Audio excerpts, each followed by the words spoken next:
Okay, good evening, everyone. We are on the record. Today is Wednesday, the 12th day of April in the year 2023.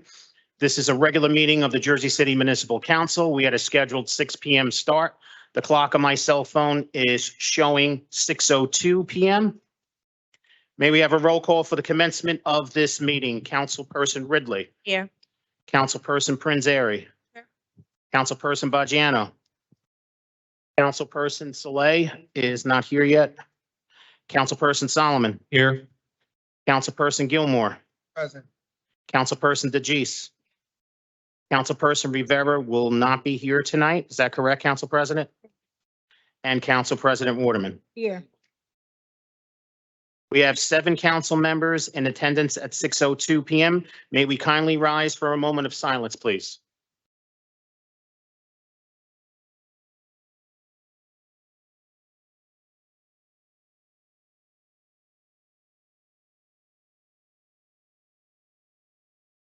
Father Tony Azzardo.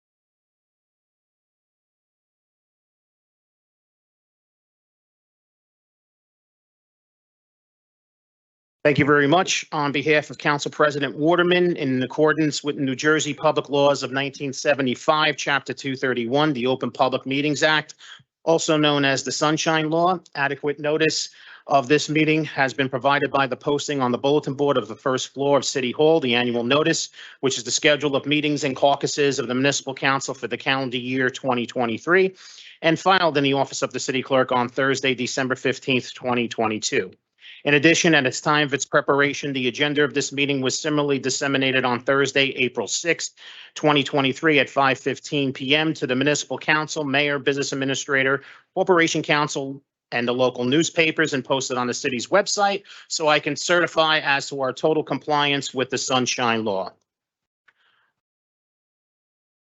Okay, council members, before we move on to our agenda, regular programming agenda, there is one item that needs to be added to the agenda, which is the very last resolution, item 10.45, resolution 23-287, is a resolution of the Municipal Council of the City of Jersey City referring ordinance 23-029 to the Planning Board pursuant to NJSA 40:55D-64. May I have a motion to add item 10.45, resolution 23-287 to the agenda? Motion. Motion made by Councilperson Solomon. May I have a second? Second. Second by Council President Waterman. On the motion to add item 10.45, resolution 23-287 to the agenda, Councilperson Ridley. Aye. Councilperson Prinzary. Aye. Councilperson Baggiano. Make sure your mic is on. Councilperson Saleh is not here. Councilperson Solomon. Aye. Councilperson Gilmore. Aye. Councilperson DeGise. Aye. And Council President Waterman. Aye. Motion carries 7-0 with Council members Saleh and Rivera absent to add item 10.45, resolution 23-287 to the agenda. What about in table in 11.5? You want to do that now? We'll do that when we're at the second reading ordinance. We'll make that the last second reading ordinance that we do. Okay. All right, so on to our first reading ordinances. Item 3.1, City Ordinance 23-029 is an ordinance to amend and supplement Chapter 160 fees and charges of the Code of Ordinances of the City of Jersey City by adding new section number 2 entitled Development Fees to Fund Affordable Housing. Item 3.2, City Ordinance 23-030 is an ordinance to amend and supplement Chapter 218 Multiple Dwellings of the Code of Ordinances of the City of Jersey City, New Jersey, to establish right to counsel program for Jersey City renters. Item 3.3, City Ordinance 23-031 is an ordinance amending and supplementing Chapter 242, Peace and Good Order, Article 6, roller skates, inline skates, skateboards, bicycles, and electronic scooters, dirt bikes, and all-terrain vehicles. Item 3.4, City Ordinance 23-032 is a franchise ordinance granting permission to Overlook LLC, its successors and assigns to make private improvements within the public right-of-way of Washburn Street and the public right-of-way of Oakland Avenue adjacent to Lot 1.01, Block 8203 on the official tax assessment map of the City of Jersey City to install and maintain heated sidewalks. Item 3.5, City Ordinance 23-033 is an ordinance of the Municipal Council of the City of Jersey City accepting the dedication of certain roadways, sidewalks, utilities located within the Van Kuren redevelopment area that are necessary for the realignment of Van Kuren Avenue. Council members, before I take a vote, I just want to mark Councilperson Saleh present at 6:08 p.m. So we now have 8 council members present at 6:08 p.m. So council members are going to be taking a vote on items 3.1 through 3.5. Again, that's items 3.1 through 3.5. Councilperson Ridley. 3.1 to 3.5. Okay, I'm going to vote aye for introduction on all. On 3.2, I think Mhm. we had a lengthy discussion at the caucus meeting about some of the concerns that different council people had, and we agreed as a council that we would take a look at some of that stuff before voting and see if there's any changes that could be made. So just to put on the record again, my main concern is for small homeowners and making sure that we are doing what we can to make sure that they have representation also. And then my other concern is that on the court documents, the very first thing that they put when they send a notice to a tenant and a landlord is, if you cannot afford a lawyer, free legal advice may be available by contacting legal services, and they provide the number. If you can afford to pay a lawyer but do not know one, you may also call a lawyer referral service. So I want to make sure that we're not duplicating services. Right. And of course, we need to make sure that people have representation, but is the answer to create another department to do the same thing, or should we be better funding or making sure what's existing is operating as it should? So just want to make sure that we're putting the money in the right place. But outside of that, I vote aye for introduction. Thank you, Councilperson Prinzary. For introduction. Councilperson Bajiano. Aye for introduction. Councilperson Saleh. Aye for introduction. Councilperson Solomon. Aye for introduction, and if, excuse me, for 1 minute, just a few brief remarks. First on 3.3, thank you to my colleagues for putting that on. I think that's a great ordinance. And for 3.1 and 3.2, I just want to say, obviously, as the council president always says, as a council, we may have disagreements, but we're all united in working for the people of Jersey City. And I think that's what we're going to be working towards with these ordinances. We're very, very excited to move them forward. We think they have the opportunity to keep thousands of residents in their homes over the long term. On a procedural note, later in the meeting at the very end, we'll vote on a resolution referring item 3.1 to the planning board. And that planning board meeting, were it to occur, is likely to be April 25th. And these ordinances would not come back to the council until after that meeting, until after the planning board returns its report to us, which might be a little bit after that meeting as well. So we're going to keep everyone informed as to the next steps. And as we talked about on Monday, we're committed to working together and ensuring ultimately as broad support as possible and a committed full right to counsel ordinance that meets the true mission of right to counsel and development impact fees, which can bring millions of dollars in affordable housing money to the city. So excited to move those forward as the next step and keep working together. With that, I vote aye. Councilperson Gilmore. I want to vote aye for introduction. In regards to 3.2, I do look forward to working with the rest of the colleagues just to really iron out how we can have something really comprehensive and fair to everyone, seeing that it is of major need, especially everything that's going on in the city. With respect to item 3.3, I'm also interested in more dialogue, just understand, because what I don't want to do is, be penalizing gas stations. So I just really want to look into how the enforcement check and balances is going to look. And then I know in some instance, some people do gas their bikes or their ATVs up and then go drive them elsewhere. So I'm just looking forward to more dialogue to just make sure, everything is sound and comprehensive, for everybody. We do understand the need to make sure we get control over the streets in our city. So I'll vote aye for introduction. Councilperson DeGise. I vote aye for introduction. In regards to 3.2, like my other colleagues, I look forward to continuing the dialogue to make sure that we get this correct. My concerns being the income threshold, being that more middle income people will be excluded from this in the beginning, and lower income people already receive or can qualify to receive services through agencies. I don't want to leave them out. Also do not want to duplicate services, and I do believe that we can explore this under an existing tenant landlord division. So landlords with, fewer units do not feel like they are ostracized from getting legal assistance as well. Thank you. And Council President Waterman. I vote aye for introduction, but for 3.2, I look forward with working with all my colleagues on this issue here.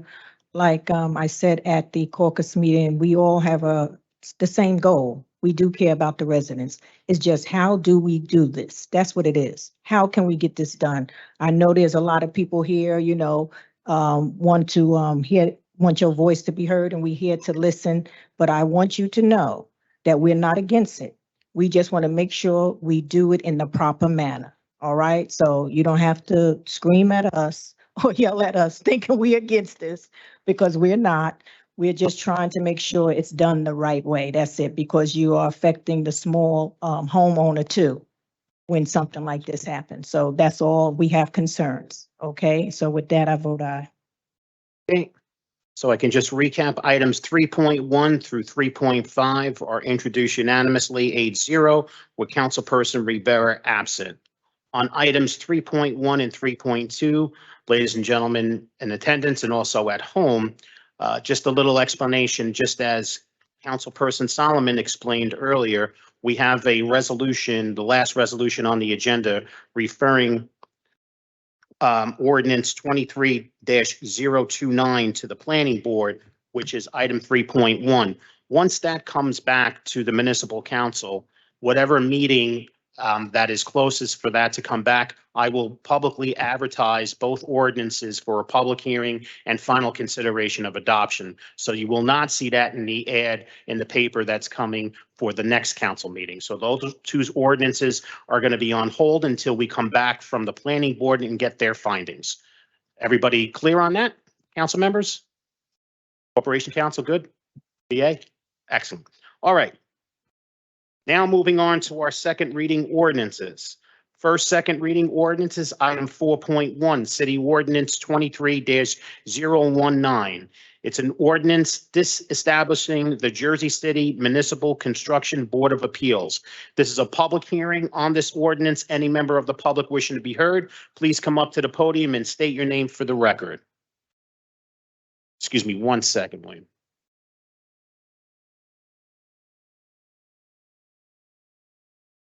Okay. Ladies and gentlemen, council members, my name is Billy Santamaro. As a member of the Jersey City Construction Board of Appeals, I'd like to ask all of you, does anyone have any questions for me? No. No? I am here before you tonight, which is the point. I am here. We were here this morning and had the owners of Reliable Paper sit with the Jersey City Fire Department to achieve life safety while trucks were still combating the record 7 alarm fire. The Construction Board of Appeals is here. We live here, we work here, we make it safer to be here. That is the point. Please vote no tonight and keep us here. Thank you. Billy, Yes. what changes are you going to make on the members of this board? The Construction Board of Appeals has a full list of qualifications for members. We're going to look at every single member, review their qualifications and make all appropriate changes to create a proper, fully functioning board that is approved by the appointing authority. Billy, will you be the head of that board? I have to get appointed to that position, but I would certainly accept If we that offer. pass it or whatever, I hope you are put as the head. Thank you. Thank you. Thank you, everyone. Okay. This is still a public hearing on City Ordinance 23-019. Any member of the public wishing to be heard, please come up to the podium and state your name for the record.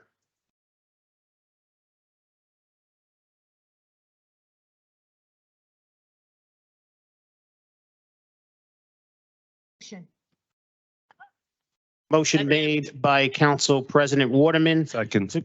and seconded by Councilperson Saleh to close the public hearing on City Ordinance 23-019. Councilperson Ridley. Aye. Councilperson Prinzary. Aye. Councilperson Bajano. Aye. Councilperson Saleh. Aye. Councilperson Solomon. Aye. Councilperson Gilmore. Aye. Councilperson DeJeece. And Council President Waterman. Aye. Motion carries 8-0 with Councilperson Rivera absent to close the public hearing on City Ordinance 23-019. For final consideration and adoption of City Ordinance 23-019, Councilperson Ridley. I'm going to vote no. I think that we deserve to give the board a chance. And I understand that Hudson County handles this for a lot of other cities, but no other city in the county is as big as Jersey City.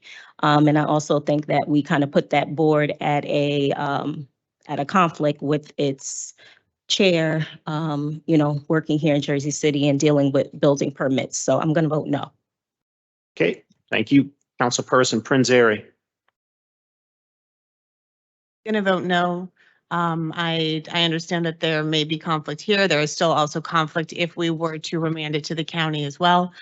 So either way, that is kind of unavoidable. I think that a city of this size needs some flexibility with the board to be able to meet in emergency situations, which I know they have done in the past. I do agree that with this board and with all of our boards, we should be very mindful of term limits and make sure that people who want to serve have an opportunity. So it is not the same members year over year over year. Councilperson Bajano. I'm going to vote no, and I have a lot of faith in Billy, and I hope he changes things completely. Councilperson Saleh. I'm going to vote aye. I think that there needs to be changes and we have to look at regionality. I understand we're the largest municipality in the county, second largest in the state. I think that we have 590 districts, municipalities, townships in New Jersey, and we should be looking to integrate as many services, committees, et cetera, as possible. If it doesn't work, then we can revisit it and reestablish it. But this is nothing against the speaker. I think you're a great gentleman, and we've had good conversations, and I agree with Bojano, but I'm going to vote aye. I think we should be looking towards more services that are put together like this. Thank you. Councilperson Solomon. I'm going to vote aye as well. Again, I think Mr. Sandamora is doing a great job. To Councilman Saleh's point, I don't think the votes are there, but if they were there, we could always revisit this in 6 months, 9 months. But if the board remains, I'd love to work with my colleagues and the administration and the board on strengthening the ethics codes related to the board. But for now, I vote aye. Councilperson Gilmore. Gonna vote no. I think given all the construction that's going on in Jersey City at such a rapid pace, I just don't think it's a good idea right now to do As all entities, there are problems, and I believe that these problems should be fixed in-house, instead of sending it out of house. So I'll vote no. Councilperson DeJeece. I'm going to vote no. I also believe that the board is functioning well and that it's more important to have local control than spread this out to a regional entity. And Council President Waterman. I'm going to vote no because I do believe that the residents of this city deserve a chance at a board. Now, the board probably need to do marketing better so they can get more board members of diversity. But I'm a firm believer the way Jersey City is building, we shouldn't be giving up no boards. We just shouldn't at this time. So no. Okay, City Ordinance 23-019 is defeated 2-6 with Council Members Soleil and Solomon voting in the affirmative. On to our next second reading ordinance, item 4.2, City Ordinance 23-020 is an ordinance of the Municipal Council of the City of Jersey City adopting the 244 Bay Street redevelopment plan. This is a public hearing on this ordinance. Any member of the public wishing to be heard, please come up to the podium and state your name for the record. My name is Donna Ristarucci. Hold on one second, Donna. Sorry about that. Donna, can you spell your last name for us? Ristorucci. Thank you. Not the first time. I'm here representing the Harsimus Cove Association. The members of our association are really against the 244 Bay Street redevelopment plan. We think the city should keep this historic property and put it to good use for the benefit of all residents of Jersey City, either as a community center, a museum, an art gallery, or some other community space. Now, this is our formal statement. It's going to follow now. The Harsimus Cove Association is opposed to Jersey City selling 244 Bay Street, just as it is opposed to Jersey City permanently selling any historically significant or valuable property asset for a relatively modest short-term financial gain. If the city cedes any proposed variance or exceptions to the current zoning for the building, as the proposed redevelopment plan does, yet another developer will have the opportunity to invest in a historic and valuable piece of city-owned property for that developer's own profit at the expense of the residents, our community, and the city. We feel that the city can financially make a short-term investment to have the property rehabilitated and converted into a long-term public use space to serve our residents, such as a museum, community center, foundation, or art space. So it's probably already a done deal, but this is our opinion. And there are some considerations for the kinds of development that we hope we would be consulted on when it happens. Thank you. Thank you. This is still a public hearing on City Ordinance 23-020. Any member of the public wishing to be heard, please come up to the podium and state your name for the record.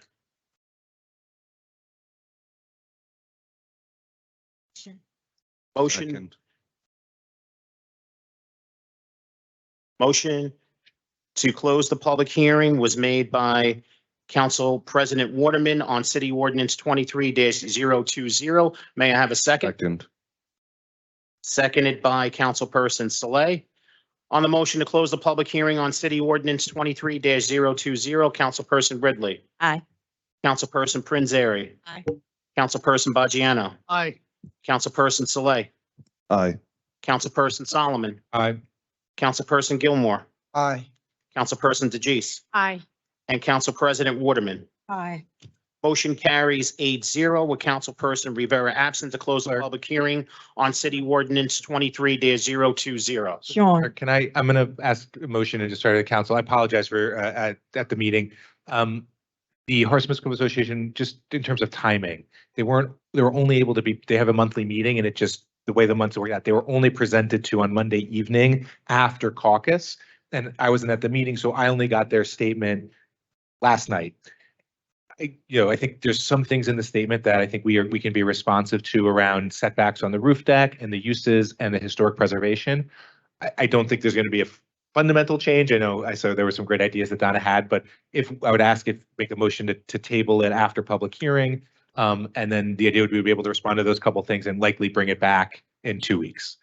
Okay, we did the public hearing, right, Sean? We finished. We the did. public- So Now we, there's a motion to table ordinance 23-020 after the Second. close. Second. Hold on. After the close of the public hearing made by Councilperson Solomon, seconded by Councilperson Saleh. On the motion to table City Ordinance 23-020 after the close of the public hearing, Councilperson Ridley. Aye. Councilperson Prinzary. Aye. Councilperson Bajano. Aye. Councilperson Saleh. Aye. Councilperson Solomon. I'll be in touch with Horseman's Cove, work on a couple amendments, but likely this will be back in 2 weeks. So I vote aye. Councilperson Gilmore. Aye. Councilperson DeGise. Aye. And Council President Waterman. Motion carries 8-0 with Councilperson Rivera absent to table City Ordinance 23-020 after the close of the public hearing. Okay. Next, item 4.3, City Ordinance 23-025 is an ordinance supplementing Chapter 332, Vehicles and Traffic, Article 3, Parking, Standing, Stopping, amending Section 332-24.1, limited duration parking on Bergen Avenue from New Kirk Street to Sip Avenue. This is a public hearing on this ordinance. Any member wishing to be heard, please come up to the podium and state your name for the record. Motion. second, Motion to close the public hearing on City Ordinance 23-025 was made by Councilperson Saleh, seconded by Council President Waterman. On a motion to close the public hearing on City Ordinance 23-025, Councilperson Ridley. Councilperson Prinzary. Aye. Councilperson Bajano. Aye. Councilperson Saleh. Aye. Councilperson Solomon. Councilperson Gilmore. Aye. Councilperson DeGise. And Council President Waterman. aye, Motion carries 8-0 with Councilperson Rivera absent to close the public hearing on City Ordinance 23-025. For final consideration and adoption of City Ordinance 23-025, Councilperson Ridley. Aye. Councilperson Prinzary. Aye. Can we make sure that the mics are on, please? Councilperson Bajano. Aye. We have a lot of people in attendance, so we won't be able to hear you if your mic is not on. Councilperson Saleh. Aye. Councilperson Solomon. Aye. Councilperson Gilmore. Aye. Councilperson DeGise. Aye. And Council President Waterman. City Ordinance 23-025 is adopted unanimously 8-0 with Councilperson Rivera absent. Next item, item 4.4, City Ordinance 23-026 is an ordinance supplementing Chapter 332, Vehicles and Traffic, Article 3, Parking, Standing, and Stopping, amending Section 332-22, parking prohibited at all times on Tunnelly Avenue for the purpose of installing a left turn lane. This is a public hearing on this ordinance. Any member of the public wishing to be heard, please come up to the podium and state your name for the record. Motion. One. Oh, wait, Hold sorry. on. My bad. Okay. Hold on. Hold on 1 second. Okay, Arnold Bettinger. With all due respect, it may not make any sense to vote on this until you vote on the St. Paul's Avenue one, which is next, because that's the reason you would be doing a left turn signal on the next one. So maybe you want to just switch them first and then second afterwards, you know. Arnie, I was going to suggest that both of them, I'm going to talk about both of them. And actually, this one is related to 4.5 also. thank you, Artie. There's two separate ordinances, so which, we're talking about the one on left turn on Van Winkle, not St. Paul's right now. Is that correct, Sean? we are talking about the left-hand turn on Tunnelly. Right, which is different than St. Paul's. It may not make sense to do that till you vote on the St. Paul's decision. Thank It's you. up to you guys, you know. Yeah, This is still a public hearing on this ordinance. Any other member wishing to be heard, please come up to the podium and state your name for the record. Motion. Second. Okay. We have a motion to close the public hearing on ordinance 23-026 by Council President Waterman, seconded by Councilperson Saleh. On the motion to close the public hearing on city ordinance 23-026, Councilperson Ridley, Aye. Councilperson Prinzary, Aye. Councilperson Bajano, Aye. Councilperson Saleh, Aye. Councilperson Solomon, Aye. Councilperson Gilmore, Aye. Councilperson DeGise, Aye. and Council President Waterman. Motion carries 8-0 with Councilperson Rivera absent to close the public hearing on city ordinance 23-026.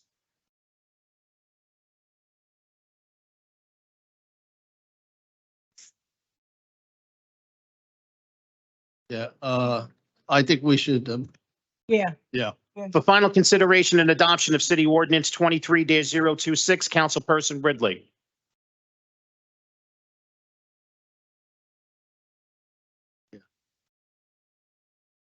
Okay. Because I believe that 4.4 is related to 4.5. And by adding this left turn lane, we're kind of, well, we are given an open invitation for people to skip one street and go to the next. And not that I drive up Van Winkle every day, but based off of memory, I think that might have more residential homes than St. Paul does. So I wouldn't want to divert traffic there. So I'm going to vote no. Councilperson Prinzary. Knowing that this is tied to 4.5, but this just having just this left turn would create many more problems than anything we think will solve. I'm voting no. Councilperson Bajano. no, Councilperson Saleh. No. Councilperson Solomon.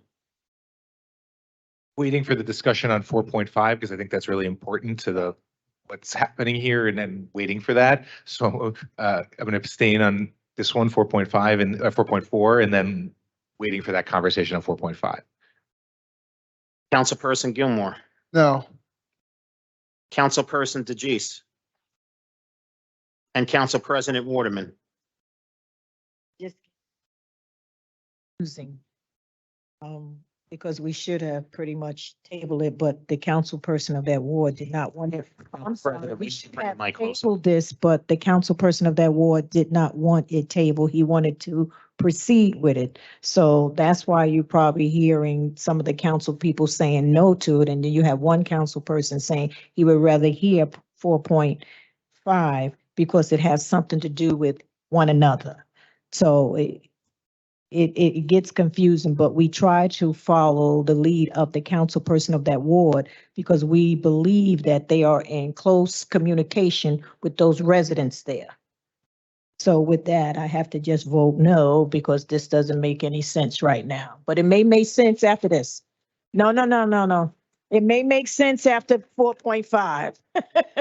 But like I said, it should have been, you understand, but it's not, and we have to vote on it. That's why, but it could make sense after we hear 4.5, okay?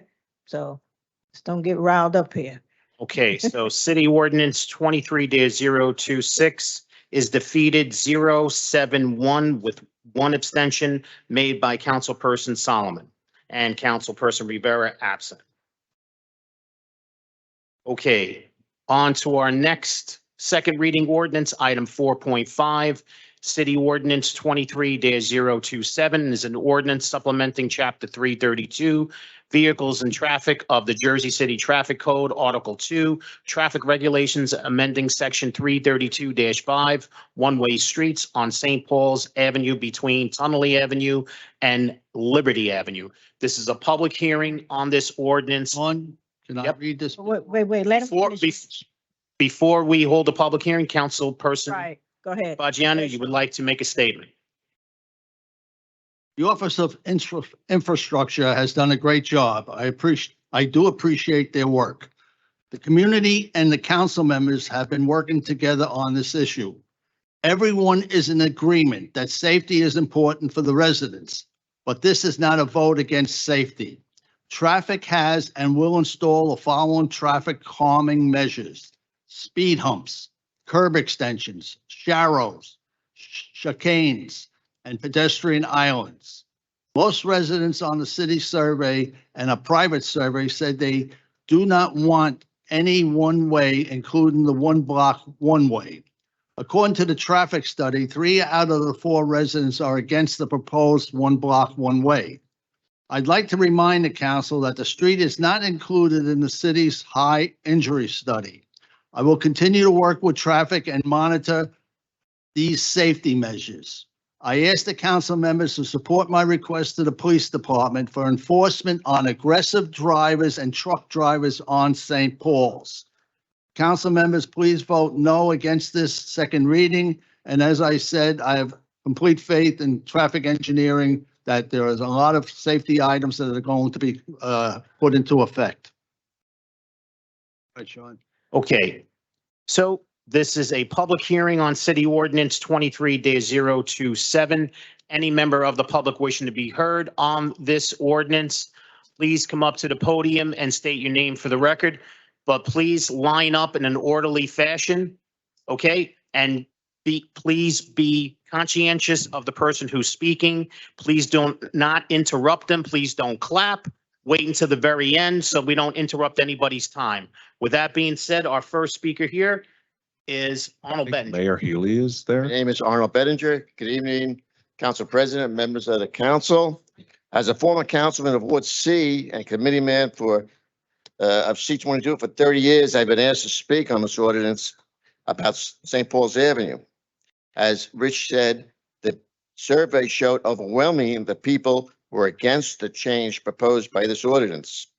And I was told that at the community meeting, even the fire department, OEM, and police were not in favor of these changes. When I was councilman in 97 through 2001, it was customary to defer to the councilman of the ward. I had been in contact with Councilman Boigiano, and he expressed that he is not in favor of changing part of St. Paul's Avenue. I humbly ask you to vote no in changing the traffic pattern of St. Paul's Avenue and rerouting this traffic onto Van Winkle, which will cause a hardship for those residents, along with increasing traffic onto Kennedy Boulevard and causing congestion on Newark Avenue. I am sure it will mean a lot to these residents that our voice is being heard. Thank you very much. Thank you.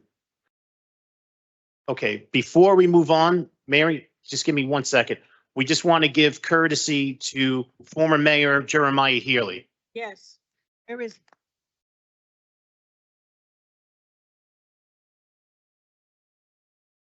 Come on, Mayor. Yeah. Mayor, Gary, I am Gary. terribly sorry. I didn't see you there. Otherwise, I would have had you up first. Oh, My that's fine. apologies. Thank you for the courtesy very much, and thank you, everyone, for saying hello. Yeah, I'm totally against this change to St. Paul's Avenue. It's a main artery to get to Tunley Avenue, or to get to Newark, or to get out of the city, to go north, to go south, or to go anywhere.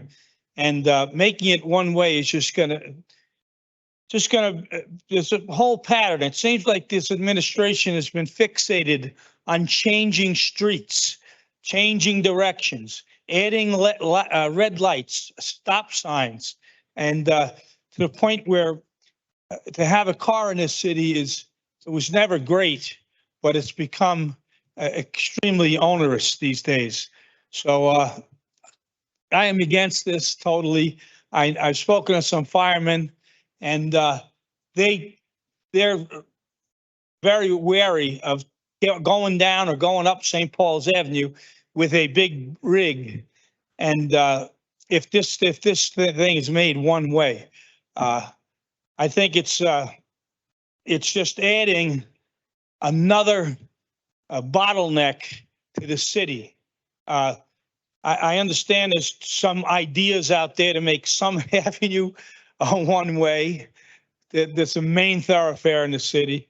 There's some ideas about making was it Bergen Avenue, I heard, or another main artery in the city on a one-way.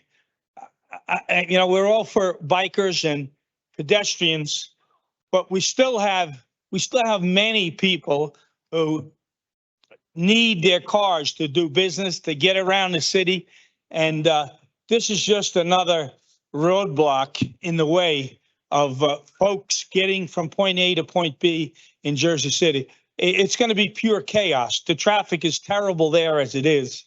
But to make it take another thoroughfare off the map is tremendously ill-advised, and I think dangerous and treacherous and destructive to the city. So thank you for listening to me, and I hope you all vote no.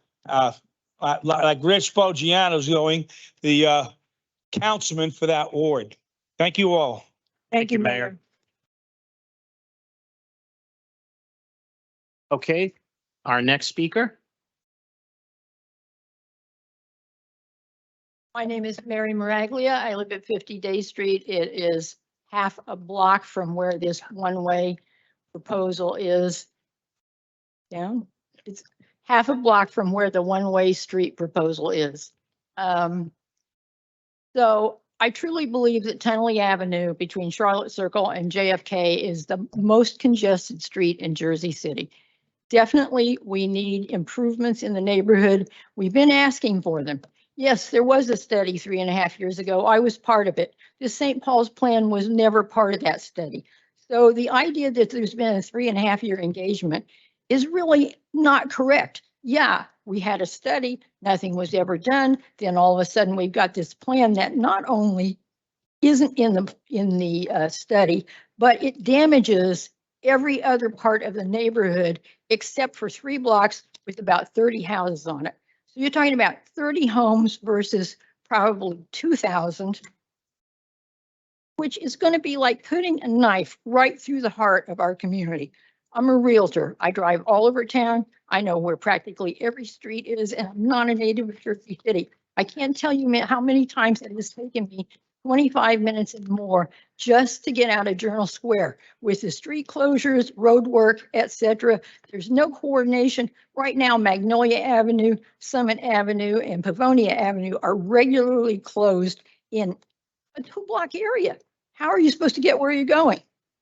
All right, so back to, everybody knows St. Paul's Avenue is a major artery. Do you know it's an old colonial road that has provided access from the west for over 200 years?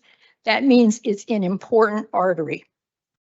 Locally, the idea that there's a compromise by only making it a 1-block closure instead of 3 blocks, that only helps the people that are already being helped. It's going to kill Liberty Avenue. It's going to kill the Tenley Circle. And oh, by the way, did you know traffic did not talk to the state about this plan? There's been no input from the state whatsoever with the circle, the utility yard, and all the facilities the state has in that area. They never decided to talk to them. We were told we don't want the state involved in this. Well, I think the state really needs to be involved in it. Danger. There was a death at the corner of Newark Avenue in Tenley in 2017. There was another death at the corner of Van Winkle and JFK. And there was a hit and run on Tenley Avenue 2 weeks ago. A woman was in the crosswalk, the car stopped for her. Someone on a motorbike passed her on the right-hand side and knocked her down and ran off. Nuisance, truck traffic. St. Paul's Avenue has truck traffic. Well, guess what? We have trucks on 3 sides of our building and we have trains behind it. It's a city. Get used to it. Thank you, Mary. Thank you. I hope you choose to vote no. Thank you. Okay, before you speak, if you wouldn't mind just spelling your name for our court reporter, I'd greatly appreciate it. My name is Vic Agarwal, Vikaggarwal. Thank you for allowing me to, Excuse me, I'm sorry. Can you repeat that? Vik, first name. Last name is Aggarwal. Got it? Sorry. Yes, that's my fault. No problem. Thank you for allowing me to speak about my concerns and my opposition to this ordinance that makes St. Paul's a one-way. I've owned a condo in Brunswick Towers for almost 20 years, and I'm the condo association president. We have 146 units in the building with approximately 400 residents. Brunswick Towers sits on a dead-end street of Liberty Avenue. Our entire access relies on St. Paul's. Our parking garage is on the St. Paul's, where the one-way is being discussed, and contains 150 cars. For fire trucks, sanitation trucks, etc., to come to our building, they turn around on St. Paul's and must back into our street as it's a dead end. At the meeting in the school that went over the pilot results, even the head of emergency services stood up in opposition of this plan. It is concerning that it seemed that they were not even consulted at the impact that this would cause to their ability to save lives. Given the conversation to put center islands and curb extensions, this creates a safety issue. As everyone knows, every extra minute it takes to get to a fire, get an ambulance, be in an ambulance, poses deadly outcomes. Now we want our community to be safer. We all want that. In the 20 years I've been here, I've never felt unsafe crossing St. Paul's, something I do every day. I've had more incidents when trying to cross Van Winkle and Newark Avenue, where the traffic is being diverted to. The pilot results show that the amount of traffic did not decrease. It was just diverted to Van Winkle and Newark Avenue. This is not fair to the community, as Van Winkle is a tiny street and it's hard to make a turn on from Tannoy. A left turn lane would not fix that. It is the beginning of Little India, where a temple that has services and there's restaurants. We all know that Newark Avenue is one of the busiest pedestrian streets in all of Jersey City. This road is also narrow. There are over 30 restaurants there. It is always completely backed up there, and trucks delivering goods double park and make it more difficult. With over 30 restaurants, DoorDash and Uber Eats drivers double and triple park. It is a nightmare there today, let alone when more traffic is diverted there. The meeting of the school also highlighted the survey results of the residents. This survey went to a very select few people that were in favor of the one-way. Why did it not go to the residents in over 1,000 of condo units, thousands of apartment units, and hundreds of houses? When we all complained about that and the survey was done again, it was completely against the ordinance. Out of 253 people that responded, 235 people were against it, which is about 93%. Can you imagine 93% against, and yet we're still here discussing it and wasting taxpayer dollars? Add that the traffic was a disaster. Thank you. Thank you.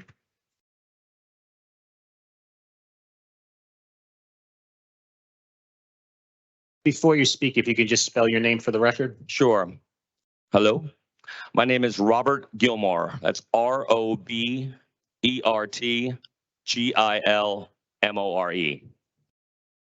Thank you, Robert. My name is Robert Gilmore. I also live in the excuse me?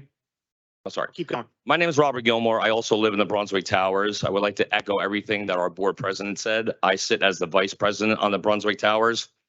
I just want to get into the word safety. I am about safety for the whole community and not just one block of St. Paul's between Skillman and Liberty. To implement this plan, you're only going to divert vehicles to Van Winkle and Newark Avenue, which is a much more heavy congested pedestrian thoroughfare. What? Their lives don't matter over there? And they only care about what's going on in St. Paul's between Liberty and Skillman? But listen, do I think something should be done? 100%. What I've witnessed at times are some impatient and reckless drivers coming down from Kennedy who want to make a left on Tunnelly, and that will go on to oncoming traffic just to make that left. If you turn that stretch of St. Paul's between Liberty and Tunnelly to a one-way, you're just going to encourage more impatient and reckless drivers to come flying down Kennedy to try to make that left or go straight or whatever they're going to do. And it's going to be a tragedy. So what I would suggest is take some of that sweet budget, and why don't you put some police officers at Tunnelly and St. Paul's? Put some police officers at Kennedy and St. Paul's. Maybe give a few jobs to some crossing guards at Skillman and St. Paul's and Liberty and St. Paul's. because what's being proposed here is a disaster piece. I really encourage each of you to vote no. Thank you for your time, and everyone here, thank you for your time. Thank you. I'm Robert Gilmore, and I approve this message. Okay, our next speaker. My name is Renee Bettinger, Reneebettinger. Thank Good evening, council members. Good evening, Ren. Many of you know me. However, tonight I stand before you as a representative of my condo association of 225 St. Paul's Avenue, in which I am the president of 271 units, as well as being the committee woman for seat 22 for almost 30 years. The closure of St. Paul's Avenue into a one-way is not the solution to make our streets safe. You are just rerouting traffic to a smaller residential street, Van Winkle, and making it more congested. Not to mention backing up our major highways along with Kennedy Boulevard and India Square. When I served as a commissioner for the Hudson County Planning Board for 19 years, I am aware it is difficult to please everyone. However, the city survey shows that most residents in this area are against this change in traffic pattern. So I would like to bring to you as a possible solution to meet everyone in the middle. Please consider other measures, installing pedestrian islands and so on, just to slow the traffic pattern down, bring more police in the area, as mentioned before. This can be a compromise in voting no and turning St. Paul's Avenue into a one-way. Thank you for your time, and I hope you will listen to the majority of your constituents in this matter. Thank you. Thank you. Thank you.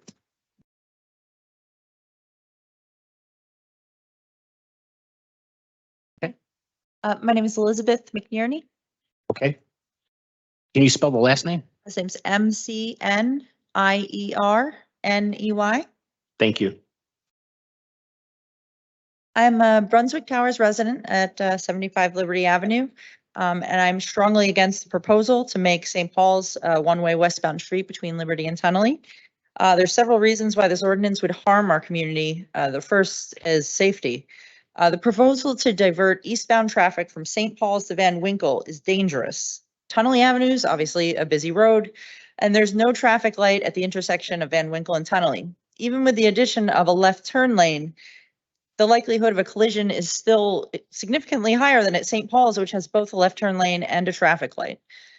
Even more notably with regard to safety, as it was mentioned earlier, this would reduce access for emergency vehicles, most notably fire trucks, which is extremely concerning.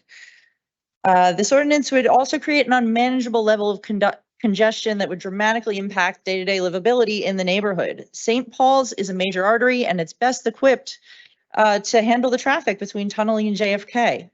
By making it a one-way, you'd route a constant stream of traffic through tiny residential streets in the very center of the neighborhood. Van Winkle and Liberty are significantly narrower than St. Paul's. To suggest that they could accommodate the surge of local traffic this would create, in addition to trucks and all of the eastbound cut-through traffic from Route 1 and 9, Route 130 on, and Tunnel East Circle interchange is outrageous. This plan would also inevitably push additional traffic into Newark Avenue as an alternative to making a dangerous left-hand turn at Van Winkle. However, Newark Avenue, as we know, cannot handle that traffic. This ordinance would hurt the India Square Business District.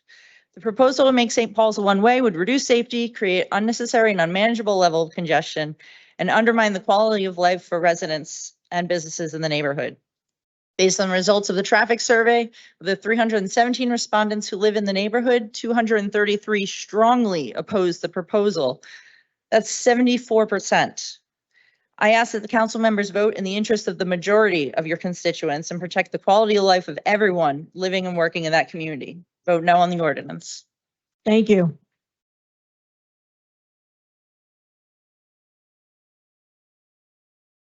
Just give us 1 second. 1 second.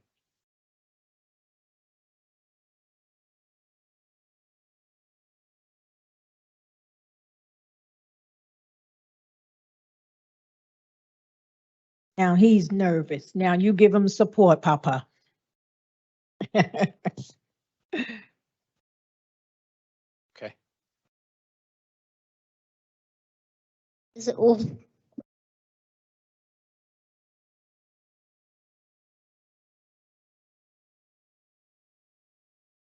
Okay, he don't wanna. We can't force our kids. Come on. It's not easy speaking in the public speaking. It's not easy. You can raise that mic a little bit higher for yourself, sir. Yeah, there you go. Good evening. My name is Sean Kilby, SEAN KILBY. Thank you for the opportunity to address the council concerning this concerning issue for our community. I've lived and worked in the Journal Square area for 12 years and have commuted there for 10 years prior to that. For the 20+ years I've lived and worked in the area, St. Paul's has been the access route to and from major highways. The approach taken here is treating the road as some side street that's being abused, not as the main access road it actually is. We've heard a lot about community safety related to the proposed changes to St. Paul's, and I commend the city planners and traffic department for taking initiatives to make our city safer. While changing the street to a one-way may make a small section of St. Paul's marginally safer and improve the property values of a few owners, the impacts to the surrounding neighborhood will be detrimental to both the safety and property values of the others. Newark Avenue and Tunley are high pedestrian zones, which St. Paul's currently allows traffic to bypass. Eliminating this bypass street will make the pedestrians in the area less safe by funneling hundreds of cars per hour deeper into the neighborhood, into these high pedestrian zones. Otherwise, quiet streets like Liberty will see increased cut-through traffic, and residents of the community will lose one of the greatest assets we currently have, quick access to transportation routes. I currently manage over 1,000 condominium units on either end of the targeted changes, and I participated in canvassing Liberty and Van Winkle.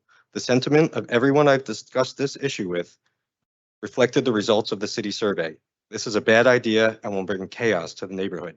I urge the council to vote in favor of safety and quality of life of the greater community and vote no to one-way on St. Paul's Avenue. Thank you. Thank you. Thank you.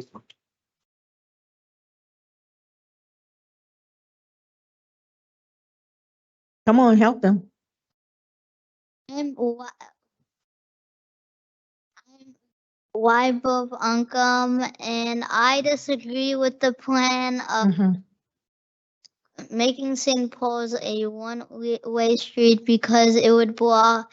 We would have to wait longer to go to work and school, and we couldn't work as much, and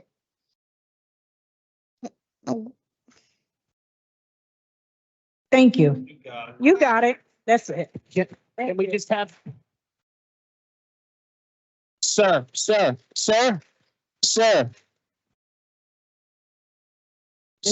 just you. Can we just have the spelling of his name?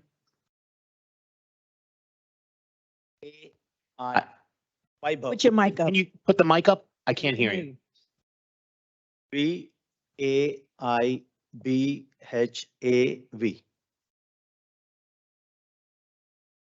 Thank you.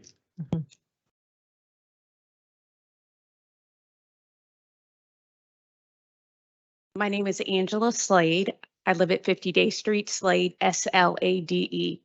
Thank you. I've lived at 50 Day Street for the last year and a half. I drive and walk in the neighborhood. I oppose this turning St. Paul's into a one-way street. I believe that all safety measures should be taken when it comes to speed bumps as well as curb extension.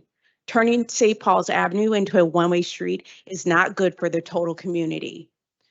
Doing this affects Van Winkle as well as Newark Avenue. During the pilot program, I spent 30 minutes in traffic trying to get from Liberty Avenue to 50 Day Street, which is only a half a block away. I've owned my home at the Kenkel Lofts for a year and a half. Since February of 2022. I didn't hear about this one-way street proposal until November 17th of 2022. There was a survey that came out in September. I did not get that survey, as well as many of my neighbors did not get that survey. As you know, Kenkel Loft has a big big population there, and none of us, from what I know, not many people got that survey. I appreciate the new survey that came out in February. I believe this new survey reflects the neighborhood. Please do not ignore the numbers. 233 people strongly opposed the one-way street. Thank you. Thank you. You.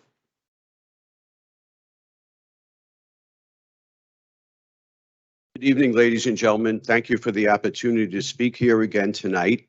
My name is Erwin Rosen, and I've resided at 75 Liberty Avenue, Brunswick Towers, for over 35 years. I'm not going to rehash the various arguments I made before you a couple of weeks ago, but I do want the record to note that I walked here again tonight as a demonstration of the relative safety for pedestrians walking the streets of Jersey City. I urge you to vote no on making St. Paul's Avenue one way. Shortly before his retirement as fire chief, Chief McGill spoke at a public meeting at PS number 7, and he said to all of us present, this would be a danger for the safety of everybody in the neighborhood. Emergency vehicles, whether they be fire trucks, ambulances, police cars, etc., will be hampered from reaching their destination in a timely fashion.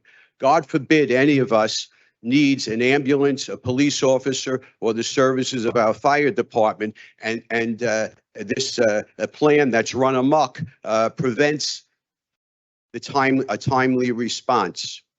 Let's avoid that. This is not a plan that will eliminate traffic. This is only a plan that will push traffic elsewhere. The city planners and those who support making St. Paul's Avenue one way are saying, we don't want a two-way street in our neighborhood, but it's okay. We can make the other blocks, Van Winkle and so on, more congested. That's okay as long as we're happy. That's not the way to do it.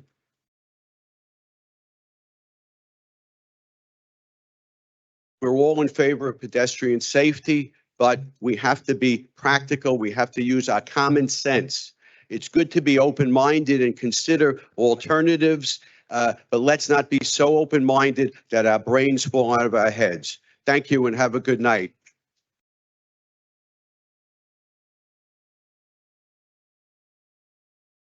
Hi, my name is Vamshi. Can you raise the mic to you? Hi, my name is Vamshi Jagani, VAMSHI JAGINI.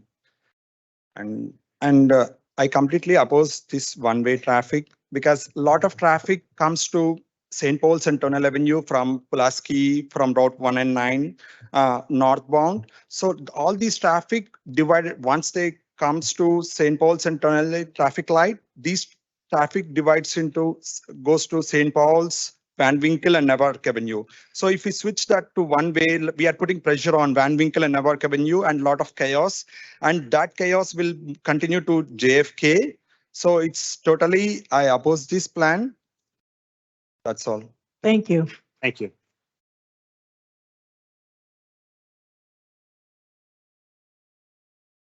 Good evening, folks. David Stewart, Board President at 201 St. Paul's Ave. And I can be very brief because virtually everything you've heard from Councilman Boggiano, former Mayor Healy, my neighbors in the area is spot on. This plan simply creates more problems than it solves, and I hope you vote against it. Thank you. Thank you.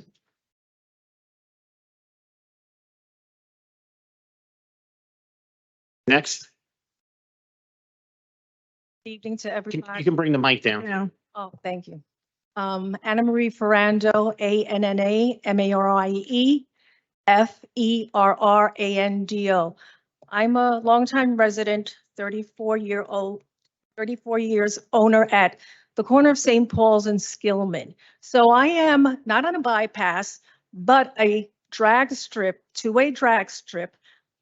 My house sits and is rattled. I am on the front line. I have a front row seat. I'm not insulated in a high rise, in a gated community with a playground or a pool. I see the incidents. And this is not about a majority. It is, and it should be about safety, community safety. We are a community, we are a family, and any injury or fatality, it's our family that's out there. Whether it's in Kanko Lofts while you're running to Chocopan, okay? Or walking with family. It doesn't matter that it's the St. Paul's View or the 225 St. Paul's apartment or the Kanko Loft. It's something that affects the community. So far, there have been initiatives and pilots. The one that seems to me to have been the most effective is the one-way.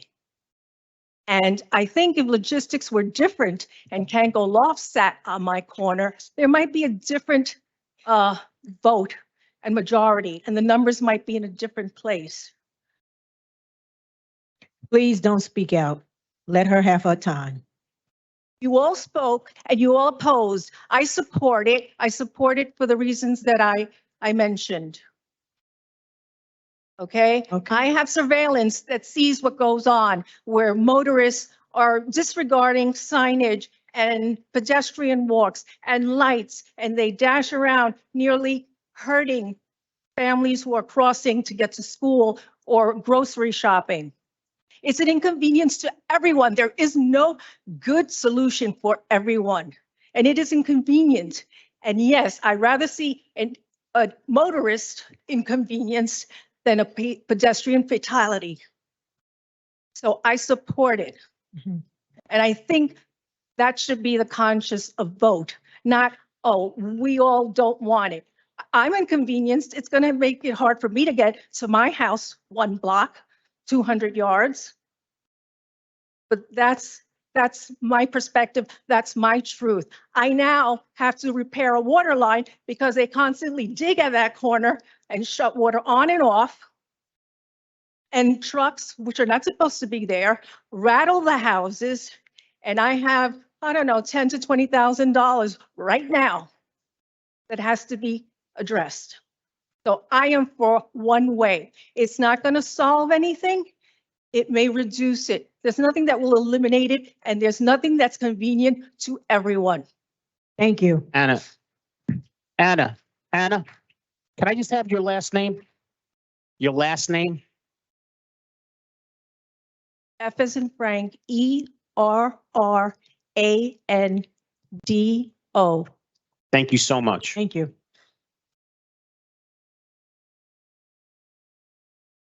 Right. Good evening, Jimmy Lee, President Evening. of Safe Streets Jersey City, as well as an organizer for the Turnpike Trap Coalition.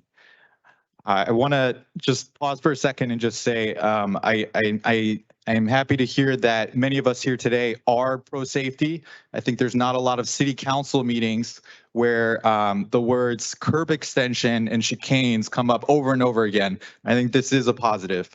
I want to appreciate all of your support for Vision Zero over the last 4 years. Dozens of lives have been saved. By the nature of it, we don't know the names of who has been saved, but make no mistake, those lives have been saved. Progress, however, is fragile and has not reached all parts of Jersey City. I also want to thank you for your unanimous opposition to the now $11 billion widening of the Turnpike extension.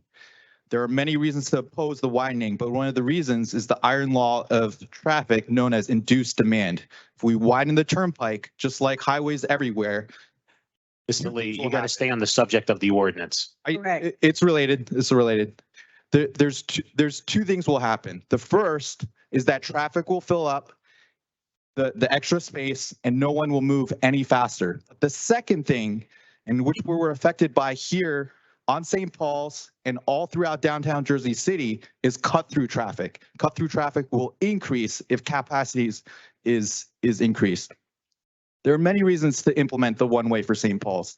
Of the many proposals already explored, it is the only proposal that can deter illegal cut-through truck traffic that is damaging homes, and importantly, will be the strongest measure to meet the safety needs of the children of PS 31 and residents of the neighborhood. Nearby Brooks Place and Huron Avenue was converted to a one-way in 2015 for similar reasons, to deter cut-through traffic and protect residents and the students of Golden Door Charter School. If we wanted to prioritize traffic convenience over safety, and I hope we don't, we could reconvert Brooks Place and Huron Ave to two-way. Liberty Ave, as I understand it, prior to 2005 or so, was also converted from a two-way to a one-way. In fact, do you know how many one-way streets we have? It is listed in the ordinance, so there is an actual exact count. We have 356 one-way streets in Jersey City. If these were safety problems, we would have 356 of them. I also want to just say, I spoke briefly in council, you know, but for the benefit of the public here, I spoke with Raju Patel, president of the Jersey City Asian Merchants Association, and he, in consideration of the St. Paul's one-way, he considered that we could also make Newark Ave, India Square, a one-way in the opposite direction. I commend his proposal, and I think that it would meet the needs of the whole neighborhood. Thank you.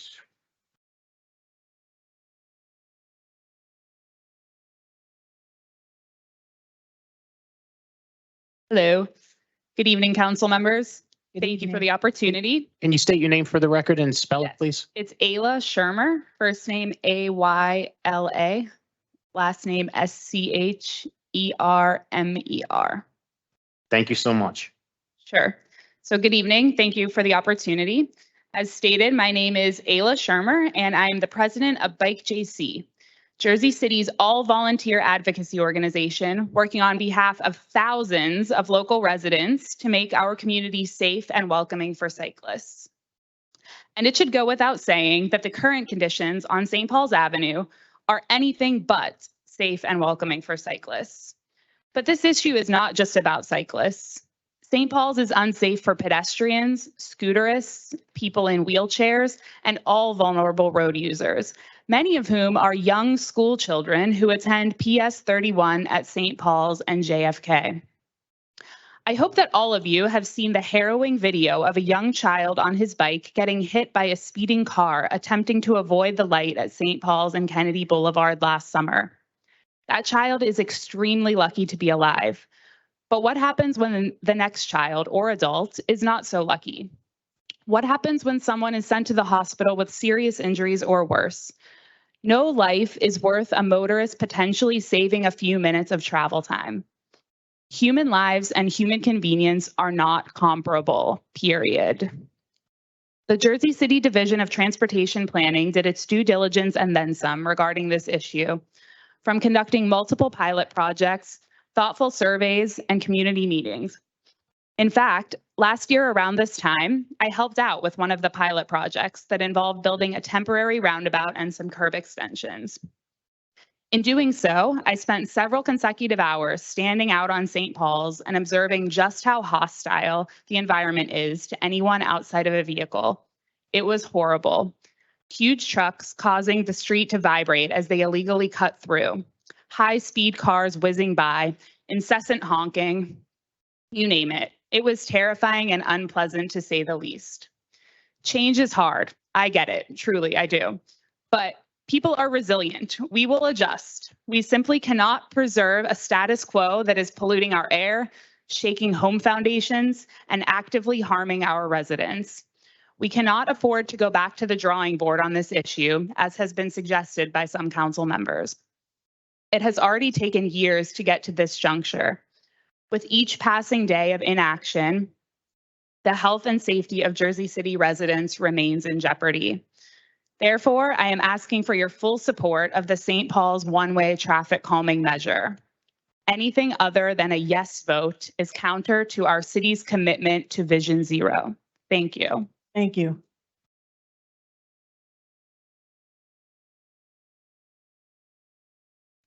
My name is Emmanuelle Morgan. It's spelled EMMANUELLEMORGEN. And I'm a resident of Jersey City and the president of Hudson County Complete Streets, which is a safe streets organization. And I'm here, I think, in part, in the last 2 weeks, hopefully the council members have maybe spent some time on St. Paul's as I have and seen what the actual conditions are, seen the trucks, seen the ruts in the road from the trucks, experienced the aggressive driving, and felt the rattle of the roadways. And so this message is really also for those who have come in opposition of the St. Paul's Avenue one-way ordinance. The bottlenecks and cut through traffic that have that all of us are experiencing are systemic. They are citywide, they are countywide. Our population has increased significantly and it continues to increase. People need housing and have a right to housing. As our density increases, we are faced with difficult decisions about how to address our cut through traffic, rising traffic crashes, near misses, serious injuries, deaths, and a transportation system that is bearing the weight of an increased load. There is finite space in Jersey City, but this problem is not unsolvable. Other cities have experienced these problems and we can learn from them. I venture to say the Department of Infrastructure has done so. These cities have invested in public transportation, in safe infrastructure. I ask you, please don't clap. Let her finish because you take her time. Go ahead. For vulnerable, safe infrastructure for vulnerable travelers, and yes, traffic calming. Your street has an opportunity to be a part of a solution that protects your neighbors, that brings back community and the social benefit of slower streets, like children being able to safely cross their own streets and stoop conversations. I urge you to rethink your position and join the conversation to find consensus on street designs that do not compromise on safety for residents who live in condo associations with their own parking lots. Our society is only as healthy as the way we treat our most vulnerable: pedestrians, cyclists, scooterers, children, the elderly. And I urge our council to vote yes on agenda item 4.5 on behalf of these most vulnerable residents who live on the segment. Thank you. Good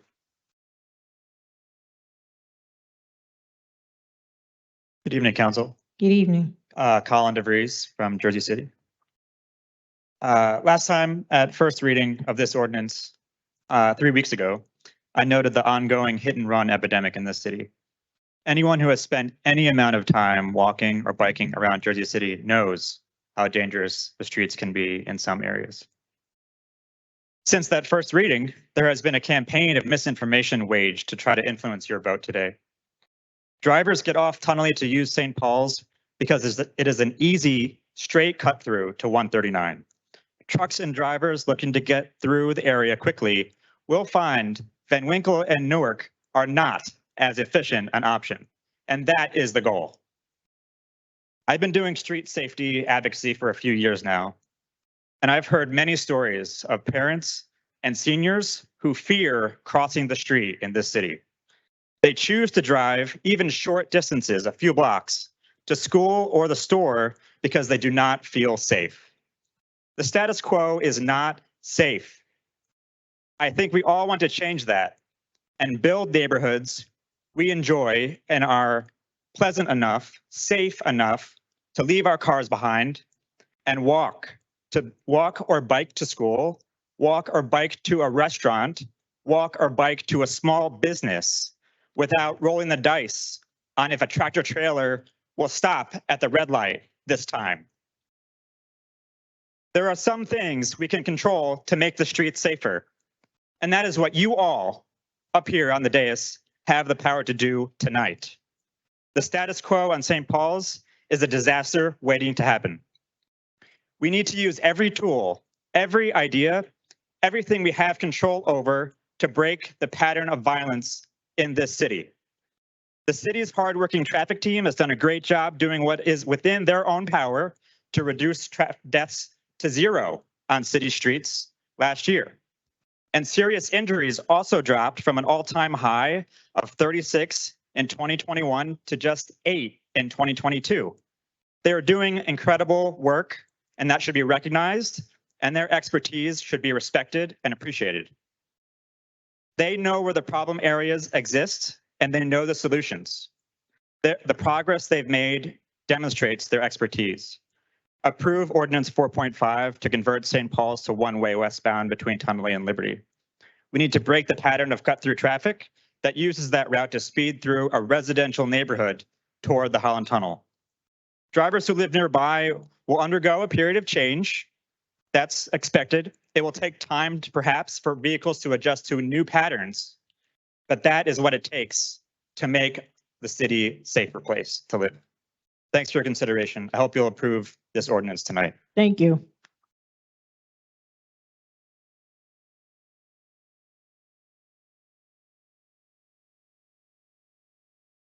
Hello, my name is Cameron Orr. I live on Cameronorr. I live on St. Paul's in Ward C on the other side of the highway. I walk to work, to the train. I also bike often. I also sometimes drive. I understand people need to get to work. And I also understand that we have a big public safety problem in the city. But this is all really stemming from a more basic issue that we're not discussing enough, which is that the city is growing. We're building have all kinds of new, people moving in, construction's going up, rents are going up, but we're not investing in basic infrastructure to accommodate the growing population. You can't have more people moving into the city and have a growing city and not have public transportation, increase your investment into public transportation. It doesn't work. If you want to have safe streets, you got to get cars off the road. There's only one way to get cars off the road. You need to put money into public transportation. We need more buses. We need trains. We've been promised a train line for 10 years, I think, or how long has it been? And they haven't even started construction on it.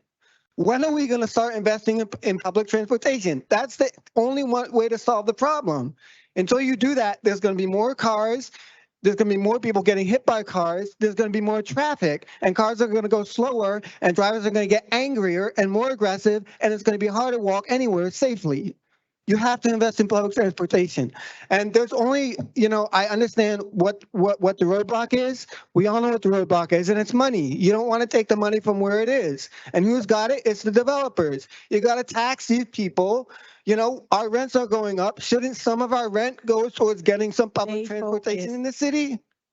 You got to tax our landlord, the big landlords, the big corporate developers. You got to tax the developers, get the money where it is, and put the money for the things that we need. We need safe streets. We need public transportation. Act the rich. Give us public transportation. You can do buses right away. It's going to take time to build a train. Not as, hopefully not as long as it's taken in California, but it does take some time. But you could put buses on the road right away.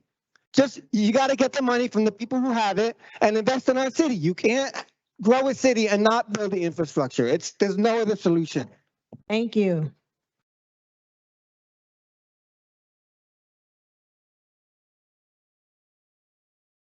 Hi, Council. Hi. My name is Tyler Newcomb, Tyler Newcomb. Your last name again? Sorry. Newcomb, as in Bravo. Thank you. I've spoken before the council before as a resident of Jersey City and as an EMT who cares deeply about safe streets.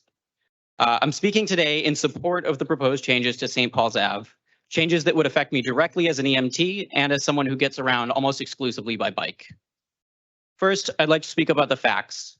Concerns about increased traffic, safety, and emergency vehicle access are at best misunderstandings and at worst bad faith concerns. Let me start with emergency vehicle access. The infrastructure team has assured the council that the design accommodates for emergency vehicles. I drive an ambulance in Jersey City. I can assure you that our biggest impediment to response times is cars, parked cars, and car traffic. Substantial evidence from around the world supports that point. If the rumors are true, and it takes 30 minutes to drive 1/2 block, I can assure you that my hardworking colleagues and I will get out of the ambulance and walk to get to where we need to go. Next, there's the traffic. The short time frame of the one-way pilot left people concerned that the increased car traffic was going to remain permanent. As I mentioned, the hardworking infrastructure team also assured you that it takes time for people to change their travel behaviors. Induced demand is well proven and well studied, and these concerns are not based in fact. Councilman Baggiano, I'm a resident of your ward. Last Address me. year, Address me, not him, okay? You have I'm to a- address me, okay? Go ahead. okay, I'm a resident of his ward. Hmm. Last year, you took a photo with me for EMS week. You've often been concerned about my safety as a first responder in Jersey City.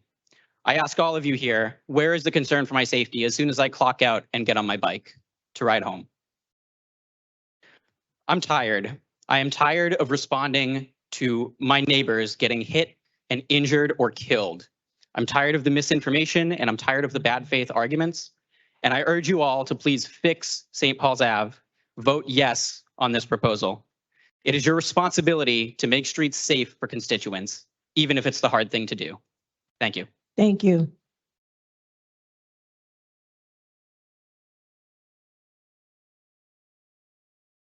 Hi, Ryan Williams, RYAN. Thank you, Ryan. Go ahead. Okay. Good evening, council. I have a comment in support of this ordinance. At the community meeting about this change in January, one of the residents opposed to the change described how, during the pilot, it took him 30 minutes to drive his child to school. GPS apps say his journey would be a 10-minute walk. We also heard from parents who want to walk or bike their children to school, but it's not safe enough, so they drive, contributing to the gridlock that makes the roads in this area unpleasant and unsafe. Thousands of people live in the study area for this change, but the gridlock and conflict is caused by about 100 cars at any one time. Each block-long traffic jam you see is really just 10 people who chose to drive or were forced to drive, and as a result, no one can move. This is the status quo. 100% of available public space is dedicated to car movement and storage, and yet it's working very poorly, including for drivers. Prioritizing cars on every single street is a losing battle. Other modes are squeezed and bullied out of existence, so more people drive and traffic gets worse. This area has one of the highest percentages of car-free households in the country, but our public space is exclusively noisy, polluted, congested, dangerous car sewers. Thankfully, there are many simple interventions available, like the one proposed here, that help us move toward a less miserable transportation system for everyone. Jersey City has an excellent transportation planning staff and has been nationally recognized for the improvements they've made in recent years. This vote will reflect whether the council has taken the time to educate themselves on these issues, to learn the theory and practice of how to improve dangerous, congested areas, and to listen to the experts who we are fortunate to have working on these problems. Finally, the state is investing millions of dollars into the Essex-Hudson Greenway, which will connect Jersey City to Secaucus, Kearney, Newark, Belleville, Bloomfield, Glen Ridge, and Montclair. St. Paul's will be a new front door to the city. It cannot continue to be a cut-through traffic sewer, and we cannot continue to hold every last bit of public space hostage to some drivers' mistaken belief that every road needs two-way traffic and parking along both curbs. That is a trap, and exactly the kind of thing we need our leaders to see through and guide us away from. So I urge you to pass this ordinance as an essential first step to breaking the vicious cycle of car dependence and traffic congestion and violence in Journal Square. Thank you, Ryan. Thank you.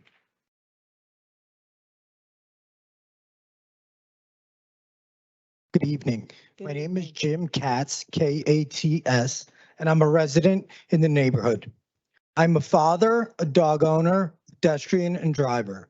My opinion is based on my experience during the study as a resident in the area, playing with my daughter, taking my dog on walks. If the intent of this hearing is to make streets safer for pedestrians, bicycle riders, and drivers, then the proposal does not meet that intent. Rather, if you were able to visit the site during the study and after the study, it made pedestrians significantly more susceptible to angry drivers who were raging due to standing and standstill traffic created by the proposed change.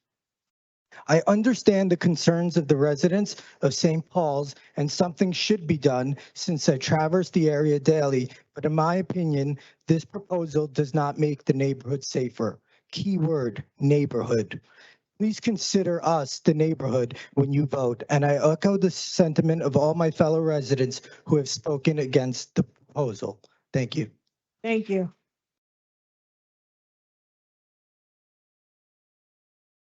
My name is Sumit Galhotra, last name spelled Galhotra.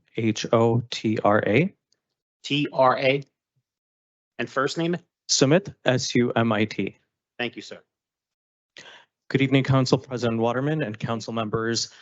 I know this issue has become quite polarizing. And one thing that I just want to say that I do hear a lot of consensus around is that traffic and traffic safety issues in Ward C have just become untenable. And tonight, we're talking about Newark Avenue, Van Winkle Avenue, St. Paul's Avenue. We could talk about other parts of the ward. And what's happening is there's complete failure. For years, we've been raising issues about our traffic safety, and nothing is changing. We hear from our council person that we need to bring back the motorcycle police. Police have bigger and more important work to do. They can't be everywhere, and that's where design comes in. That is why we need design, because police have more important work to do. And yes, I agree, traffic across the area has become really bad and we need to start somewhere. But I really wish our leadership could do more for us on the council level to advocate for us to really understand traffic safety issues and to not just say, oh, let's bring back the motorcycle police. What has my council person done with the state? They've known for 4 years about this issue. Have they advocated once to the state around the issues with Tonelli Circle? No. I'm so sorry to my neighbors who didn't hear about the first survey or who didn't hear about the various meetings. Once again, a failure of leadership that my council person did not adequately advertise this. Anyway, I'd like to just end on 5 quick points. I've already mentioned to you, first of all, about how a grandmother was killed on our block in 2011. Since then, a neighbor had her foot run over, a child was hit on a cycle, and several of my neighbors have also emailed you personally with their stories. Second of all, my neighbors, George and Megan, one of whom is here today, repositioned their baby camera just this month to face the window. On Monday, April 3rd, from 7 to 8 a.m., their footage showed 39 vehicles driving the wrong way through the pedestrian crosswalk in front of PS 31. That's 39 vehicles, averaging 1 every 90 seconds driving in the wrong direction. 3, the principal of PS 31 supports the safety proposal. Just as Golden Door was given a one-way accommodation a few years ago, students of PS 31 deserve the same. Number 4, my local EMT friend did express his support to the council. Research shows that less congested streets improve safety response times. And finally, number 5, Council President Waterman on Monday's caucus meeting, he noted that this proposal marks a compromise, rightly so. There has been extensive community consultation, including 5 meetings, 2 pilots, 2 public surveys, and more. We've advocated for traffic calming for the last 5 years. We're tired. We ask for your support. Thank you. Thank you.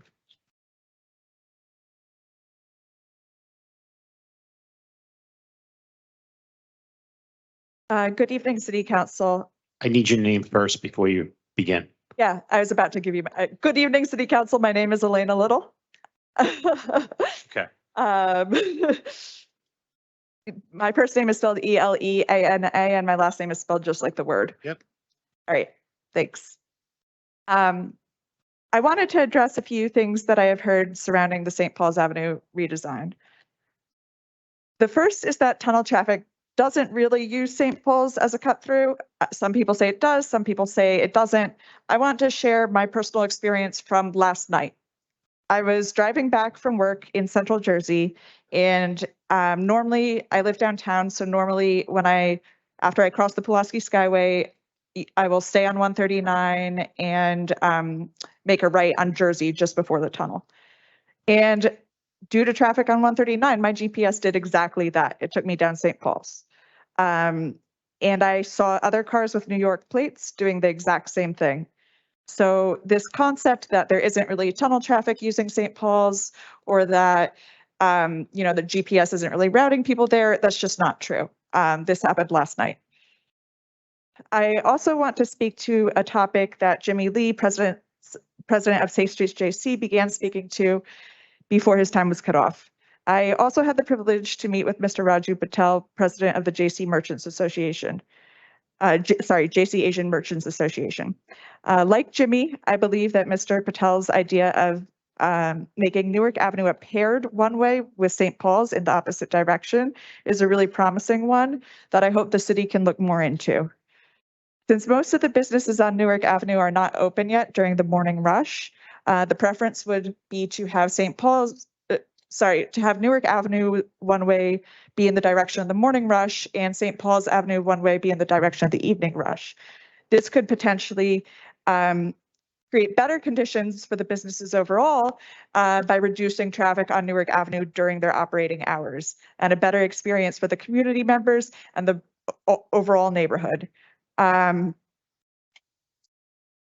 of the earlier speakers opposed to this ordinance were concerned about greater traffic in the surrounding neighborhood.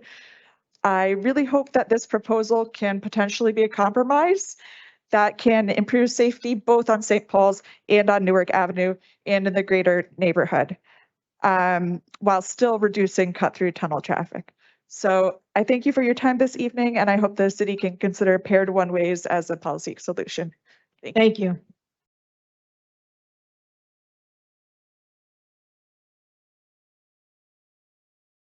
Good evening. My name is Chris Lamb, L-A-M-M. So I live in Ward C in the Journal Square area, and I'm a transportation planning professional with 18 years experience in the industry.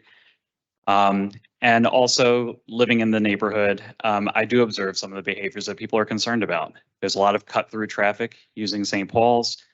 Traffic coming from the suburbs, trying to get downtown to the tunnel elsewhere, a lot of New York tags. And the burden of that falls not just on St. Paul's Avenue, but the entire neighborhood, other streets as well, as traffic fans out throughout all of Journal Square. And that's a huge burden for the neighborhood. We're a neighborhood that, according to census data, 64% of the households do not own a car. Yet we have all of the burdens that come with cars, from the emissions, asthma, traffic violence from people who want to get through as fast as possible on their way somewhere else. The proposal in item 4.5 is a start, but as others have mentioned, this is a systemic problem. It requires work throughout our city. It can't be done as a patchwork, just one street at a time or one ward at a time based on who supports what. It's a systemic problem that needs solutions throughout our city. When it comes to the immediate effects of implementing 4.5, there would be some initial challenges with that as people get used to it. Navigation apps would catch up. Downtown traffic would seek other ways, hopefully not through Journal Square or any other neighborhood. So those pains come with implementation, and I would ask people to be patient with that. Road rage is not an excuse to delay or deny this. Enforcement alone is not a solution to this problem. Any solution that depends upon enforcement to work is a failure. You can blitz for a brief period, but when enforcement priorities change, bad behaviors return. The Department of Infrastructure has put a lot into professional work into the design solutions for several years. And these are design solutions that would address the problem. So please vote to support item 4.5. and keep momentum going to address other traffic safety issues around not just Ward C, but citywide. Thank you. Thank you. Thank you.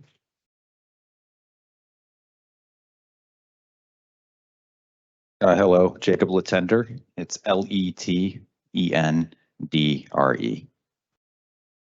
I just want to thank the council for taking the time to listen to us today. I'm here to encourage everyone to vote yes.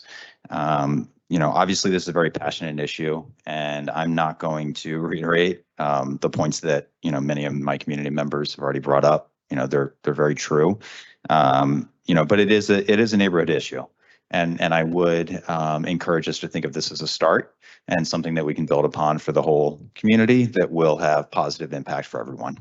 The fact is the expert transportation team, Mike Barca, others, I just want to say thank you to them. They've spent, I think it's close to 4 years working on this and putting the plan together. It's been super thoughtful and it has had a ton of community input. And I just want to thank them for their efforts. So please listen to them, listen to the traffic team, and, please vote yes. Again, I'd also encourage this just to be a starting point. We should continue to address all streets in Journal Square. I think some of the suggestions brought up tonight on Newark Ave are great suggestions. And, I really want us to encourage us to, prioritize traffic calming and just protect the most vulnerable members of our community. So please vote yes, and thanks again for your time.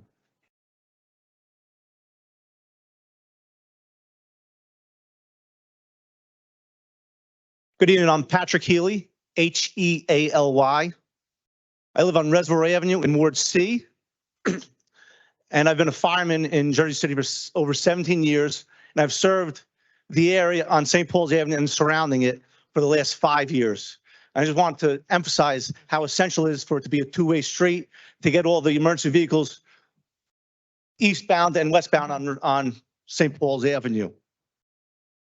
I also want to emphasize that I walk and bicycle around the city as much as I possibly can. Since I've sold my business, I've been in the car probably once a week. And I emphasize to my 3 children how important it is to cross the street and it's safety in that fashion. But I just want to emphasize how essential it is to keep it a two-way street for emergency vehicles. Thank you. Thank you, Mike. Thank you. Good evening, Shireen Kella. Shireen is Sherin. Can you spell that again? I'm sorry. Sherin. Last name Khella. Good evening, council members. I'm here as a lifelong resident of the greater Journal Square area. I'm currently a resident at 50 Day Street, Canco Lofts. I'm also a public servant for one of the largest transportation network agencies in the region. I'm here to express my strong opposition to the plans to make a section of St. Paul's one way. I understand very well the need to make decisions that won't make everyone happy. I just don't think this is one of them. It's an ill-conceived proposal that does not solve the safety and traffic problem for the community. Instead, it spreads it and in fact severely worsens the situation. The issues that have been raised tonight by the St. Paul's Avenue residents is not solved by this proposal. What does success look like for a proposal that doesn't solve any problems? The traffic pilot study conducted confirmed that the proposed plan resulted in no decrease in traffic and no increase in safety. The traffic was rerouted. The problem shifted instead of being solved. It also resulted in multiplying the negative effects within the surrounding community. St. Paul's Avenue residents are complaining about inconsiderate drivers and unsafe conditions. However, as the study confirmed, exactly those conditions persisted and also increased.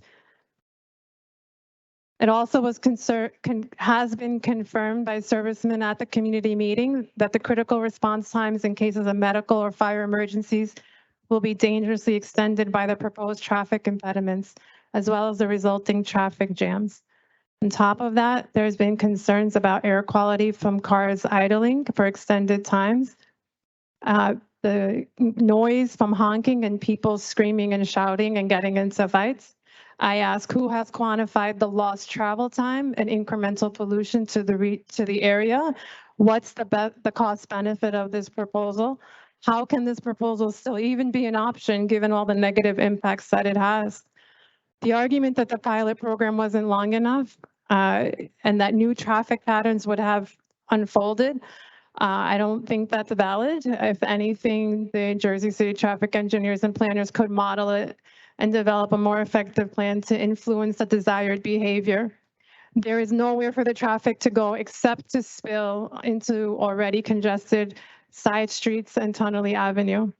The safety and quality of life of the entire surrounding community seems to be of no concern to a vocal 2-block stretch of residents who will readily shift their grievances to the next street over.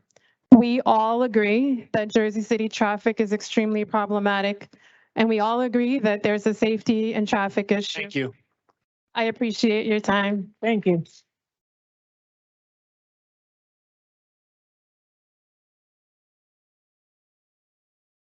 Hi, my name is George Zalepa, Z-A-L-E-P-A. Like some of my fellow. I'm sorry, I didn't get your first name. George. George? Yep. And your last name again, George? Zalepa, Z-A-L-E-P-A. Z-A-L-E-P-A? Yes. Thank you. And I'll take responsibility. I was the one that made the video of the intersection of St. Paul's and Skillman. And it was pretty depressing to watch through the video. We sped it up to make it palatable, so it's only 9 minutes, but watching an hour, I remember hitting the button, I pressed play saying, I'm going to write down the timestamp when it starts. And I started with 000. And then I started seeing cars come from off camera, which means they're going 2 full blocks into oncoming traffic, across the crosswalk, past the public school. And I was pretty generous too, because I'm not a crybaby. I mean, I know people kind of go around, when they're at an intersection, it is what it is, but I tried to get the egregious behavior. I didn't even capture the people that were driving over the curb extensions and doing all kinds of things. Hopefully you also noticed some of the trucks that some people say don't exist in that video as well. I appreciate the time that some members of council watched that video, and I think the issues, are pretty clear, especially from this meeting. The residents that live between Liberty and JFK who deal with this stuff day in and day out all want something to happen. They want change. They want to feel safer in their neighborhood. They want their houses, to not fall down. Nearly the entire opposition are from these larger buildings that don't live on the street. They couldn't make the video I made because they can't even see the street. They interact with it once, maybe twice a day as they're walking across the street. They don't have to deal with it. So to prioritize their convenience over the safety of not just, my fellow residents, but the entire neighborhood, this is not simply going to shift the problem elsewhere. It's going to be part of a solution to solve all the problems in the neighborhood. I talked to my neighbors in the St. John's apartments in Canco, and I fully support their attempts to make their streets safer, and I'll get up here and I'll support them. I wish they would have the courtesy to support us in trying to make our street a little bit safer. And in my last minute, I would just ask the council that every vote that you take is a message, not just as a person, but as a city. And what message do you want to send with this vote to say, do you want to say, yes, we consider public safety a paramount importance and we're going to support it? Or do you want to say, well, some safety is more important than others. And, if your opposition's politically connected and has the resources to fight you, maybe your safety is not so important and you can kind of tough it out on your own. I know which one I would pick, and I would hope this council would vote yes to make St. Paul's a one-way. Thank you.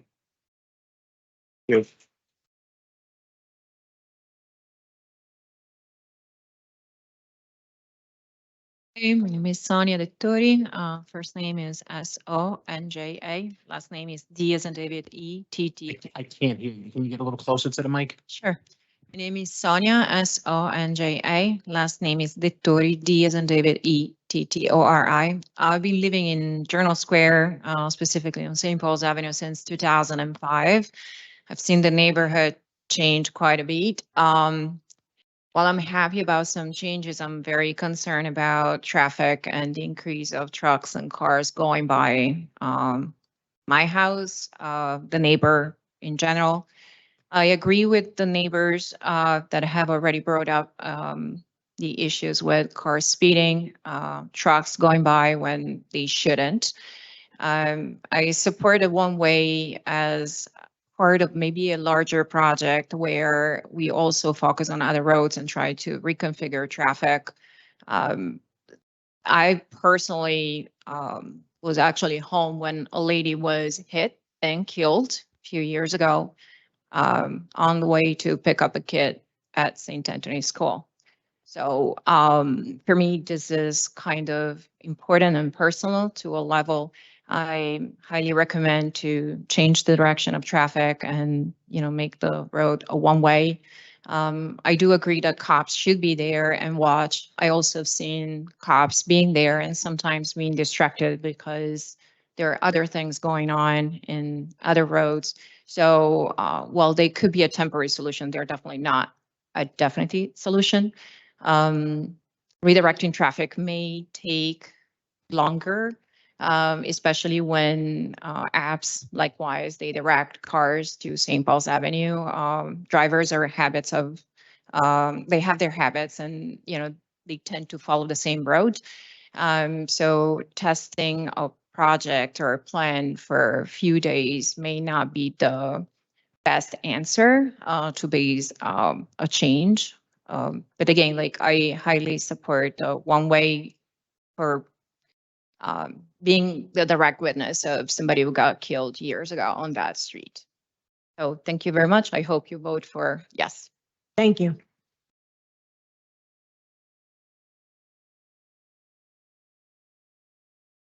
My name is Anastasia Panas, so it's ANASTASIYA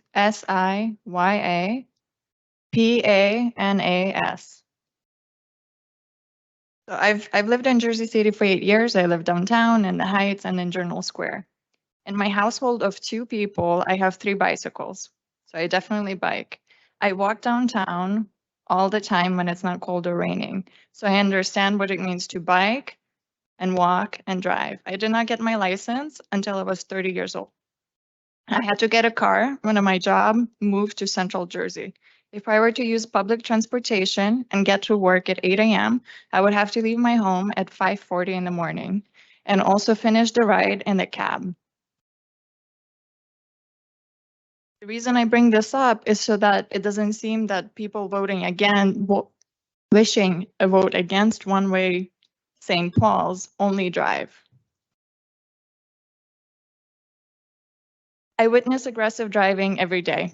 I change the time I come home and leave to work to avoid majority of the traffic. So this way I don't have to sit and drive together with aggressive drivers. But here's the thing. Aggressive drivers are not just aggressive on two-way streets. They're aggressive in general. What that street needs is 1, lighting on every corner, not just 2 per intersection, a street lamp that is well lit on every corner in those intersections between Tonelli and JFK. We need all-way stop signs on every single intersection, not just some. If not always stop signs, then we need red lights to slow down the traffic. And we need enforcement because rules are followed when they're enforced consistently. That is the solution. And if that doesn't work after considerable time, then yes, let's consider other options like making the street one way. But we have not done everything we can to improve the safety. Thank you. Thank you.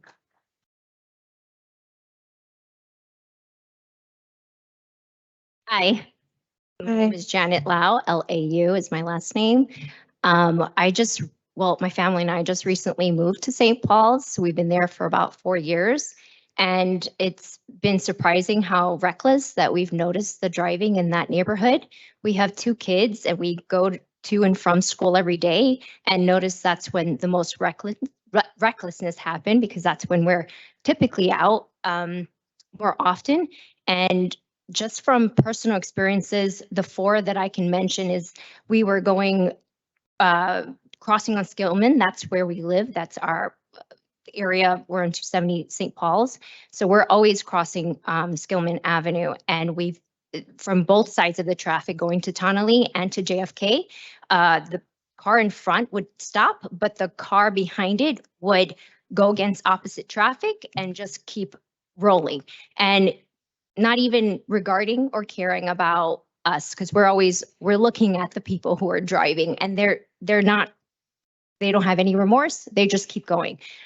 The other 2 times that I wanted to mention is the time we notice a lot of families walking. So we're walking behind them at times, and the 2 there were abrupt stops with these cars who were speeding down St. Paul's up to JFK to the point where it caused a lot of stress because I thought they were going to get hit with their when they were walking their kids. So I literally screamed to the top of my lungs to stop or wait so that either the driver or the family that's crossing is just stopping because I think there's a special ability to cross that particular street to the point where I have to kind of reflect and figure out what's going on with that street. Why is it so dangerous? I even have to put my own safety measures by hand gestures, looking them in the eye, teaching my kids to do that because you don't know if they're gonna fly by or they're actually gonna stop.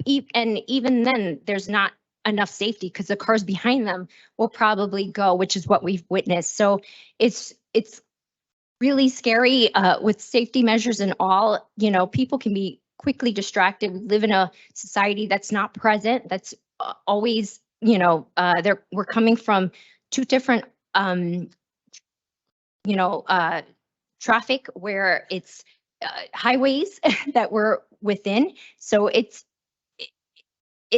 very dangerous to cross our street. So yes, we are in favor of the one way.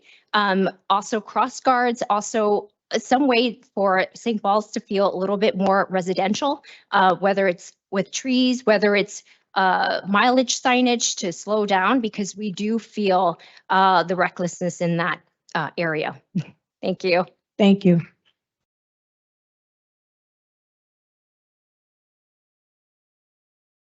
Your name? Yes, my name is Lisa Carney, C-A-R-N-E-Y.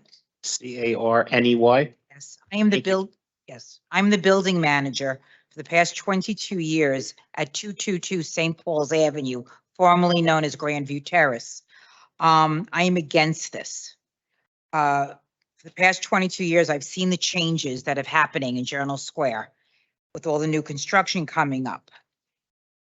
I'm not going to reiterate what everyone has said, but one thing I do want to bring up, as far as Huron Avenue and making that a one-way for the charter school, that hasn't worked.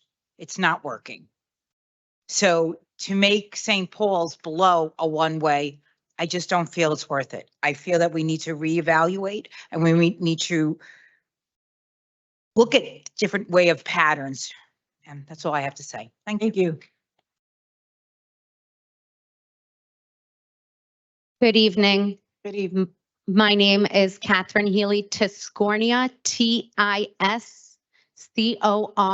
And I want to thank you all for your service. This is not an easy job, and not because you have a hard vote to make on these issues, but because you have to sit through this night after night, and it does not look enjoyable. Catherine, is it with a K or C? With a C. Thank you.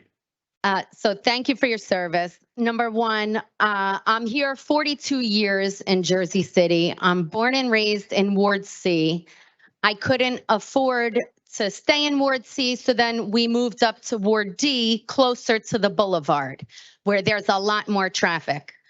I am the mother of 3 children, one who is 18 months old and in St. Elizabeth's Daycare Center on Garrison Ave between SIP and is that Broadway? And I take that turn onto St. Paul's Ave twice a day off of Tunnelly for drop off and pickup. And even though I don't live in that area, it would be a tremendous inconvenience to me that I take it twice a day. Also, as a mother, I am training my children as my parents trained me to make eye contact with the driver. Don't step out, even when the light is green, even when the light is red, people still go through that red light. You have to sit back and wait. You know, we have to teach our children street smarts. You move to the city, you need to be careful, and you need to train your kids to be careful. We're not doing that. There's no self-responsibility here. We're putting the blame on everybody else, but really, we're the ones who need to be careful. You're the pedestrian. I'm a pedestrian. My husband and I, we share a car. We try to walk everywhere. I'm always in sneakers. I'm in my suit and my sneakers because I walk to work. I try to walk home from work because driving, every other street is shut down. You can't get around. The problem is when we have to drive the baby to daycare. We need a car. We need a car seat. Then you're doing soccer downtown at Cave and Point. We stopped doing that because it took us an hour to get there. But my sister does it. You have to load the kids into the car. You have to bring the softball equipment with you, the soccer equipment with you. The hockey parents, they can't ride bikes to take their kids to hockey practice with those ginormous bags. Biking is beautiful. That's like an ideal world. It's just not practical for families who are trying to get their babies around and the equipment around. So, I mean, if there's a way to get more cars off the street, Thank you. do that. Thank you.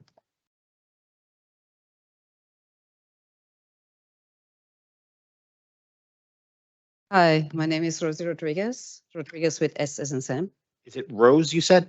Yes, And Rodriguez? with S. Thank you. I echo the thank you for all of you for sitting through this and listening to us and trying to figure this out. I'm here to express my strong opposition to the plans of making St. Paul's stretch a one-way street. The proposed one-way stretch does actually nothing to really solve the problem, and that has been proven. It actually really severely worsens the situation.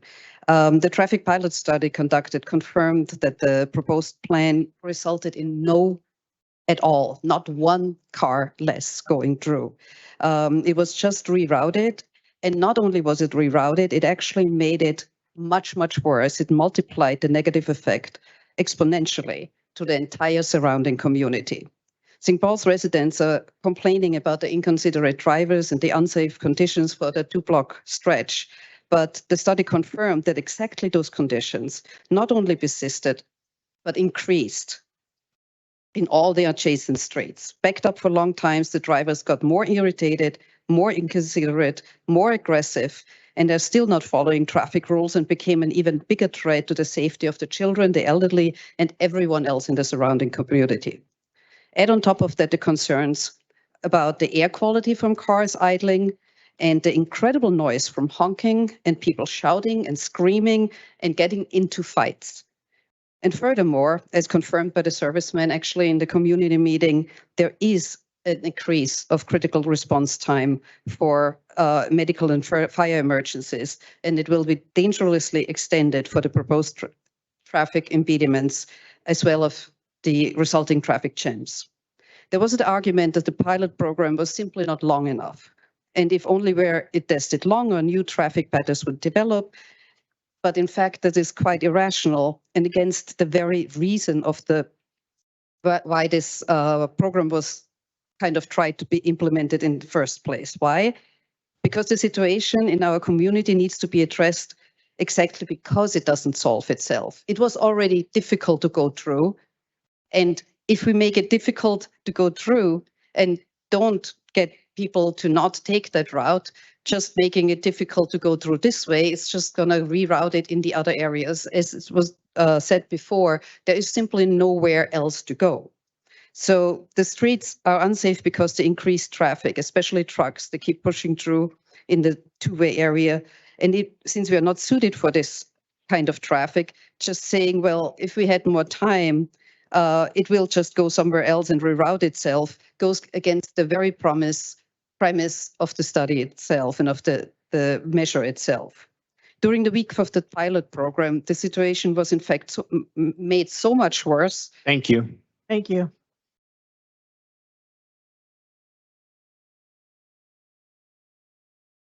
Hi there. My name is Brian Duck. I'm a resident of 50 Day Street, Canco Loss. Your last name, Brian? I'm sorry. Duck, D-U-C-K. Thank you.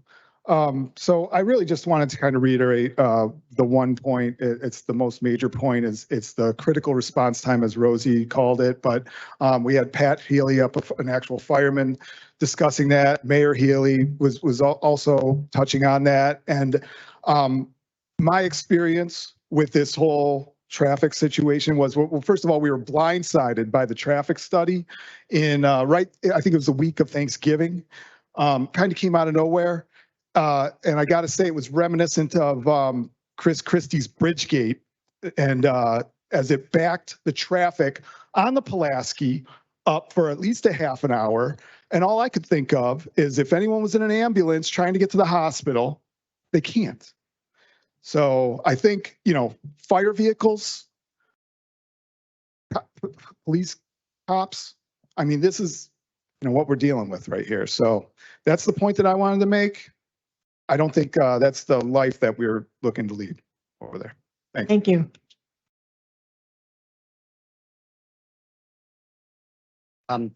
Good evening, Council President Waterman and council members.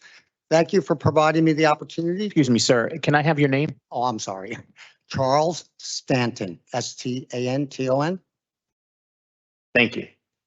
Thank you for giving me the opportunity to address you on this important issue. I have lived at 225 St. Paul's for the last 30 years. I raised my 2 children in our neighborhood. I can consider myself well acquainted with the immediate neighborhood, which is the focus of my comments. It is completely clear to me that this ordinance will harm the immediate neighborhood, in particular, the residents, families, and children who live in the homes and apartments that line the new traffic route. In particular, the families who live on the length of Tunley Avenue between Tunley Circle and Nork Avenue, and all the residents and families of the 2 side streets that will bear the brunt of this plan, namely Van Winkle and Liberty Avenues. I've pored over the city's project documentation and attended the March 20th City Council caucus. I know firsthand of the vehement pushback among community members after the disastrous pilot that tested this new route. When I look at the planning documentation, the first thing that occurs that is clear is that the sole criteria for success of this project is the safety of that 2-block area of St. Paul's, right? What it is missing is really just about everything else. In the first place, what is totally absent is any analysis or even consideration of the safety and traffic impacts on the surrounding streets. And I am only talking about the immediate neighbors on Van Winkle, Tunley, and Liberty. There's not even a single paragraph in all the documentation on this, nothing. It's extraordinary for a planning effort like this not to examine the pros and cons, costs and benefits to everyone in the entire neighborhood. That's feasibility planning 101. A proper feasibility study looks at the big picture in all its elements. I would include the role of St. Paul's Avenue and Nork Avenue in relation to the 2 of our 3 Hackensack River crossings, the Pulaski Skyway and the Whit Penn. But let's leave that aside. What such a feasibility study cannot omit is the impact of the new traffic pattern on the immediate neighborhood. At the very least, looking at both pedestrian and traffic safety. Okay, and then you develop criteria of success, i.e. in this case, the safest solution for the most people in the neighborhood as a whole. And then, and only then, evaluate options and offer solutions that meet that criteria. This was not done in this case. Okay. I would just like to point out a couple of areas that are of major concern. I'm running out of time. Okay, but traffic will be rerouted to Van Winkle, right? So all it did was shift all the problems up onto Van Winkle. The traffic department did not look at what that's going to be. There's more pedestrians on Van Winkle. The turn on Van Winkle. Thank you, Charles. Is really difficult. Thank you.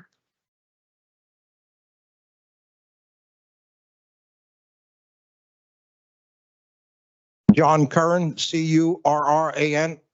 C-U-R-R-A-N. Yes, I'm the building superintendent at 222 St. Paul's Avenue. Personally, I think this is a citywide problem. It's more than 1 block. We have a lot of safety issues. We have even the e-bikes doing 30, 40 miles an hour, cutting through traffic. We need to have tickets given out and more police, or maybe like in New York, not the police, but maybe we need to have traffic police like they do in Manhattan, so we don't tie up the policemen. Second of all, I understand the lady had said her house was shaken. Simple problem, no trucks.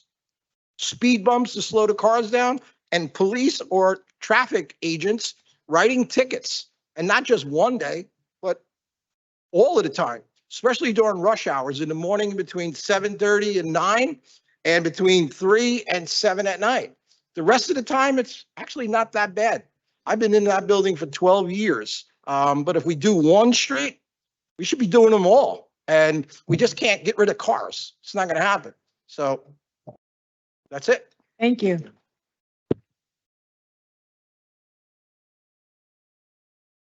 Raju Radia, R-A-J-U, R-A-D-I-A, You got to slow down. R-A-J-U, J-U, okay. R-A-D-I-A, R-A-D-I-N, A as an apple.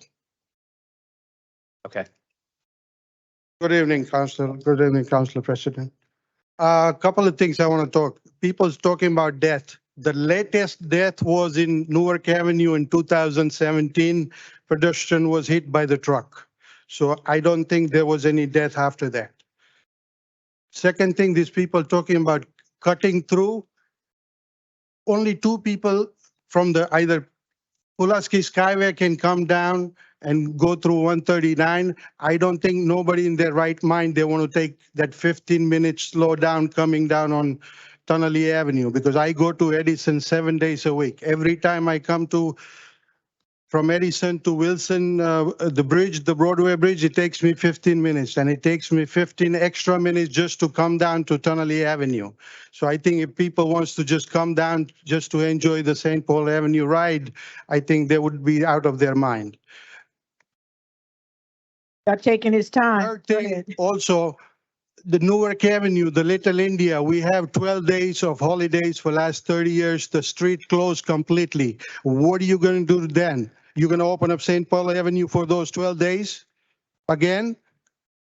I don't think it's right. You know, I'm totally against it. And I think people, if they want to live in city, I think they have to bear some of the stuff. Jersey City is doing so good. Their house is worth a lot of money. I think they should just sell it and move to the suburb and live peacefully. Thank you. Thank you. Thank you. Thank you. Hi, Bhavesh Patel here. Good evening, everyone. Can you spell your first name, please? Bhavesh. I can't hear you, sir. Just say it again. B-H-A? Bhavesh. B-A?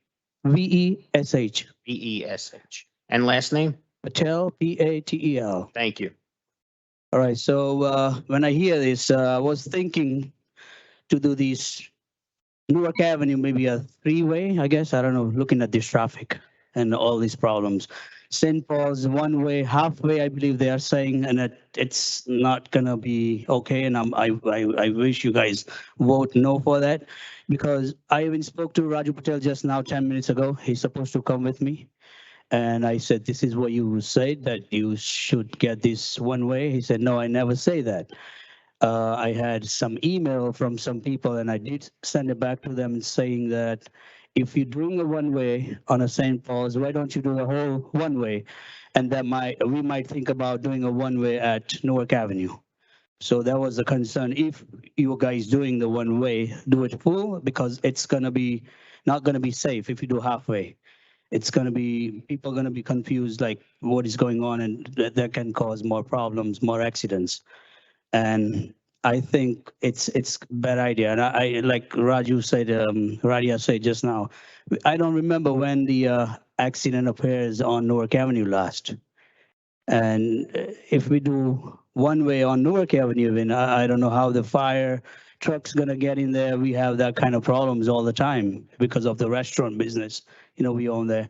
So I guess the way it is right now, we should keep it. And we try to focus on traffic and, to control the traffic, put some signs there about speeding and slow down the traffic, and let's see what happens, That's what I think. I think we should vote no on this particular St. Paul's halfway one way. Thank you. Thank you.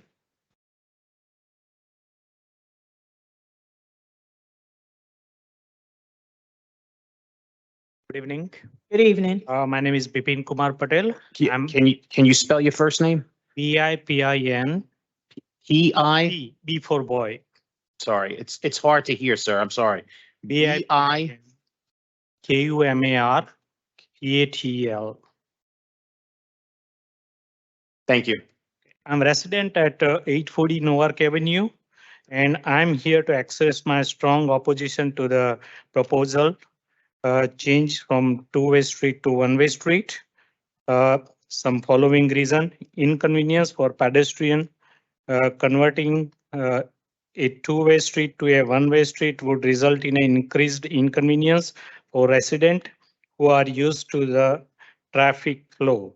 It would disrupt their daily commutes and increase the travel times, leading the frustration and added stress for those who rely on these routes for daily activities, and also negative impact on local economy. Local business may suffer from the reduced accessibility and increased traffic congestion caused by the convenience to the one-way street, reduced foot traffic, and limit access to business may result in increased sales and revenue, which could harm the local economy and result in job losses. Thanks. Thank you.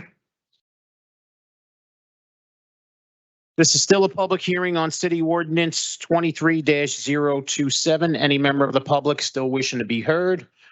Motion. Second. I have a motion. Oh, Sorry. All right, thank you. hold on 1 second. Your name? First name is Edward, and I'll spell the last name. It's TROCHIMCZUK.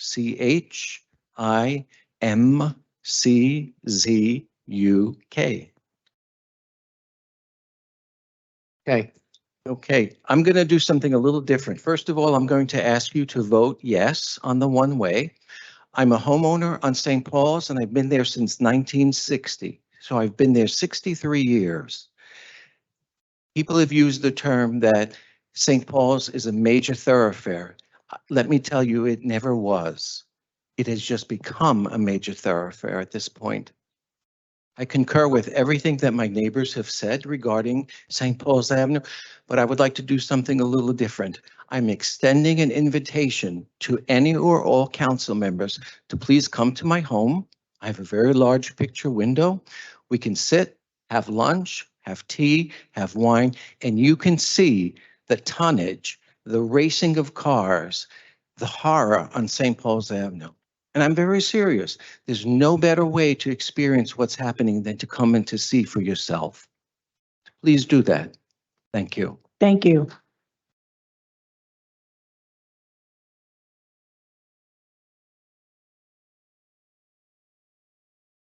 Your name? Adam Cohen, Cohen.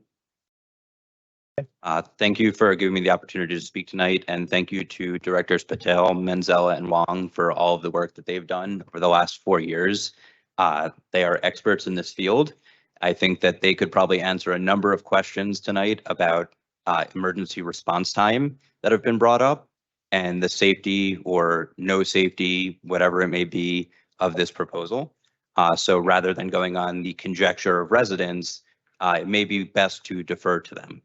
I just want to quickly read a July 21st, 2015 letter to County Executive DeGise from Doug Carlucci, who was the aide to Mayor Fulp at the time. It's talking about the changes to Huron Avenue and Brooks Place, changing Huron Avenue from two-way to one-way south and Brooks Place from two-way to one-way west. The purpose of these changes are to alleviate long-standing congestion and pedestrian safety issues related to the Golden Door Charter School at 3044 Kennedy Boulevard. The changes are being made after extensive consultations with residents and business owners in the surrounding areas. Sound a little familiar?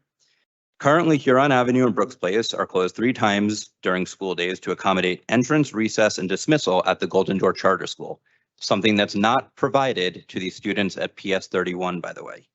The proposed changes will eliminate the need for these daily closures. Consequently, the city believes the proposed changes will improve the flow of traffic in the area. Additionally, these changes will restrict cut-through traffic turning right onto Brooks Place from Kennedy Boulevard to access St. Paul's Avenue and Route 139. As a result, these changes will increase pedestrian safety in the area, which in addition to the school is the location of a large senior citizens building north of St. Paul's Avenue. That large seniors building is Grandview Terrace. There are currently C-Click Fix complaints online from residents of Grandview Terrace who say that they cannot safely cross St. Paul's to this day. The right thing isn't always the most popular thing. You've heard from residents who live in 271 unit buildings. We are 30 homes. We are never going to have a louder voice or a larger voice than those large buildings. But this is our daily life. I live 15 feet off of St. Paul's and I see it every single day. My home rattles every single day. Councilperson Baggiano keeps on saying he will support something, but all we've gotten from him is a commitment to stop signs and speed humps, the status quo. That's the exact situation that we are trying to change. He mentioned the deaths on Baldwin on Monday, but he was the one who pushed to kill any efforts to make it safer with all of your support. A no vote on this is making the same mistake twice. You let him fool you once, shame on him. Don't let him fool you again. Thank you. Thank you. This is still a public hearing on City Ordinance 23-027. Is there any member of the public still wishing to be heard? Motion. Second. Motion made by Councilperson Saleh, seconded by Council President Waterman to close the public hearing on City Ordinance 23-027. Councilperson Ridley. Aye. Councilperson Prinzary. Aye. Councilperson Baggiano. Councilperson Saleh. Aye. Councilperson Solomon. Aye. Councilperson Gilmore. Aye. Councilperson DeGise. And Council President Waterman. Aye. Motion carries 8-0 with Councilperson Rivera absent to close the public hearing on City Ordinance 23-027. Council President. Yes, we have the director from infrastructure here, and Mike, you still here? Oh, I can't hardly see you. Would you please come up and address the council? I know at 1:34 we received the email from Mike, and so explain it to the public exactly. Everybody listen now. Good evening, Council President, members of the council, members of the public. Council President, per your request, I am summarizing the email that was sent to you by my department earlier today. The email outlines a couple of different things. The first one is previous traffic calming efforts on this stretch of St. Paul's Avenue that have already been implemented, whether by specific request of residents or by the department's own determination that intervention was needed. These improvements following community engagement include: one, the installation of painted curb extensions at the intersection of St. Paul's and Liberty Avenue and St. Paul's and Skillman Avenue. Number two, the installation of speed humps at 3 locations, one at Tunnelly Avenue, one at St. Paul's Avenue and Liberty Avenue, one at Liberty Avenue and Skillman Avenue, and one at Skillman Avenue and JFK Boulevard. Number three, the installation of an all-way stop sign controlled intersection installed at St. Paul's Avenue and Liberty Avenue. And number four, the installation of rectangular rapid flashing beacons, which are also known as the flashing pedestrian crossing signs, installed at Skillman Avenue because of its proximity to a school. We also outlined for you in the email traffic calming improvements that are planned by the department. And I will clarify, these are planned whether or not the ordinances that are up for consideration today are passed. These include: number one, the repaving of St. Paul's Avenue from Tunnelly Avenue to JFK Boulevard. Please let her speak. Which would mean, of course, reconstructing the street, resurfacing it with fresh asphalt, and restriping the street, maintaining existing configuration of the lanes and the parking lanes. Number two, all of the previously mentioned traffic calming elements that were installed in a temporary way, i.e. using paint instead of harder, more resilient elements, would be reinstalled. This includes the curb extensions, but hardscaped with concrete or asphalt, and the speed humps returned the way they were. Number 3, a concrete median pedestrian refuge island would be installed at St. Paul's Avenue and Skillman Avenue, which would accomplish the goal of reducing the crossing distance for pedestrians in that crosswalk and also providing an added level of security for people who are exposed in the crosswalk from oncoming motor vehicle traffic. And number 5, the consideration of chicanes along St. Paul's Avenue, which is a measure of traffic calming that provides horizontal pinch points as opposed to speed humps, which provide the vertical deflection. Chicanes provide horizontal deflection along the street, encouraging traffic calming. So these are the elements that the department has planned, that we have identified funding sources for, and are to be scheduled for installation no later than this summer of this year. Thank you. Any questions? Here? All right, Sean. Okay, for final consideration and adoption of City Ordinance 23-027, Councilperson Ridley. I think that the changes that Director Patel just listed are very good to add to the area. I'm looking forward to seeing those changes. I know you mentioned curb extensions are there now, painted curb extensions, but I think concrete curb extensions would really help, which I think that's what you're saying you're planning to do, is change those to concrete. I think that I still really haven't heard how we're going to deter the traffic from going to other places by turning this street to a one-way. But I think the residents of St. Paul's do deserve some relief on St. Paul's, and we have to figure out what that is. I think a lot of these measures are good steps, and I'd like to see them implemented quickly. But for right now, I don't think that changing it to a one-way solves the issue for the streets around them. It just causes more traffic on additional streets, and we're going to be here asking to do things on those additional streets in a couple months. So with that, I'm going to vote no. Councilperson Prinzary.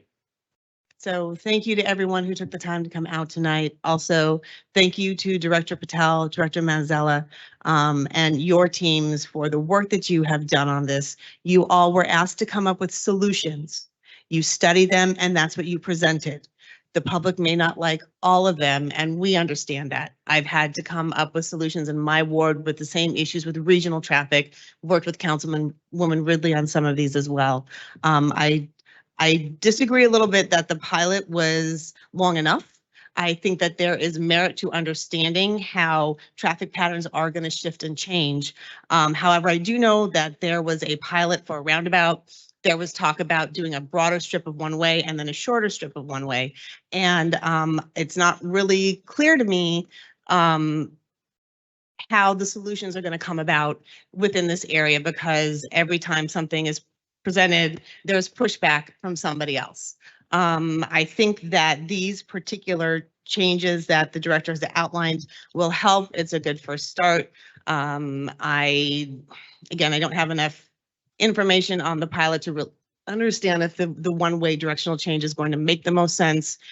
So for that reason, I'm going to go ahead and vote no. Councilperson Baggiano. Yeah, I just want to make a remark to two people out there that talked about the motorcycle police and everything. Well, I was a cop here for 36 years. We had 160 motorcycles and scooters in this city, and I was one of them. And we had corners to stop the traffic and stop the speeding. Today, we have none. That's why traffic is out of control.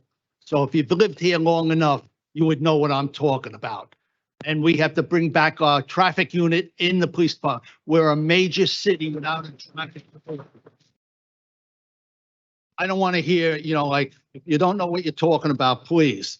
I want to say there's going to be a lot of changes over in St. Paul's Avenue, especially to a couple of people I know over there that I've been speaking to, Lillian and Megan, and they're going to come. So I'm voting no, and let's hope the changes come soon.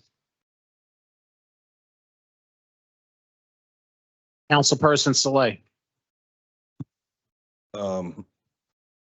It's really unfortunate that the traffic study that the Department of Infrastructure didn't take longer, that it wasn't fleshed out fully. It only lasted a week, because that would have really informed, my decision as to whether or not it should be going in a one-way direction.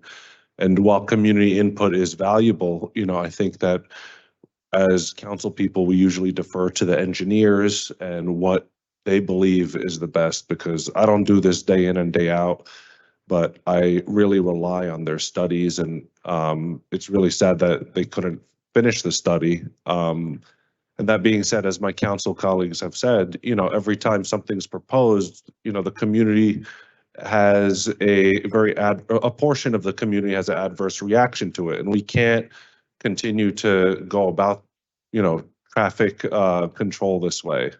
The Department of Infrastructure is tasked with giving us an itinerary of ways to make our streets safer, both not just for the pedestrians and the cyclists, but for the cars as well, because you see a lot of traffic accidents that happen.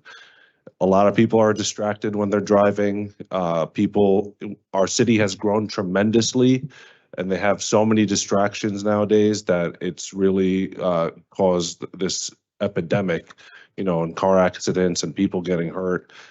That being said, I think the heart of the problem is enforcement, and we do need enforcement, but it has to be coupled with the infrastructure changes that are necessary. It's unfortunate I have to vote no on this. But I always defer to the engineers and, with more knowledge and more community, if we were able to talk to the community and tell them why it's important. Sometimes you have to lead and show them that, hey, this is what would happen if we had a month-long study and people changed their traffic habits. So thank you. Councilperson Solomon. Sure. So I'm going to vote no on the ordinance, and I wanted to start about a couple things and pieces to that. So the first is, watch the videos in St. Paul's, heard the testimony. It is gut-wrenching, and everybody deserves a safe street. And when you see those videos, it is hard to watch what's happening. And having looked at their proposal, having seen some of the results from the studies, I do have some concerns about the impacts on Van Winkle, the left turn from Tonnelle without the light, effects over on Liberty, and understanding, will those streets suffer significantly more, or will you just be shifting, or you really reduce cut-through traffic? That said, it was really, really important for me as this process went forward that there were clear, direct commitments to safety improvements. And what Director Patel and Manzella outlined today in the ordinance was the concrete construction of the bump outs, the pedestrian islands, and the chicanes. And I understand the chicanes are considered. I understand the councilman, when he made his comments, said that he was going to consider them too. I think that if those are put in place based on the parties involved, there has to be a commitment to see them through and to see through their impacts and effects and not remove them. And if for some reason they do come in and are removed, that would be a significant problem. With all that said, it's really, really, really important that we continue to observe after these changes are put in place. Those changes are going to come in place. Continue to go to St. Paul's. I will take you up on the offer to sit in the window. Make sure that they see what the impacts are and then continue to observe. So this is not the end of a conversation and discussion, but the beginning of that conversation and discussion to make sure that that road ultimately is safe. But right now, with the concerns around the impacts, the lack of the full complete pilot, I can't vote yes, so I'm voting no. Councilperson Gilmore. Wow, this one is hard. First and foremost, thanks to all of the residents that came out to share their concern. I think this is what our democracy is about. Everyone coming out, voicing their opinions, whether there's the differences of opinion. So as long as though we do it in a respectable manner. As I sit here and try to imbibe this situation, I just can't help but think as a city how essentially we failed the residents, because when we talk about the demolition of 1 and 2 family homes, bringing to fruition these huge buildings with all these units, we don't address the complete infrastructure to see if our city can accommodate all of these people that's coming in. So now we have an issue where we have a group of passionate neighbors essentially choosing between whether to turn a portion one way or to leave it two way. And in essence, it's really none of you guys' fault. But with that being said, for me, when I'm looking at the changing of things, I like to see a comprehensive plan. I understand that there was accommodation because at one point it was going to be one way from Kennedy all the way down. Then there was a compromise to do it in the middle. In my opinion, I think it's a bad compromise. Either you do it all the way one way and then one way another way to have some form of unison, because what we don't want to do, we don't want to say, all right, we'll remove the problem from here and we'll put it there. So given all of that, I'm going to abstain. I'm going to abstain. Okay. Councilperson DeGise. Quiet, please, please. I'm voting no on the measure. I do support the one way, but obviously working with the community group, especially walking on Van Winkle, and seeing how they would be affected, I think there needs to be a larger scope taken into account. And it's not of the fault of Director Patel and her department that worked very hard, but she actually needs more help from other departments for enforcement and education throughout the neighborhood so we can study the entire infrastructure of that area. So we see where we're going to be diverting cars and what effect that's going to have on this mainly residential population.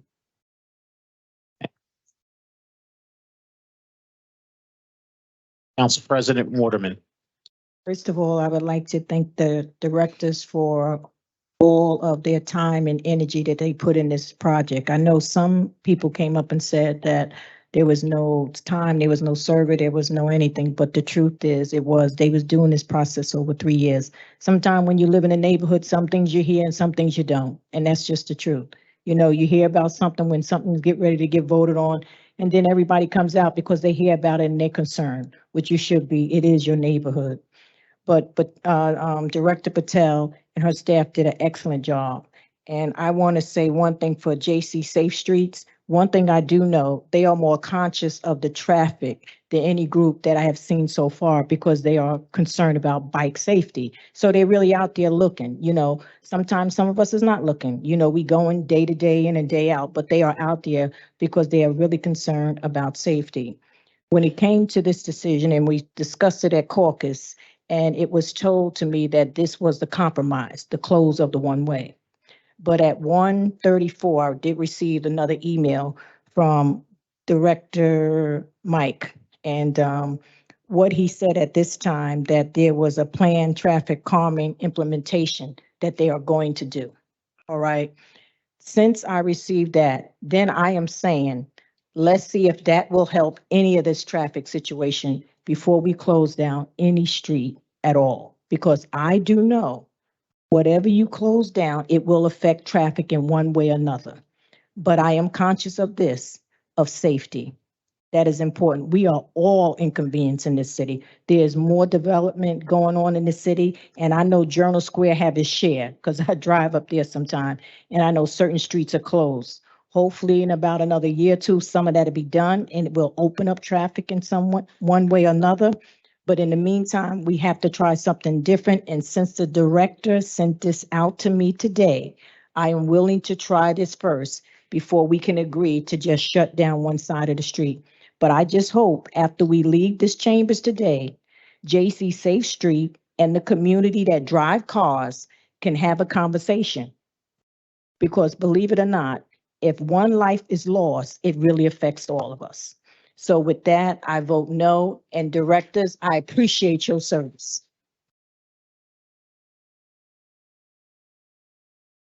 Okay, City Ordinance 23-027 is defeated 071 with one abstention from Councilperson Gilmore and Councilperson Rivera absent.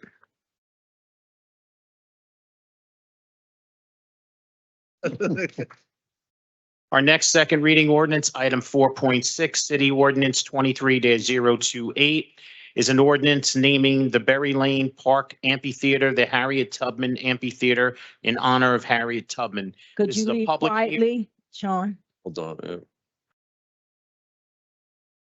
Members of the public, can you please leave quietly as we still have to conduct business? I appreciate it. So again, this is an ordinance naming the Berry Lane Park Amphitheater, the Harriet Tubman Amphitheater in honor of Harriet Tubman. This is a public hearing on this ordinance, and I see we have a speaker. Just give me 1 second.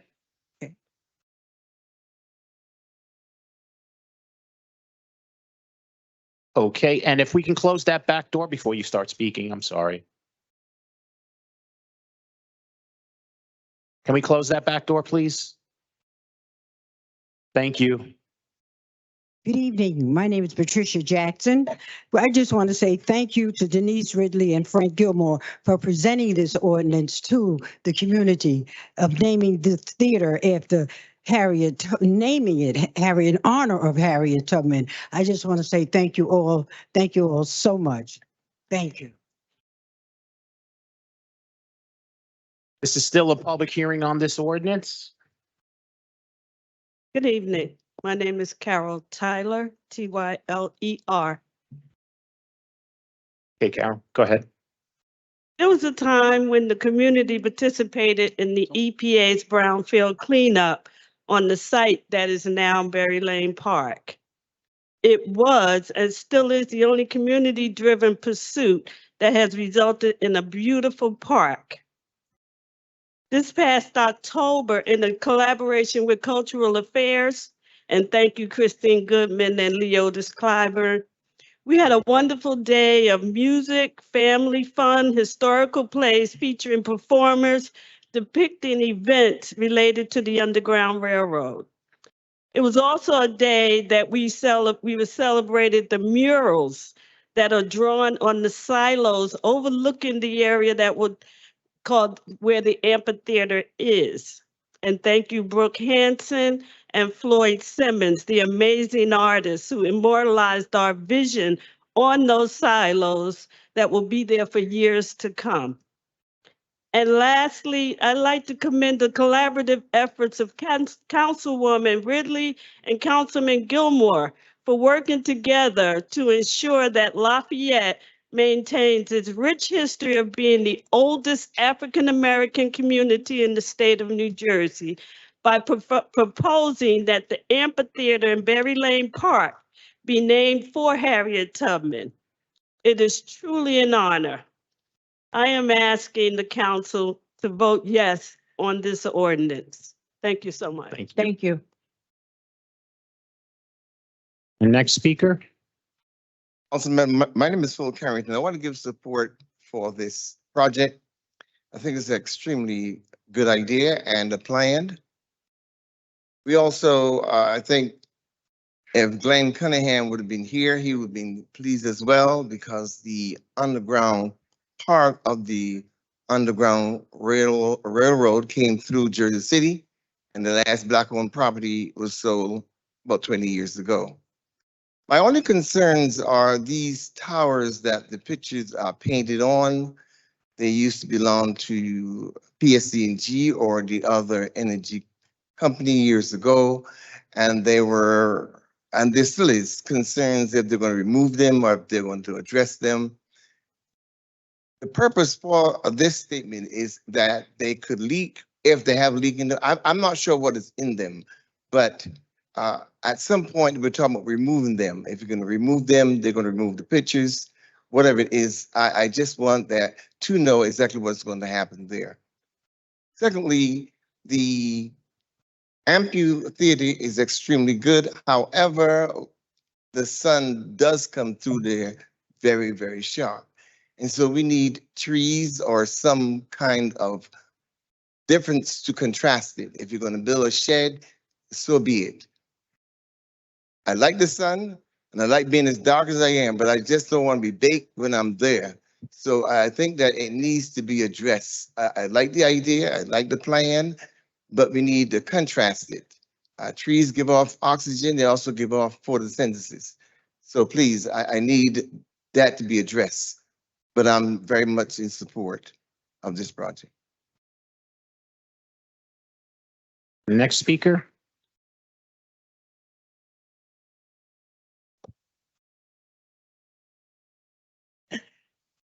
Jim Jones. I am a member of the Friends of Berry Lane Park. I'd like to thank the council members for considering ordinance 23-028 and you, Councilwoman Ridley, and Councilman Frank Gilmore for sponsoring this ordinance. It is unfortunate that gerrymandering map has created a separation in our park.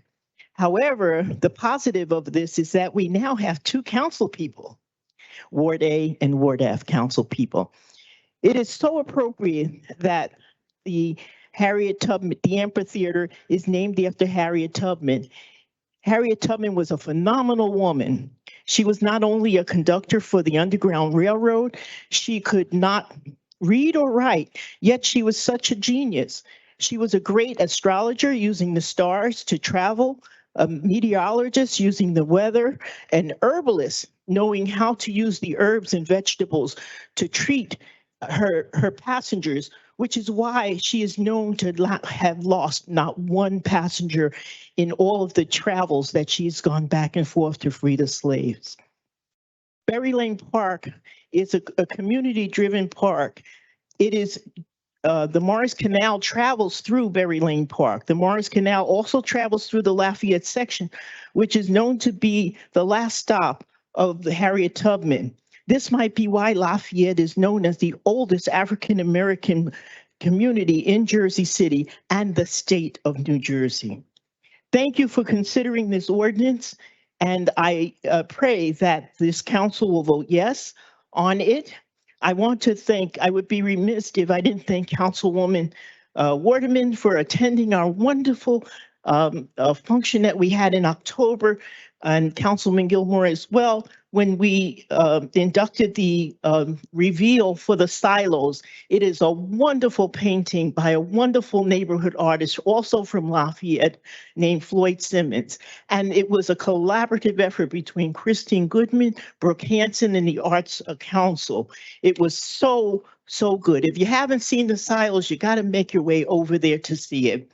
Also, in closing, I want to say to you, Councilman Gilmore and Councilwoman Ridley, that we are now inducting you as honorary members of the Friends of Berry Lane Park. And as such, we are issuing you your uniforms. That's nice. That's nice. Put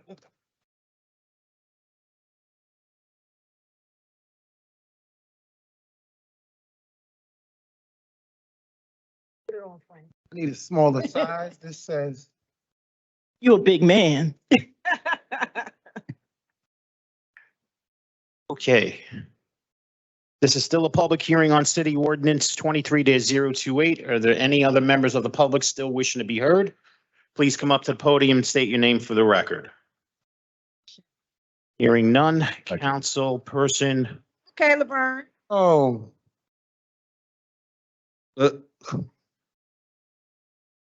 Now, it's a beautiful thing.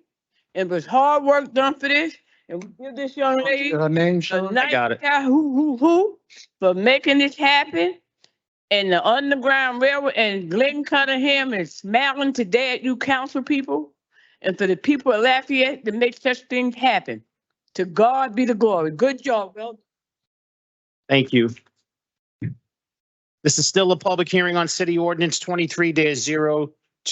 Any other member wishing to be heard, please come up to the podium and state your name for the record. Motion. Second. Motion made by Council President Waterman, seconded by Councilperson Saleh. On the motion to close the public hearing on City Ordinance 23-028, Councilperson Ridley. Aye. Councilperson Prinzary. Aye. Councilperson Baggiano. Councilperson Saleh. Aye.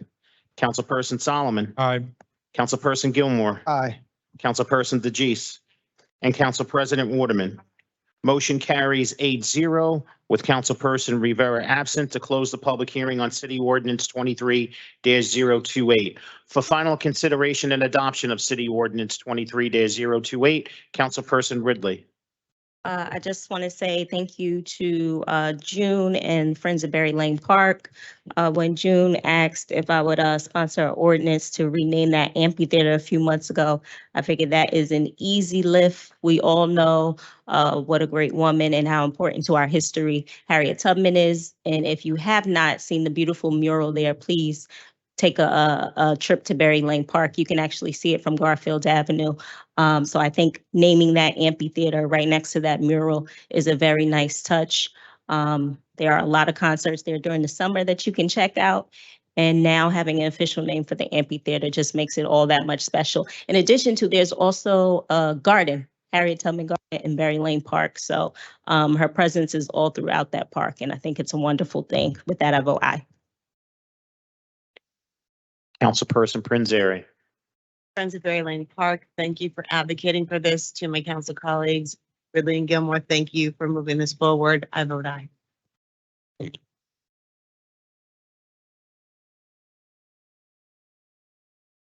Councilperson Baggiano. I vote aye. Councilperson Saleh.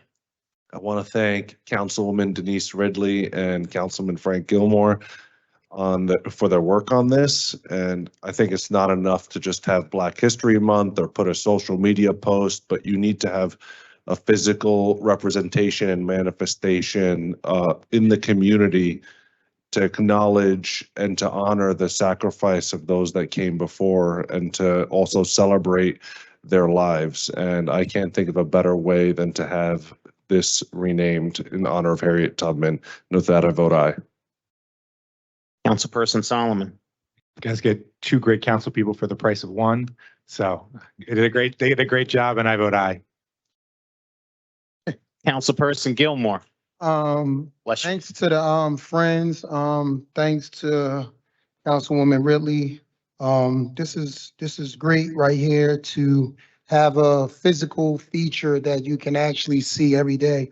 I know I benefit from this park every day. As some kids call it, Coach Wu Park. I'm literally there every day. And I think that it's good for us to have something, an amphitheater, such a beautiful visual. And thank you to the friends for keeping it clean. I vote aye. Councilperson DeGise. I vote aye. Thank you to the council people who made this happen and the community groups that are so heavy into their advocacy for this area, especially this park, making it what it is. Thank you. And Council President Waterman. I want to thank the council people for working together, but I want to take this opportunity to also thank June in Berry Lane Park because I know she worked on this park for decades.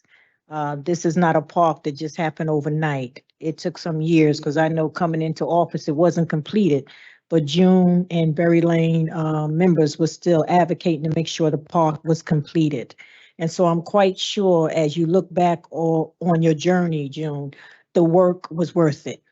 You know, all of the tears and the headaches, it was worth it because now families in the area have a place to go. And I always believe when you are a parent, the best place you can take your child is to a park. And the reason for that, because it don't cost anything. And for so many of us who had children, especially when there's a financial struggle and you want some type of activity, you take them to the park and you pack a picnic basket and you be there for the whole day. When you get home, you just pray that they go to sleep. So I want to commend you and keep doing what you're doing there because you really bringing that park alive. I vote aye. City Ordinance 23-028 is approved unanimously 8-0 with Councilperson Rivera absent. Okay, council members. Before we move on to the public speaking portion of the meeting, Council President, is there a motion Yes. to remove item 11.5, City Ordinance 23-022 from the tabled agenda? Yes. You're making that motion? Motion. Second. Motion made by Council President Waterman, seconded by Councilperson Saleh to remove item 11.5, Ordinance 23-022 from the tabled agenda. And if you want, I can read it into the record quickly. is an ordinance amending and supplementing Chapter 337, Water, Section 13, Water Emergency Standard enumerated to include the lead service line replacement program. On the motion to remove item 11.5 from the tabled agenda, Councilperson Ridley. Aye. Councilperson Prinzary. Aye. Councilperson Bajano. Councilperson Saleh. Aye. Councilperson Solomon. Aye. Councilperson Gilmore. Aye. Councilperson DeJeece. And Council President Waterman. Motion carries 8-0 with Councilperson Rivera absent to remove item 11.5 City Ordinance 23-022 from the tabled agenda. For final consideration and adoption of Ordinance 23-022, Councilperson Ridley.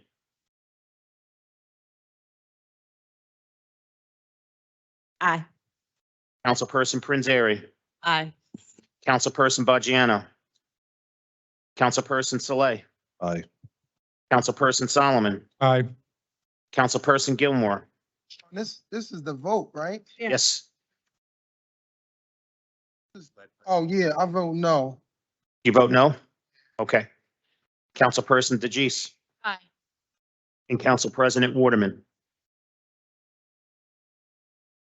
City Ordinance 23-022 is approved 7-1 with Councilperson Gilmore voting no and Councilperson Rivera absent. Okay, council members, we are now moving on to our public hearing portion of the meeting. I'll be calling the number. Please pay attention to your agenda and your first name. And with that, we have 5.1, Laverne. First of all, I want to thank this council for what you have done and what you are doing. But we need your help in this city with housing. I have a young lady that's in a wheelchair with one of her legs missing. She's trying to get into affordable housing here. She has Section 8. I've been working with Corinne Hudson with the Lena Edwards building on Ocean, now the Webb building on Oak and ML. And it's very hard. We have a lot of homeless going on. People have been calling my phone and I've been trying to get them housed. And we need to work on more affordable and workforce housing in this city. It has went horrible. And the next thing we need to do is get some more police out here that's really like a Bogiani, that's getting in the community, being a community cop. I am so sick and tired of stopping kids from going to smoke shops, buying weed, and these people that selling it do not care about our children. And it's a disgrace. That's what's going on. That's what I do in this community with the back to school, the winter coats, the toys, and this summer, I'll be back in Barry Lane at my camp. And Gilmore, you better keep it clean up there for me. And another thing that's going on, the Webb Park is a disgrace.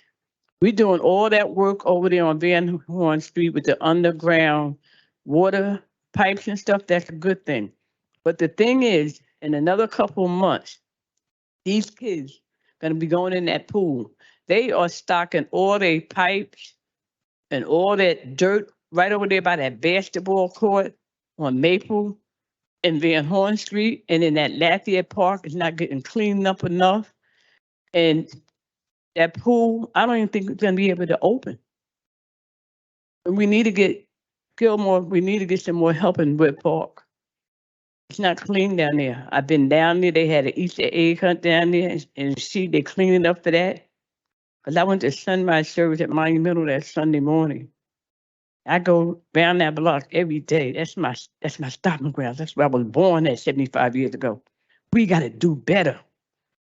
If that was in the neighborhood, that we worrying about a one-way street on St. Paul's, I'm worrying about them babies living Lafayette area that come to that park and get ready to come to that pool.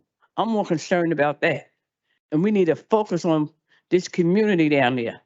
That's a lot of dirt and dust that's going on. My niece lives across the street in Sport, Michelle. She done been in the hospital 3 or 4 times. She has asthma.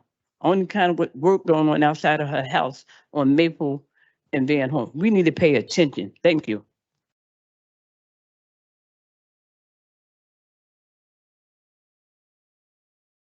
Next speaker, 5.2, Minivera.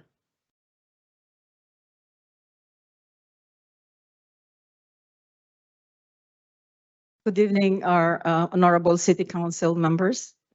I'm here tonight to present our concern about the situation at Stegman Place, zip code 07305. There are incidents in there that has been reported about fire being started illegally using debris that are collected behind the residents in that area. The police department and the fire department has responded, but it's been happening again and again. And our concern is it is a highly populated area. The houses are together close by, so the fire could easily spread. So our concern is, what are we gonna do with this illegal dumping of garbage behind the residents? Also, the illegal disposal of liquid waste behind the same house. It has been reported, it has been inspected, and they found that there's such violation in there. Our concern is the health of the children who are playing around that area. The third concern that I would like to bring is the traffic in that vicinity, particularly on Stegman Parkway. People are using the sidewalk to park their car, particularly on winter time and on rainy days, forcing the pedestrians to walk in the middle of the street, which is now becoming heavier with the traffic. So I would like to ask the council to consider investigating these fire incidents as well as the traffic situation in that area. Thank you very much. Whenever, if you can see my aide, Brittany Kelly, she'll get your contact information from you and we'll follow up. Which one, ma'am? She's Thank you so much. Come to see you. There you go. Okay, next speaker, 5.3, Angie.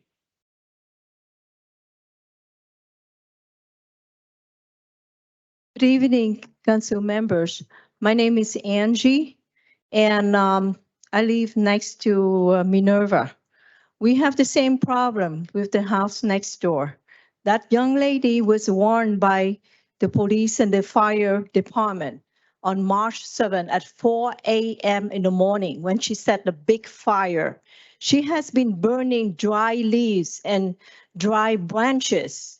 And now she moved to the behind her house with using a fire pit and continue to burn leaves and branches in the morning. We cannot open our window for fresh air. We have to close it. This is a health hazard.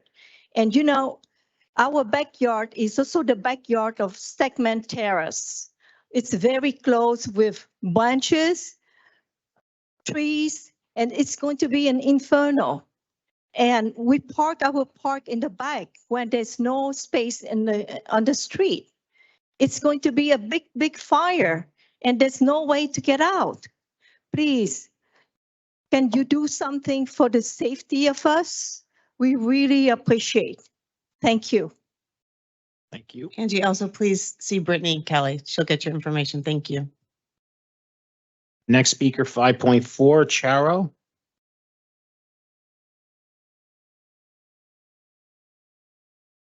Good evening, council members. I am Charo Encarnacion, also from Stegman Place. Have been living there for 30 years. It is a quiet cul-de-sac with friendly neighbors, and we have no problem except for one. So lately, the tenant of this neighbor has been burning leaves, once in the front island, and then lately in the back, in the middle of the night, so nobody can witness. The fire department and the police have come, but she's not deterred by them. Last week she burned leaves again. We don't know what to do anymore. We are all on edge when she will start burning them again. I have witnessed the embers flying. What if it hits something combustible? So then there could be a fire, which could be a danger to everybody living in the neighborhood, specifically Stegman Place and Stegman Court. I hope she doesn't think she's above the law. So please help us be safe from this fire before it burns our homes and endure or cause death. Thank you. Charo, if you could also join Angie and speak with Brittany Kelly. Thank you. Our next speaker, 5.5, Tess.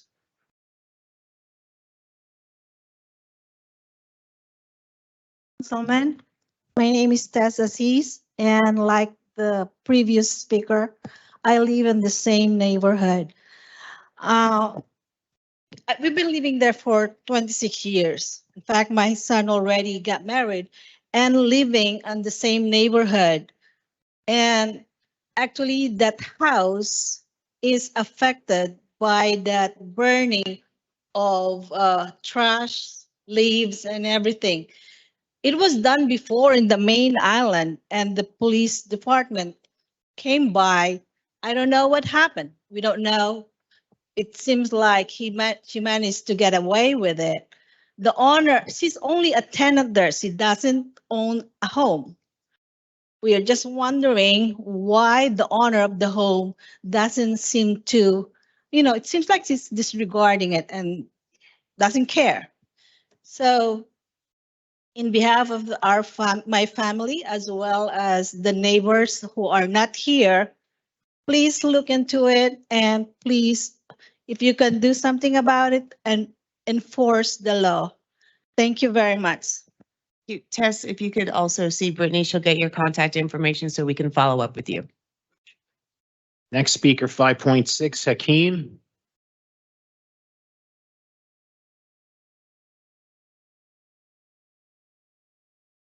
Good evening, Council President Waterman. I think you left. Bring the mic up to you. Oh, I'm There sorry. you go. That's okay. And good evening, council members. My name is Hakeem Hassan, spelled Hakim. Last name is Hasan. And I have been a resident of Ward A for the past 20 years.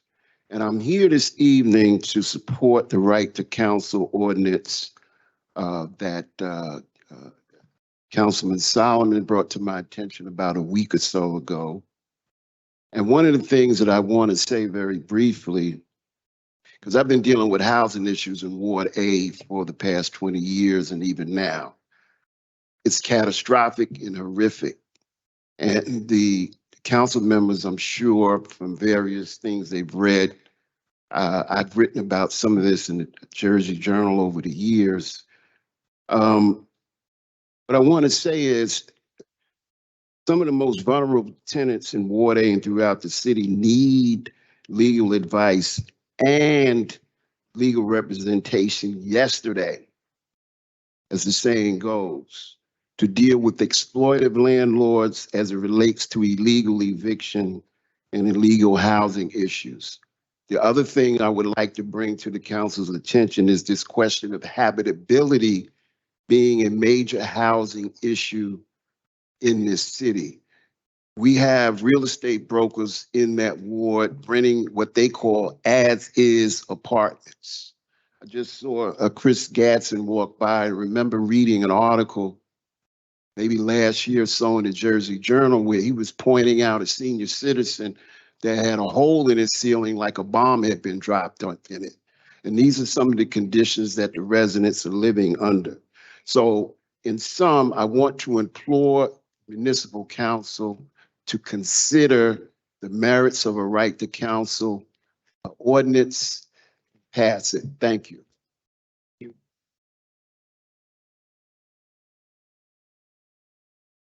Next speaker, 5.7, Deborah Alston. Is Deborah here? Deborah's not, I don't see her. Okay. Next speaker, 5.8, Brittany. Not here. Okay, thank you. Next speaker, 5.9, Carolyn Rummel.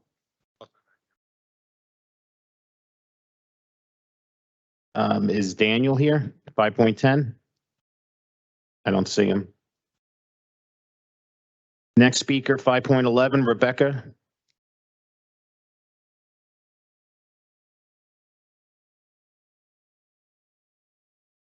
Thanks. Hi, members of the council. Happy to be here this evening speaking about my own personal experiences for why we need a right to counsel law that is broad and protective of tenants in the city. Last winter, between October and January of 2021 into 2022, I had no heat in my building. I live at 269 Varick Street, which is a rent-controlled 40-unit building in downtown Jersey City. I am a very politically connected person. And so because of that, I was able to contact my Councilmember Solomon. I was able to contact then Director of the Housing Authority, Dinah Hendon, and to make all those connections, to be able to take the time to file the petition, to coordinate with my co-tenants, to put together some sort of way of pushing our landlords and our management company to actually providing heat. They claimed the boiler was broken. I don't doubt that, but it's an old building. And the fact that they also claimed that there were supply chain issues, all these other problems with getting our heat back. I was ending up having to pay a $250 electric bill for 1 month when my heat normally in the winter, or my electric bill normally in the winter, is $30. Again, I am a privileged person who is able to float a $250 electric bill, but not everybody can do that. I filed my petition in January. I didn't get a hearing until April, and I didn't get a result and restitution on that electric bill, and only 2% of my rent for those months until August. Now, I also am in a person of privilege where I withheld about $400 of my rent, and I wasn't really scared of eviction, frankly, because I'm me, right? But that's not the case for everybody. No one in my building came forward who could qualify for being low income enough to be represented by the waterfront project. And so we all were forced to represent ourselves, those of us who chose to pursue the legal action. The rest of the building, frankly, was left without any recourse. I think they got a $25 credit. And so I just urge you that regardless of income, frankly, I understand that this right to counsel bill is an income sensitive bill, and that is a start, but I urge you strongly not to stop there. A right to counsel ensures and protects tenants. And I understand the concerns about protecting landlords of small buildings. This is a management company that owns buildings across the city. They could afford it, and they also chose to buy an old building, apparently without inspecting the boiler, and that is not my problem for not having heat for 3 months. So I just urge you to vote yes on protecting our tenants and keeping people in our city by passing right to counsel. Thank you. 5.12, Madama Singh. Next speaker, 5.12, Madama. Mamta, MTA, and Sorry. the last name is Singh. Good evening, everyone. Thank you for being here. Well, Jersey City is the most expensive city in America, according to New York Times. And it's getting unaffordable for our families. And unfortunately, we are forced to move out of the city. And why is that? Because we just can't afford. We go to the next city and same thing happens there. Then what? So unfortunately, we have no solution other than RTC, and I urge council to support that, because if we are getting evicted, we should have voice.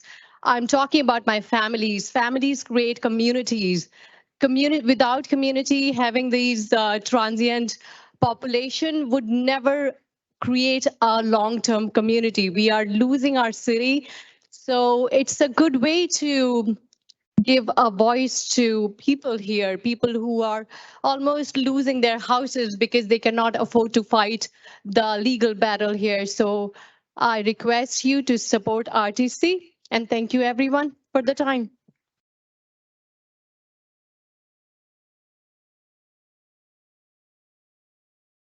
Five point 13, Nicole.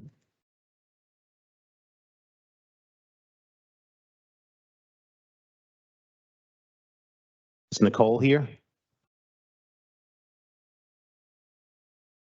Okay. 5.14, Matt.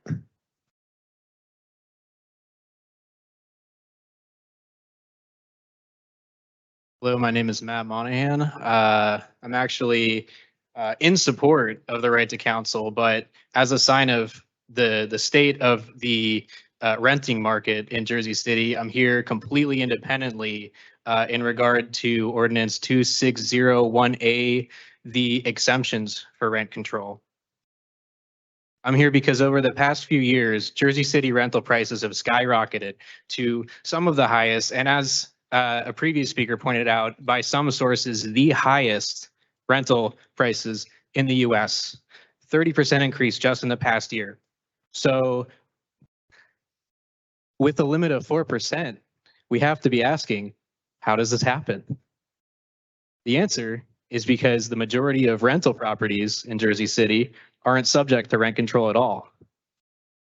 Whenever there's a new development, there's a very good chance it's completely exempt from the burden of providing reasonable prices. What does it even matter if rent control kicks in with the second round of tenants if the rent control is based on a threshold of the original rent? If ultra wealthy developers decide to save some cash on building materials and say convert a 100-year-old hospital into a luxury apartment complex, they, along with whoever rents out their condos, completely exempt from accountability, I believe for several decades. I might be mistaken. Some billionaire buys out 100 properties, but they each have less than 5 units. As far as I can tell, 100% of those 100 properties are going to be exempt from rent control. If I'm running out of time. But yeah, the state of New Jersey, along with the city of New Jersey, have collectively designed a pricing system to be at the will of the so-called free market in an industry already burdened by inflexible demand. And the lack of rent control exacerbates that. So I'm just going to skip a little bit forward here. Somebody making twice the median income can't afford a rent price that is half of the average. Skipping forward a little bit more here. So what I'm asking is very simple. Reconsider the exemptions. Particularly, we should be looking at the income, the total income of the landlord, not each individual property. I also think the city council should reconsider how we're taxing property in the first place. What I think would help everybody involved would be to tack property tax to income, so that we have none of this back and forth between, oh, I can't afford it, I have to raise my rent. They don't have to if they're taxed based on how much they're making. So thank you. Next speaker, 5.15, Scott. Not here. 5.16, I believe Renee and Arnold left. 5.18, Jamie.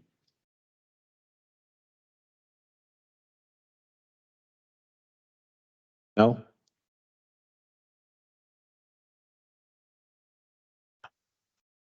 Okay. 5.19, Joe.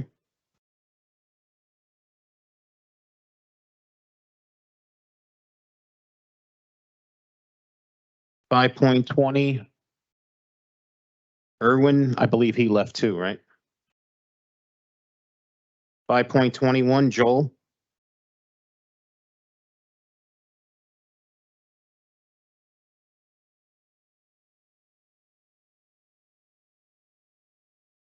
All right, thank you. Clock starts now.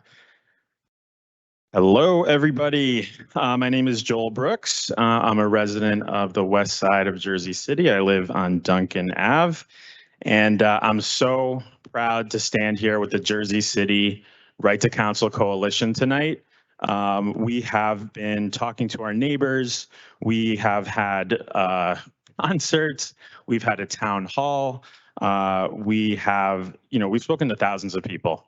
And the message that we have heard is very clear. It's time for tenants to have power in this city like developers and landlords have had for decades and decades. So I'm asking all of you to support the most expansive and universal right to counsel, as well as development fee ordinance. I understand it's not on the docket for tonight, and it's kind of being sharpened up. So very eager to see what comes out. But it's time. It's time that tenants have the same rights as landlords do. And I'll tell 2 quick stories. One is an eviction I witnessed. This was a nurse's aide that I represented. I work for the Healthcare Workers Union. She asked me to come to the hearing with like no notice. I went to the court, the county court. It was her last chance to plead her case. And the judge said, you know, I can't do it. You're getting evicted. And I'm going to give you a 2-hour head start before the sheriffs get there. I drove her to her apartment. She waited for her son to get home from school. Her son did not know what was going on. She got as many of her belongings as she could before the sheriff got there. And then she had to tell her son that they were being evicted and they didn't have a place to stay that night. So, you know, I reached out to, you know, people in my network. She was placed in emergency hotel on Tunnelly Avenue. She had no food. She didn't have a change of clothes for the next few days. And, you know, if she had representation, that would not have been. So the other story I want to tell is my own story. 30 seconds. I got an eviction notice. I paid my rent late. Who amongst us hasn't done that? My landlord refused to accept rent from me. I was told this is a tactic because a lot of tenants will not hold that money. And when I got to court that day, the landlord's attorney was expecting me to not have the money. I was able to hand her a check for everything that was owed. I didn't know that was legal to not accept rent. Thanks, Joel. That's my time. Thank you.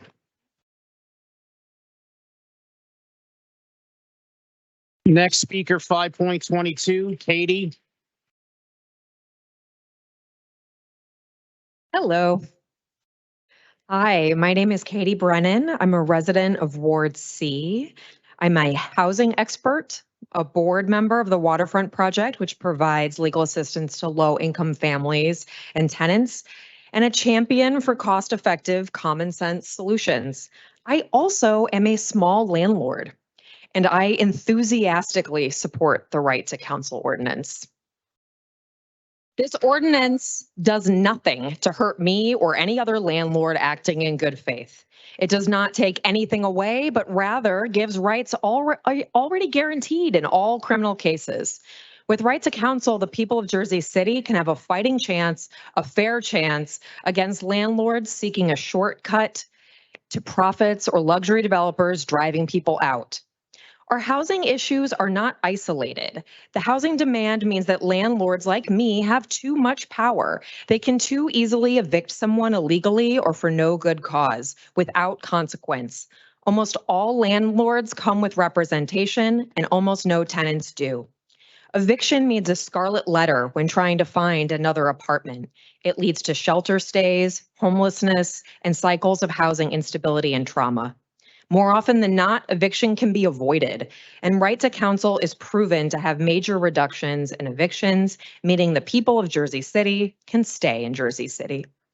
Not only is it the right thing to do, but it's also the cost-effective thing to do. Data from New York and elsewhere shows that right to counsel overwhelmingly pays for itself.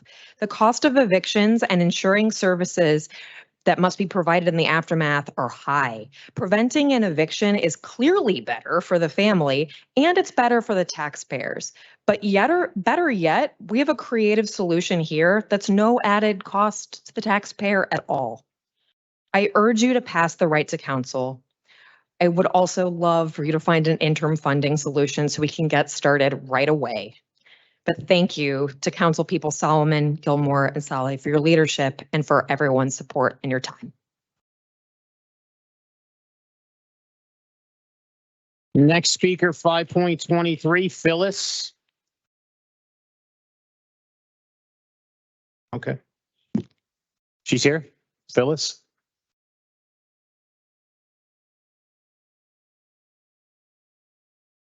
Good evening, council members. Good evening. I'm Phyllis Gordon, Jersey City public school teacher for many, many years. I am here tonight to support the Right to Counsel program for tenants, especially our seniors. It can be quite intimidating going to court without legal representation. I'm not here advocating that tenants should not pay rent. Certainly they should. I am a homeowner. However, I was on the opposite side of the table. I can recall a time when my former landlord accused me of non-payment of rent. Thank God I had those postal money order stubs to prove him different. The real reason was I had made numerous complaints to the housing code about not having any heat. Do you know how tough it is to sleep in a jogging suit just to stay warm throughout the night? Well, that was the reason why I was being brought to court. But however, I'm quite sure he was sorry that he did. Tenants should be supplied with a lawyer, especially since the landlord has one. Let both lawyers, one for the tenant and one for the landlord, let them spar off against one another, as long as it's an agreeable decision. We must protect tenants from unlawful evictions. Once again, I urge you to please vote yes for this matter. Landlords, all landlords don't keep proper record keeping. This will not affect the taxpayers. So once again, I stress, vote yes. Good night, and God bless you. Next speaker, 5.24, Mia.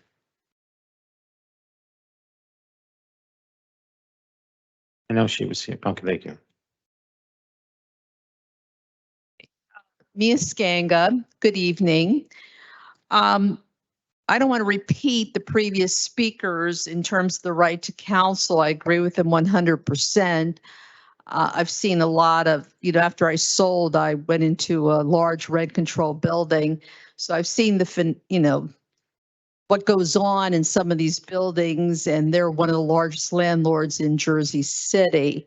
So I've seen people being accused of not paying their rent, not being on the lease, et cetera. And some of them had been there for years and years, and many of them were senior citizens.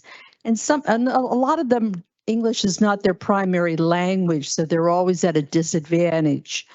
I'm here really to talk about the ordinance itself, because when I look at it, it looks to me that this is 2.5 years off. There's a clause here that the division of tenant rights to counsel shall be coordinated by a director who shall no later than January 1, 2026. That's 2.5 years away. I mean, there's a crisis right now. It just seems such a long period of time. And the designated organizations are nonprofits and those who have the capacity and have the skill set for real estate law. Well, you have the Waterfront Project, and I think the Jersey City Legal Aid is still here. So I don't see why it should take so long to coordinate and get this up and running, because the need is now. So that's item number one. The income thing, I think, is going to, I can understand you have to put a cap on it, especially initially, but it seems like it, for many of the people here, is going to end up being too low in terms of getting counsel. Also, the other thing, I guess, being a retired CPA, the reporting process makes no sense to me. It's like every 2 years. I mean, you need statistics at least on an annual basis. That's page 4 of 9. It says no later than May 1 of 2026. That's 3 years away. And biannually by each December 1st and May 1st thereafter, each designated organization shall submit to the mayor and the municipal council. Then it goes on to talk about the stats. Well, that's 3 years away, and then they're biannual every 2 years. Stats are really important in terms of seeing how your program is progressing, who's being served, why they're not being served. Thanks, Mayor. Okay, thank you. Thank you. Next, 5.25, Vic. Vic? Not here. 5.26, Elizabeth? No. 5.27, Julia?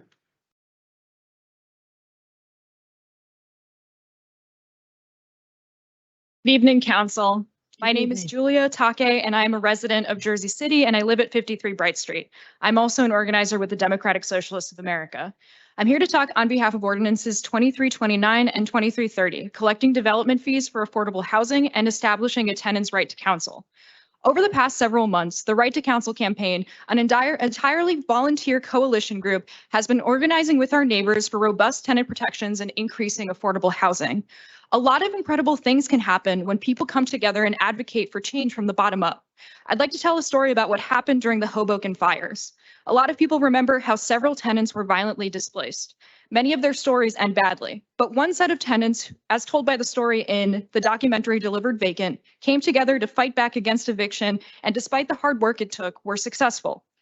Right now, tenants across Jersey City are standing up against poor conditions. Tenants at Dixon Leasing, those who live at 96 Duncan, and of course, Portside tenants have been fighting landlord negligence and illegal rent hikes. Tenant organizing is why Right to Counsel is being presented here in the first place, and the policy will help provide protection to tenants who wish to come together and demand better living conditions. The home is a key site of struggle, and everyone deserves the right to stay. Ultimately, we are here today to ask not only that these ordinances are passed by the council, but also that they are passed in their fullest scope. This means ensuring that there is a path forward for full universal coverage for all tenants in Jersey City. Universal programs are cheaper, more efficient, and more effective. While perhaps well-intentioned to try to ensure that the most vulnerable in our communities receive help, income thresholds and other barriers actually make it harder for people to receive direct service. Programs that have restriction on immigration status, for example, which is true for many federal HUD programs that provide housing help, set up false narratives of deservingness. Jersey City is associated with many things: its vibrant arts and culture, its diversity, and its incredible, resilient people. It's also known for being the most expensive city for renters and massive development that is pushing people out. It's time to take action to stand with renters who make up the majority of the city, finally collect millions in developer fees, and not give another kickback to developers and landlords. No evictions without representation. And someday soon, I hope we can call for no evictions, period, because housing is a human right. Thank you for your time. Thank you.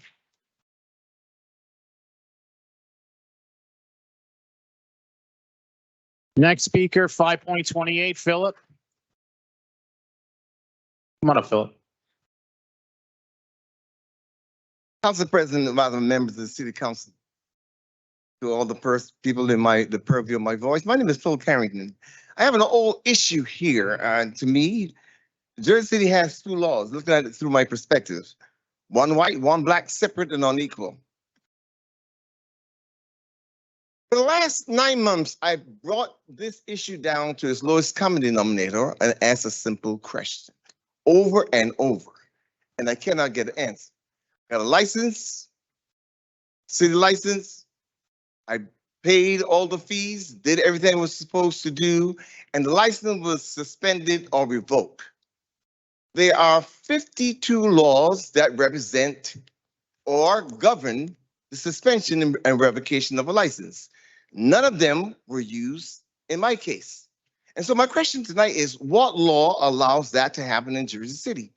Or if a person have a license and they are not in violation anywhere, how can it be suspended? And I need the city council members to answer that question. Why? Because as Gallagher said to me the last time, he says the laws are somewhere on the internet. Everyone has a tablet.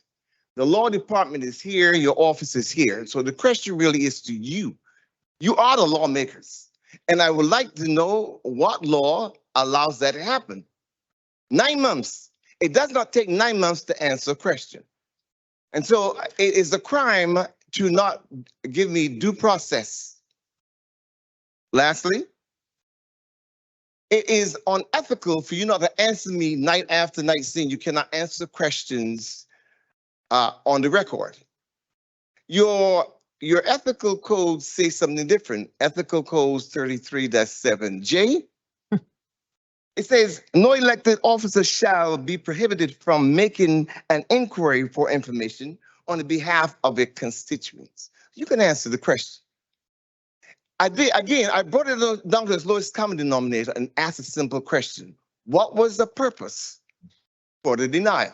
Can't get an answer. 9 months, it does not take 9 months. And the festival season started again in February. In order for me to reapply, I need to have an answer. So, what law was used to revoke or suspend my license? I need an answer. My time is running up. It's your time to speak. You know we're not going to answer you, Phil. You come every time. Now, if you want to make an appointment with Christine again, you are welcome to do it. She gave her reason why. So you should speak to her or you should speak to the public safety director. They made that decision. This council did not. With all due respect, yes, I didn't get anything in writing Hey, from Phil. her, and you know that. Okay, but Thanks, you Phil. know that. You got to go back to them with it. You know it. Am I, what, I'm not quite sure I understand. What are you saying? Am I Go going to get an speak to the answer? public Who, her? safety director. Excuse me? Go speak to the public safety director. Which one? Because they say that Public safety director is Jim Shea. So speak to him. you're on the record. I'm on the record. Go speak to him. That will be done. Okay. Next speaker, 5.29, Jonathan.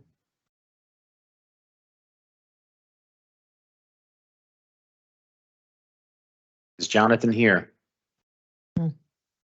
Next speaker, 5.30, John.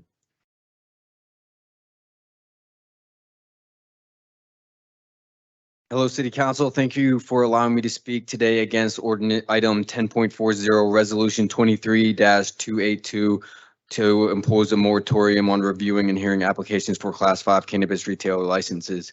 My name is John Schramm. I'm an entrepreneur, Jersey City resident, and Rutgers University graduate. After 2 months of research and writing my application on my own, I was awarded a conditional micro business dispensary license by New Jersey State, conditional on municipal approval. I've been working extremely hard as a one-man show to secure a location in Jersey City, negotiate a contingency lease, including holding rent, retain a city-required attorney, and secure working capital because banks won't lend to cannabis businesses. And I'm at the finish line, ready to be heard in either the May or June CCB meeting. I respect your concerns in the ordinance. However, I believe that the solution laid out creates other issues which I would like to address. Firstly, the ordinance disenfranchises those of us who are looking to open dispensaries outside of those concentrated areas. Even the CCB has recognized the need for dispensaries in other parts of the city. This ordinance might alleviate concentration concerns, but it fails to support other zones. Secondly, this ordinance could bankrupt businesses. 10.40 imposes a huge financial burden on those of us who are navigating the application process within the strict regulations set out by the city.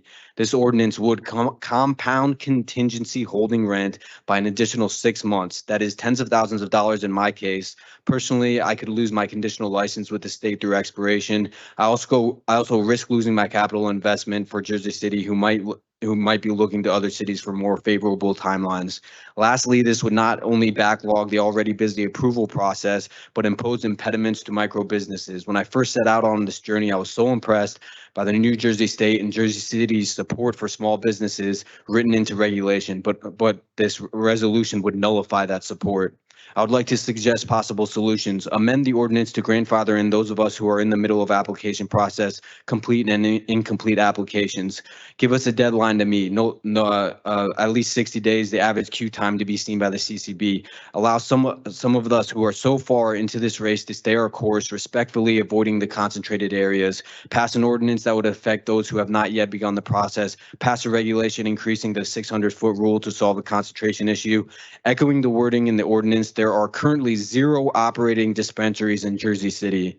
And in conclusion, my favorite concept learned at Rutgers Business School was the invisible hand theory by economist Adam Smith. Like an invisible hand, a market is allowed to reach supply and demand equilibrium without government or other interventions forcing it into unnatural patterns. I know there are other people in my situation that are here tonight to speak, but thank you for allowing me to speak. Thank you. Next, 5.31, Charles Stanton. It's gone. Next, 5.32, Carol. Carol St. Hilaire. Good evening, City Council members and fellow advocates. We're here to discuss two core ordinances that can make a significant impact in the lives of vulnerable tenants in Jersey City. I am the Executive Director of the Waterfront Project, a legal center providing free legal representation, housing assistance, and advocacy to low-income tenants and homeowners in Hudson County. I cannot stress the importance of the proposed right to counsel ordinance in Jersey City. The Waterfront Project supports the establishment of a new city office to oversee the programmatic components and functioning of this initiative. However, we encourage the city to work with organizations like ours to make right to counsel a reality in Jersey City. The city should not be the ones providing legal representation for themselves.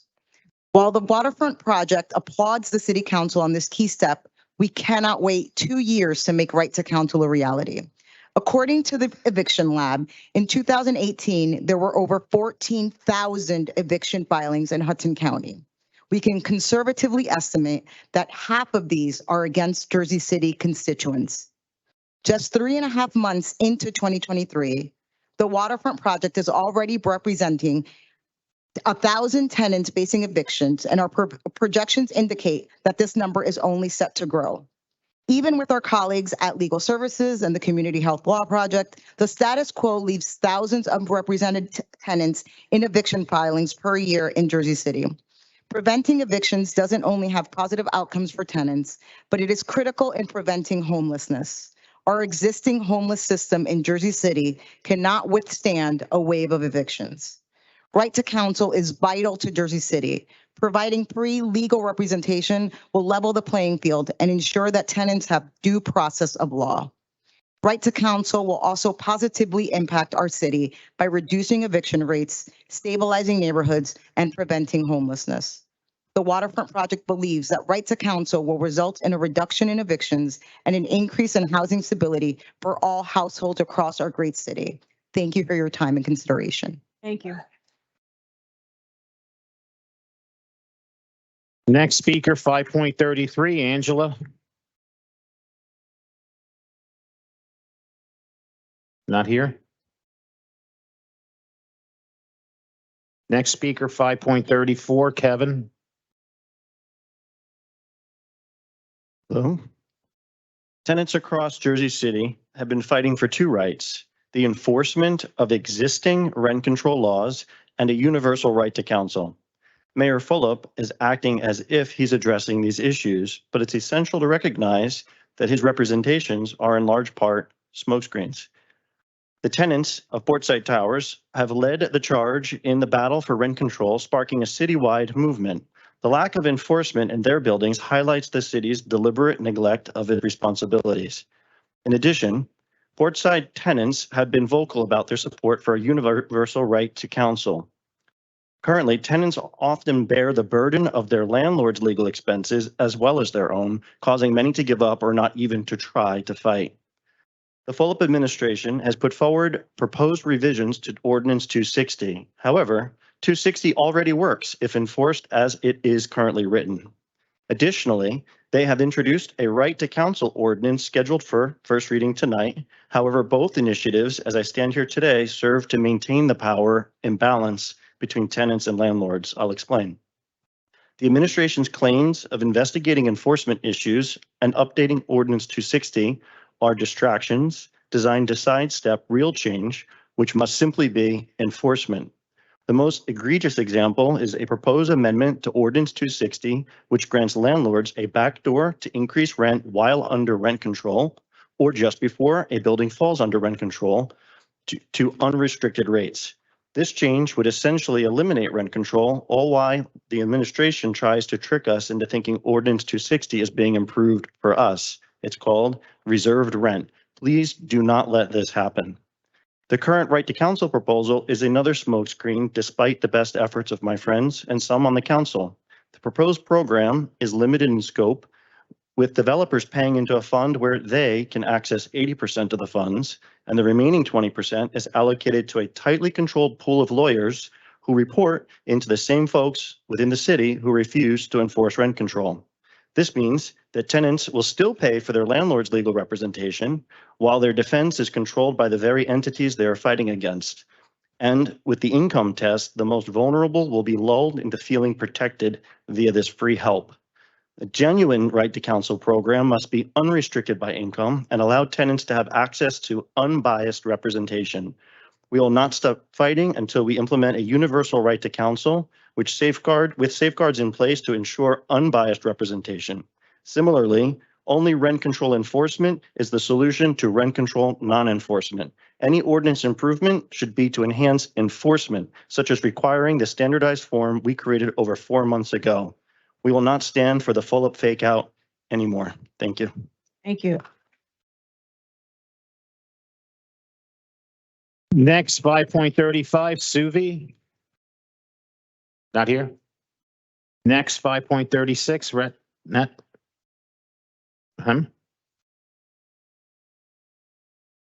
Next, 5.37, Jessica. Good evening. Evening. Madam President and City Council members. I mentioned before, I'm a scientist. I'm trained to rely on facts and evidence to make informed decisions. However, over the past year, because that's how long we've been fighting, I have learned that sometimes what is left unsaid or undone can be just as important. This realization has come from my involvement with the Jersey City Tenants' fight to compel our city officials to enforce the laws already in place. Regrettably, I've found that the city's government and current administration seem more focused on avoiding action and remaining silent, presumably to appease Mayor Fulop. This unwillingness to enforce laws has come at a cost, as exemplified by the indictments of Tom Bertoli and Sudan Thomas, both members of Team Fulop. Mr. Bertoli, known as the janitor, was sentenced to 3 years probation and fined $1.2 million for expediting developers' plans through building departments for a fee. Mr. Thomas faces state and federal charges related to bribery and embezzlement. The connection between corruption in this city and our ignored pleas is hard to overlook. Despite these challenges, we as tenants are committed to finding solutions. Let me share a few examples. Problem: rents in our buildings were increased by 30% or more, disrupting our community and forcing evictions. Solution: we formed a tenant coalition to raise awareness of the issue and organized illegal rent petitions. Problem: the decisions on our illegal rent petitions were inconsistent with the existing law. Solution: to ensure consistency, we created a form that enables adherence to the law when the landlord-tenant office fails to do so. We are prepared to continue these efforts. We implore you to consider the following questions. How can you reconcile your conscience with the reality of ignoring the truth? How can you stand by while your constituents are continually harmed? How can you support Mayor Fulop in his bid for governor, knowing he has prioritized developer dollars over the well-being of his citizens? How can one endorse Mayor Fulop, who repeatedly engages in censorships of comments on his public posts? Rather than resorting to authoritarian tactics, isn't it our responsibility to foster open discourse and uphold democratic values? How can you advocate for means testing in the Right to Counsel program? This initiative should be universal and designed to benefit all tenants, as no individual tenants possess the resources to challenge a landlord single-handedly. Both you and I are aware of this reality, and we have seen firsthand how tenants have united to confront a single corporate landlord. By neglecting to enforce the law, you are counting on others to follow suit. Let us strive to make Jersey City synonymous with the support and empowerment of its citizens rather than a city infamous for its widespread corruption. Establish the office of the RTC, authorize the city to collect development funds to fund it. Thank you.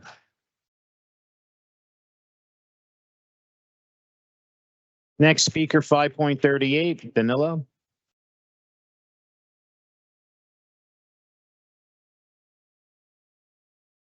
Good evening, Council.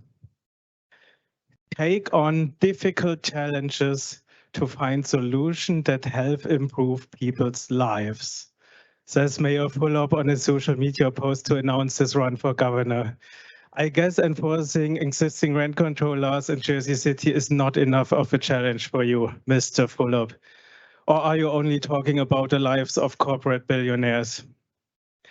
Our mayor is not only not taking on the challenge, he is also actively suppressing our voices. In his social media posts, critical comments get hidden right away. His social media team reviews every single comment and removes the critical ones in no time, financed by taxpayers' money. Plus, it gets worse. The author of the comments is left to believe that the comment was successfully published. The author can see them, friends of the author can see them, but no one else does. Mayor Fulop is abusing a feature that was designed to hide harassing, illegal, or spam comments to restrict free speech. He uses it to make his profile look like as all residents agree with him, as if everybody likes him. Everything is just perfect. You know, I grew up in Eastern Germany under a communist regime. I know how it feels to have no right to speak up, to have general censorship in place. I know exactly how propaganda and suppression of free speech works and why politicians use it to whitewash their wrongdoings. The mayor is acting just like the dictators of totalitarian regimes. I wasn't planning on saying the following, but since the mayor feels it's appropriate to exploit war pictures in his ad for governor, let me say this. I stood across heavily armed police and looked in the barrels of the Kalashnikovs of Russian soldiers during the Monday demonstrations in Leipzig. We brought down a regime in 1989. I was not silenced then and will not be silenced now. Mayor Fulop, we demand a statement. How many comments are hitting per post on average? What is the nature of these comments? Why is the feature designed to remove improper comments used to oppress critical voices? Dear Council City members, please support us in this request. What can we do to get this practice changed? Will you help us? This is very important. And it's not only our comments, I'm sure. Thank you very much. Next speaker, 5.39, Sonia. Good evening, Council. My name is Sonia Kirschner. In Russia, you cannot say war. In Florida, you cannot say gay. And in Jersey City, you cannot say anything. Why? You just heard that. And do you know how we discovered the censorship of Mayor Fulop? True power lies in this community. Portsiders, Right to Council folks, and Jersey City residents have come together for almost 1 year now to research, to dig deep, to uncover, to investigate, and to bring justice to the people. And we certainly have found a lot. We've discovered behaviors that are being used in dictatorships like silencing critics. We've discovered mafia-like ways of threatening people. We've discovered fundamentally undemocratic behaviors like putting oneself and corporate billionaires above the law. We've discovered greed for more power and more money. We did all of this, all of us together. And as bringing justice to the people is actually your job, Mayor Fulop, Pastor Richardson, and especially the left side of the City Council here from my side. And since you're not really doing your job, I hope now that others will. I want to invite all opponents to Stephen Fulop in his race for governor to reach us at rentcontroljc@gmail.com. We have done our homework. We have a lot to share with you. And one more thing. Yesterday, we had to see Mayor Fulop opening his governor campaign with pictures of the burning Twin Towers, directly followed by throwing bouquets at himself, a term I learned in New Jersey. I don't believe that the people of New Jersey who lost loved ones and witnessed one of the saddest tragedies of this country from their offices, from their backyards and apartments approve this demeanor. In fact, I talked to many yesterday who couldn't even watch Stephen Fulop's reel till the end. The word disgust was used frequently. I looked in teary eyes on the traumatizing events of, as the traumatizing events of 9/11 came up once again. These events were used for self-marketing by the mayor across the Hudson in order to achieve more power. How low can you go, Mr. Fulop? I'm running for governor to bring those same values to Trenton, is what Mr. Fulop said yesterday. We've seen your values at work, Mr. Fulop. They are greed, authority, and arrogance. They allow corporate billionaires to hike rents by 30% and more, despite the fact that their properties are under rent control. Your values have forced our neighbors out of this community. Your values actively contradict democracy. Thank you.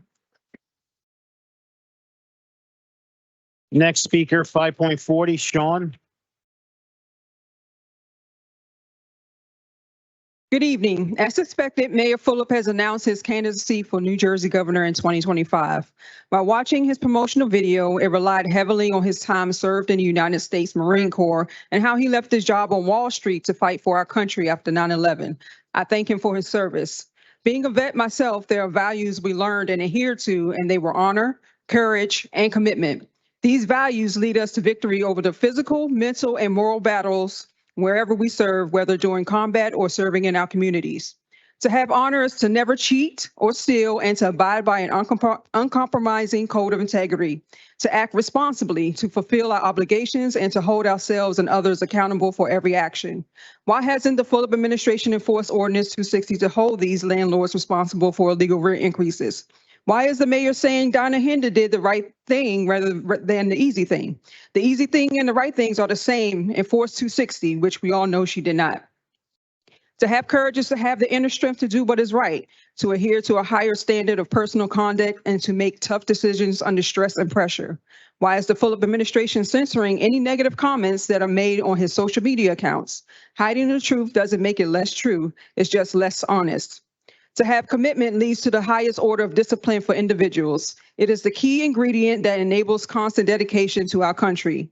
Where is Mayor Fulop's commitment to his constituencies who are being forced out of their homes? At the end of the video, Mayor Fulop stated, "I believe leadership is about standing up for what you believe in, even when it's not popular, and then fighting successfully to get it done." End quote.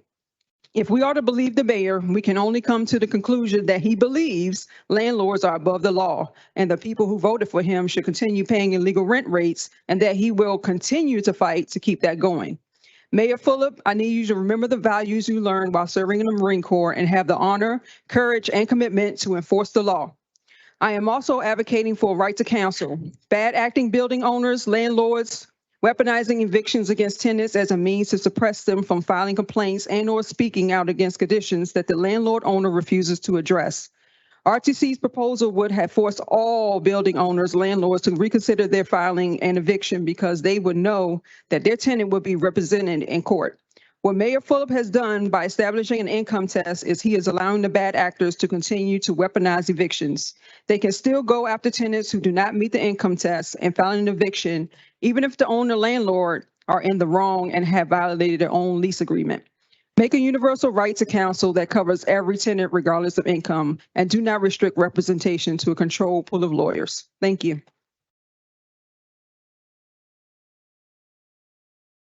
Next speaker, 5.41, Barbara.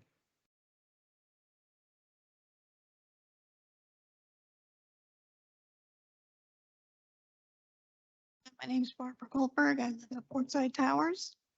And for weeks and even months now, you have heard from children who call Portside Towers home. You've heard from tenants who are healthcare workers who risk their lives to help the community through the pandemic. You've heard from retired people stretching their fixed income each month to pay the rent, and from working residents struggling to make ends meet. All of those people, including many who are here again tonight, have the same plea. For months now, we've been urging you to do the job that you were elected to do, enforce the laws of Jersey City. That includes Ordinance 260, no filing, no exemption. Do the job you promised to do in exchange for the votes that were trusted to you. Enforce laws of Jersey City, no filing, no exemption. And one last comment. Now that Mayor Fulop has announced his upcoming run for governor, he might want to consider enforcing the laws of his own city to prove that he's up to a statewide challenge. It would certainly be in his interest to support the tenants of Jersey City, who make up 72% of the population. Please, Mayor Fulop, enforce 260. Thank you. Thank you. Next speaker, 5.42, Patricia. Good evening, Jersey City Council members. My name is Patricia Karthus, and I have lived at Portside Towers for 21 years. In that time, I've received 20 rent increases. That's correct, 20 rent increases in 21 years. The only year that I didn't get a rent increase was the first year of COVID. I'm a senior and I'm also diabetic, and all the money that I get through my fixed income of Social Security has to go toward the rent.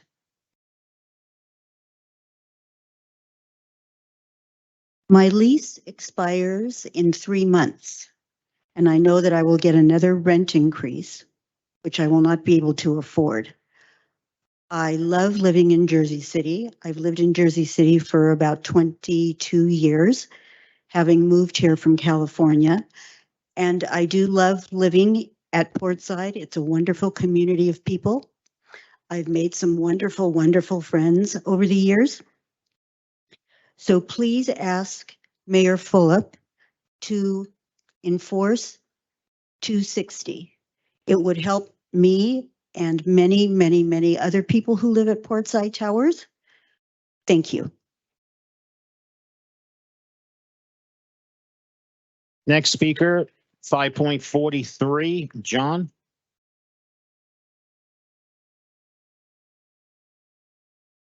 Hi, evening. Thanks for giving me the opportunity to speak.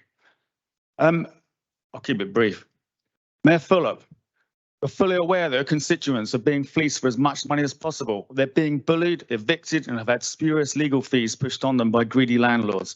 Yet you stand aside and allow it to happen unchecked.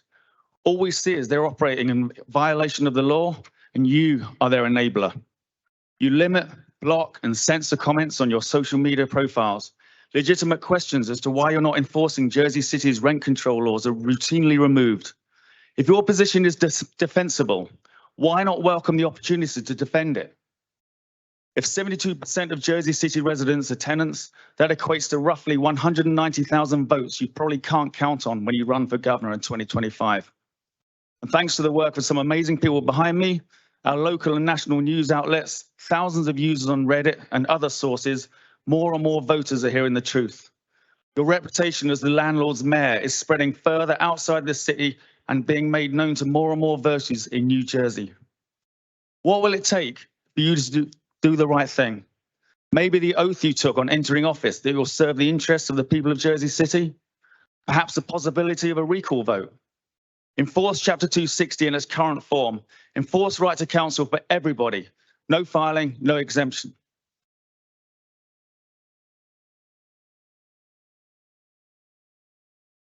Next speaker, 5.44, Mel.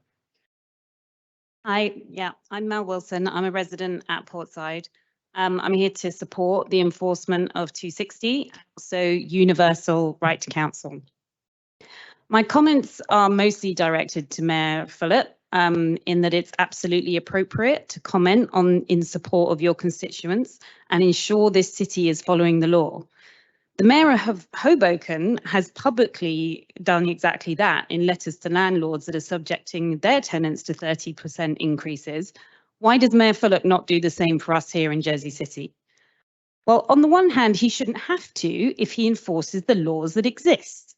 But at the very least, he could say that he does and that he doesn't believe that these sorts of rent increases are allowable. I spoke last month about our personal situation where last year, after a 24% increase, this year we got another 10%.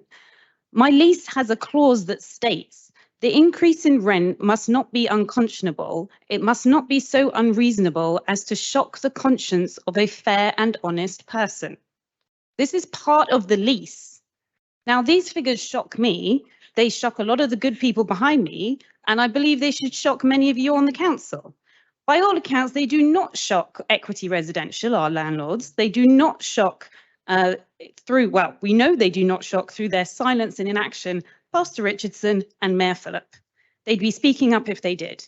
Now, you can make your own conclusions as to who are the fair and honest people in their reactions.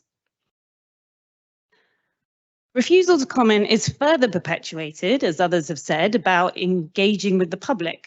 The monitoring, editing, and ultimate removal of comments from his public social media accounts is not only cowardly, it is so inherently deceptive in arenas that are believed to be open public forums. We're being fooled into thinking that our comments are public, and they're not. They're edited and they're removed. Mayor Phillip is running on governor on a promise of taking on challenges and finding solutions to improve people's lives. You can make claims all you like, but if you stay silent on current issues and stifle comments directed at you, and through your inaction side with developers rather than renters, then the only lives you improve are the landlords at the cost of all of us. So we're very concerned, and this is why we're here week after week, meeting after meeting. If you didn't think we were serious before, I hope you do now. The speakers we've had here today and everything they've spoken about, why are we still here talking about it? Why is it not happening? Enforce 260, implement universal right to counsel for all tenants. We're going to need that, that's for sure. And let's get this done. Thank you.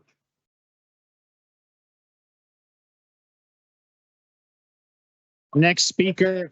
Excuse me. Now, I asked you not to, okay? I don't care, y'all, rally and all of that, but don't use that bullhorn because we can't hear after a while. We really can, I'm telling you. So we respect you. We believe in that. So respect us so we can hear, okay? I'm all for protests, but it's the way you do it. Next one, Sean. Next speaker, 5.45, Sylvia.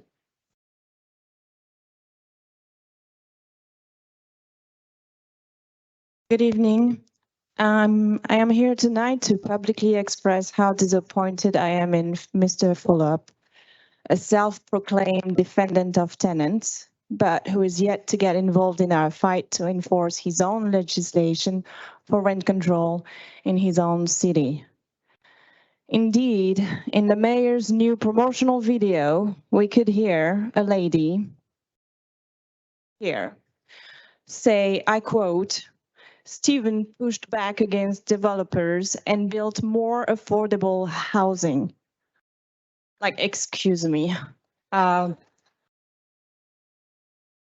heard about evictions. We're fighting for a right to counsel, and I'm going to get into the details of rent increases. So let's get into the numbers. In the news this week as well, we could read the following. Jersey City rents went up 1.6% in the past month compared to the national rate of 0.5%. It was the 7th fastest rate of the nation's 100 largest cities. The median rent is now 9.1% higher than last year. How can this happen in a rent-controlled city? Well, it has become obvious that Jersey City officials have no interest in enforcing their own regulations. Mayor Fulop, please remember to show on your records that under your mandate, the city has not only become the most expensive one to rent in, but also that its renters keep paying more and more at an alarming rate. And while you may not be on our side, the law is. And it is now just a matter of time before we will be proven right. No matter your connections with Equity and the other billionaire landlords of the waterfront, you are allowing buildings to be exempt without any proof of exemption, and you look away when we show you the evidence. Well, this won't go for long. We will not let it go, even if we must go to court. It's just sad that we must fight not only landlords, but the very same people who claim to protect us from them. And Mr. Mayor, since you censor our comments on social media, please come explain yourself here one of these days. Or maybe have a chat with Hoboken's mayor, who apparently is truly siding with its constituents. Equity has never filed any exemption. It must be subjected to rent control now. No filing, no exemption. Thank you.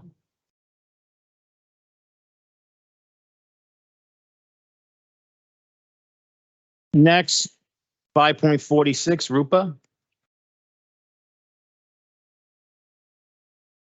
Thank you. 5.47, Gracie. Thank you. 5.48, Rita.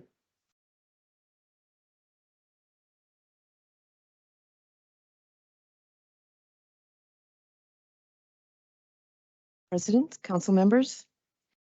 Not too far in our past, the world was believed to be flat. It's safe to assume the majority of the population back then believed that it was flat. They didn't see beyond what their eyes could see. Today, much of the population also only trusts what they can see. They don't believe that there is a God and that you will be judged for your actions, a lack thereof. In James 4:17, we're reminded that it is a sin to know what is right to do and then not do it. As humans, we like to justify our actions or lack thereof. Perhaps some of you sitting up there are like Mayor Fulop or Pastor Richardson, trying to justify your action or lack of thereof. Perhaps you're justifying the name of progress. What is progress if it breaks up communities and forces people out of their homes? Whatever your perhaps is, it's not in line with the law and it is not right. The law is clear and you know it. Follow the law, follow what's right, and act as you are called to do. Don't just keep your eyes open to what you can see. Keep your heart open to what you should do. Your actions or lack thereof have serious consequences. They're causing people to lose their homes, their communities. Many of us are being affected by you not following the law. You're causing harm, anguish, stress, homelessness. How can you justify that? How can you justify your lack of action? You're responsible for what's happening, whether you justify it in your mind or not. It's not correct what you're doing. You're responsible for what's happening and you're allowing it to continue on. Please do what's right. Do what you're asked to do. No filing, no exemption.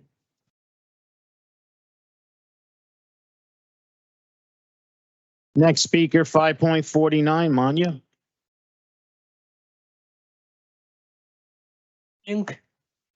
My name is Monia Ridiboim, 100 Montgomery Street.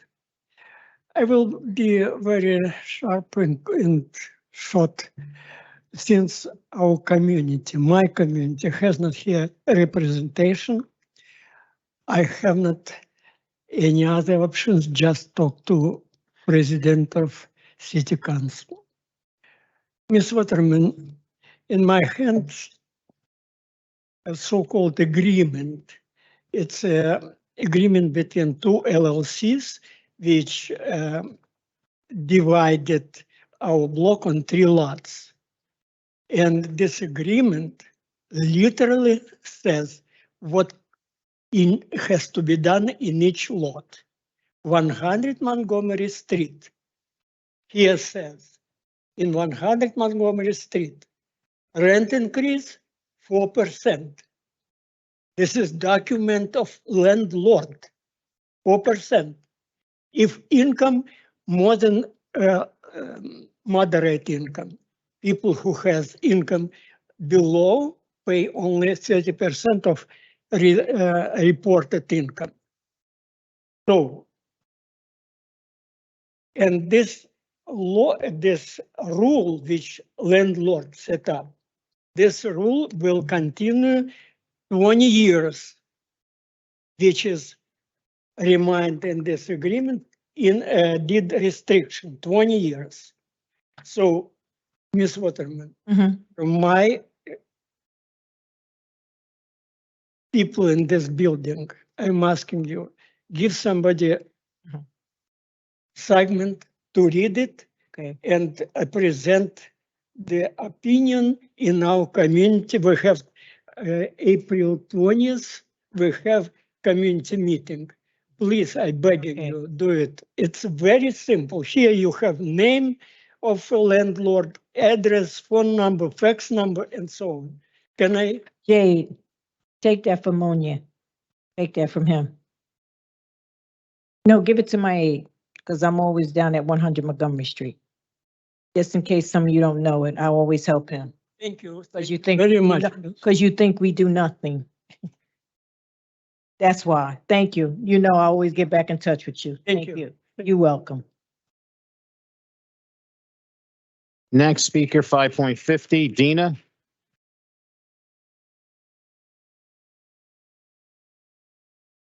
Hi, good evening again.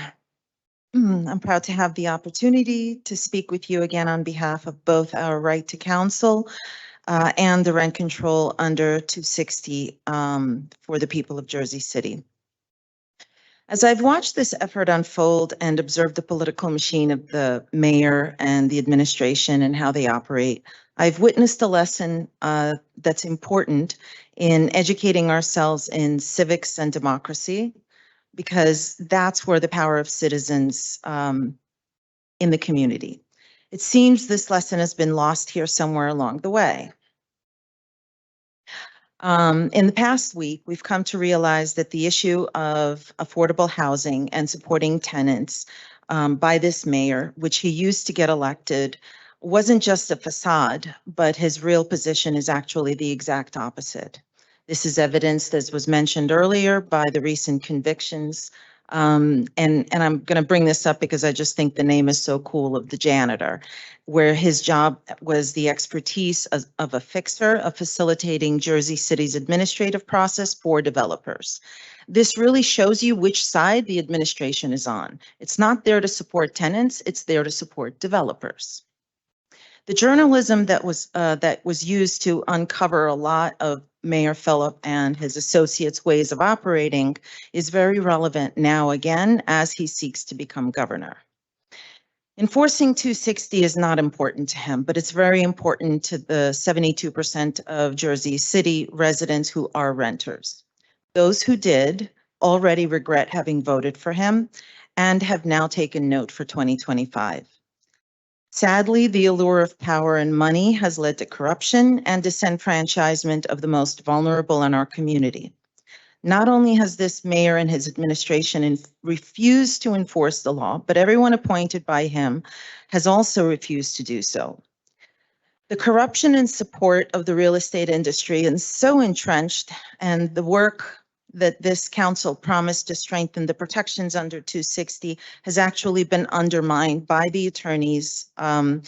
And how do I know this? Because of the electronic footprints that left behind by those who inserted the specific language in support of landlords to skirt the law.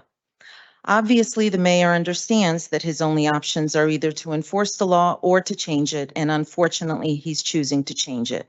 Perhaps it's in order to justify the funds that have been funneled in anticipation of his run for governor. His administration is again so afraid of his own community that they censor and scrub out any public comments on social media or social media comments which are in any way anything other than complimentary. Thank you. Next speaker, 5.51, Shannon. Hello. I have a small story about Equity Residential. On March 30th, I received an invoice for my April rent at the Portside Towers. My utilities were much more than usual, so I contacted Equity. I got a very friendly, promising reply stating, "We have reached out to our utility provider and have inquired about the recent rate hikes in the past billing cycle." They told me they'd get back to me. On April 4th, I hadn't heard, and I didn't want to be too tardy on my rent. Heaven forbid Equity miss a dime of my money. So I wrote again. On the 6th, I got a response thanking me for my patience, but there's no news. However, I don't have to worry because if I overpay, it'll just go on my account as a credit for next month. This was troubling, so I wrote again. I don't like that management was cavalier about my money, assuming that overpaying was completely fine and that I have buckets of spare cash to give them, regardless of if it's actually due. I got this response. We have reached out to Conservice to inquire about the increase in utility charges. They have informed us that these charges are a true up for unbilled expenses, which are determined by Suez. For more information, blah, blah, blah, contact them yourself. So that last part wasn't a direct quote, but if I was angry before, I was livid after this. And I said as much, again, via email. I have never heard the phrase true up, if anybody knows what that means. And I don't know who in the world Suez is other than the canal in Egypt. The response was an explanation that equity has no control over the utility costs, but don't worry, they pass those costs along to us. Here is a direct quote, without any markups or additional fees. Thanks. They also told me that they appreciate my feedback, take it seriously. They know it's frustrating to receive additional charges without any clear explanation, and they value me as a tenant. But I don't feel one bit valued. This is a small example of the many ways equity holds entirely too much control. We've been fighting for proper treatment and not for a new law, not for anyone to do any research or investigating. We have done that in abundance. We only want enforcements of laws that are already on the books. It's demoralizing, it's infuriating, and belittling to be left unprotected by our city leaders. I don't talk about this last bit a lot, but I am a proud survivor of domestic abuse. When I moved to Jersey City, I chose the Portside Towers because of my view of Lady Liberty. Every morning and every night, and I mean that literally, I look at her and I think about how far I've come. Now with the illegal rent increase, I don't think I'm going to be able to afford to stay. Should you take pity on me? No, but I want your attention and I want your fair treatment. Let me stay in my home in Force 260.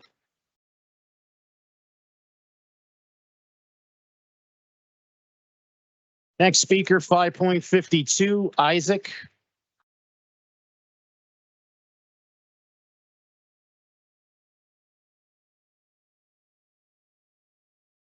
Council, tonight in Jersey City, residents poured onto the steps of this building to demand Jersey City protect tenants from eviction, displacement, and neglect from landlords with a universal right to counsel. A right to counsel gubernatorial candidate Steve Phillips said he was behind.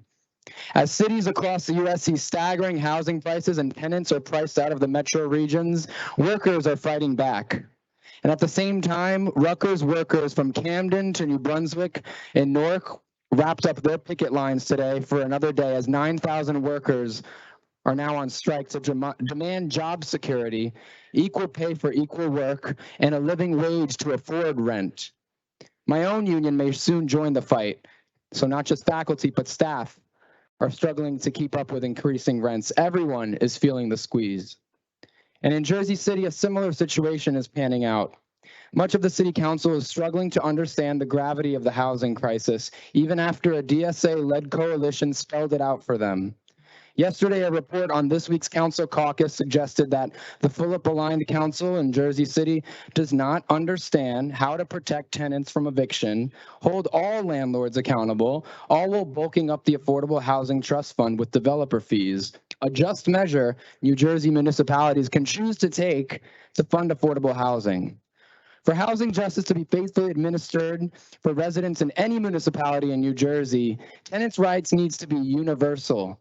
In New Jersey, we have good cause, but right now we're pushing for it to be universally administered. Jersey City Council's legislation seen at the caucus on Monday would only protect those making under $64,000. That means a public school teacher in Jersey City schools struggling to pay rent, but also not having their rent control enforced in their building wouldn't qualify. For any right to be a right, it can't bank on means tests that spend more energy on gatekeeping aid than administering it. This Jersey City Council knows that if one of the most expensive cities in New Jersey,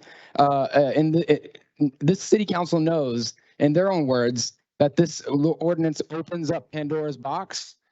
It would be doing so, but for introducing more universal programs across New Jersey. Some council members suggested a tenant's rights to counsel would affirm housing as it would, damn. Got me. This is going to be on New Jersey Monitor tomorrow, so you could follow with me. that it would harm landlords justifiably evicting someone, or that we should provide guaranteed counsel for landlords. While we may disagree on the politics here, many more would say we should affirm that housing is a human right and that there are no just evictions. Right to counsel has proven to fix the existing power imbalance, as the NCCRC, the National Coalition for Civil Rights to Counsel, found that 80% of landlords are represented, 8% of tenants aren't. Thank you. We need to pass the Next speaker, Rights to Counsel. time is up. Next speaker, 5.53, Sarah.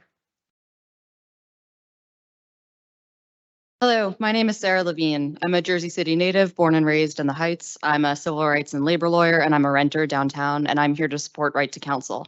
Getting evicted is traumatic. Imagine tonight, after this meeting, getting in your car, driving home, finding a parking spot, walking up to your door, maybe your phone is dead, and you find that you are locked out and everything you own is in bags. That happens. To someone in this city, that is happening tonight. Beyond the trauma, the collateral consequences of eviction are lifelong. An eviction can stay on your record, irreparably harm your credit, and lead to discrimination in future housing and job searches. And for children in school who are evicted, it can take decades to overcome the setbacks to their educational attainment. And all of these harms compound existing inequalities. Studies have found that Black female renters face eviction at rates twice as high as white tenants. And yet this happens every day in this city. It is happening tonight. Evictions do not just hurt individuals, they cost entire communities. Eviction increases demand on homeless shelters, foster care, emergency health care, jails, prisons, and more. That's why one study of New York City's Right to Counsel program found that it saved the city twice as much money as the city paid for its program by decreasing the costs of those other programs. Right to counsel is often misunderstood and often misrepresented. The most common misconception is that right to counsel just can't help when the problem is that a tenant can't afford their rent anymore. The logic goes, if a tenant can't pay, it's either their problem or the landlord's. An eviction is sad, but it's an inevitability. That is a false narrative and a straw man, because that describes only a tiny minority of evictions. First, in reality, many evictions are not just. Rather, they are a tool for unscrupulous landlords to terminate one lease and seek another for higher rent. Right to counsel deters that bad behavior, which is why eviction filing rates drop by 30% where there is a right to counsel. 1/3. That could not be the case if the problem was simply that tenants can't make rent.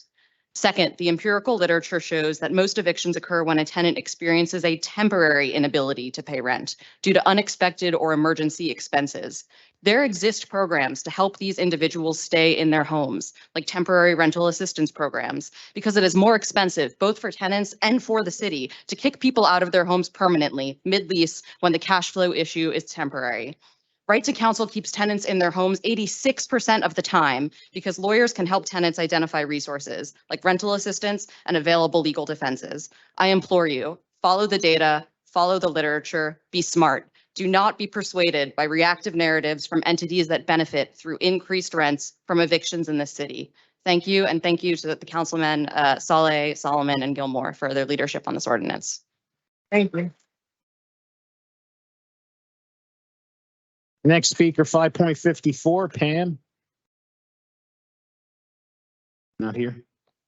5.55, Campbell or Bart.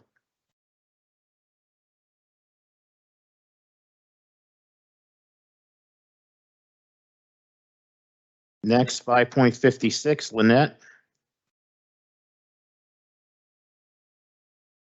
Good evening, council. I'm Good Lynette evening. Malone. This is my first time here, and I just would like to echo everything that was said tonight. I learned a lot. My son comes here all the time, and he has been fighting this cause, and I just wanted to see and experience this for myself, and it is alarming.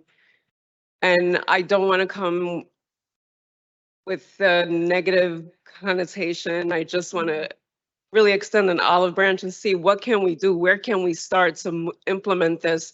Not 2 years from now, but sooner than that, as we can see this is a crisis. This is an urgent matter. And I would like to really see where we can go from there. From what I understand tonight, this is ongoing for weeks, months, 10 months, Different years, topics. so many times. How can we move forward? We know what's wrong. We acknowledge the problem. what's the next step? What can we do to make this better and as soon as possible? That's all I really have to add right now until I do further research. I would like to especially thank you, Solomon, and have a great evening. Thank you. Next speaker, 5.57, Sophia. Hey, good evening, Council. My name is Sophia. I'm a resident of Jersey City in the Heights. I first got involved politically here with the Joel Brooks campaign. I would canvass every weekend, and for months, I must have spoken to hundreds of people, and consistently, the number one, like, widely and deeply felt issue people brought up was displacement. Both homeowners feeling like they were being pushed out of the city was losing its character, from renters being pushed out from the high rents. And I think, as it's been brought up over and over again, it's a real crisis here in Jersey City, particularly in this city. So I'm here to speak for Right to Counsel, but also for the portside tenants and the enforcement of 206. And I want to specifically speak about the necessity of right to counsel that's universal and that is not means tested. As someone brought up earlier, means testing, it makes social programs that it's well intentioned. It means to help the most vulnerable, but ultimately it ends up creating a bureaucratic nightmare. It ends up being a lot easier for it to cut later on. Universal programs are much harder to cut. So I really think it's crucial that we reject the means testing. And in this national crisis that we're dealing with, we have a historic opportunity to pass one of the strongest rights to counsel in the nation. So thank you so much. Thank you.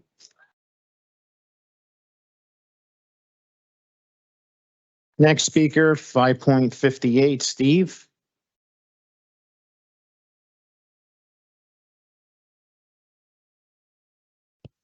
Good evening. My name is Stephen Coco. I'm a resident in downtown Jersey City, an organizer with the Democratic Socialists of America, and a public school teacher. With the Right to Counsel Coalition, I've been knocking on doors and making phone calls with tenants across Jersey City to win a universal and strong right to counsel. As a public school teacher, I know that precarious housing situations can affect my students' education. Their living conditions are their learning conditions. Outside the classroom, some students have to deal with infestations or living in cramped rooms with their siblings.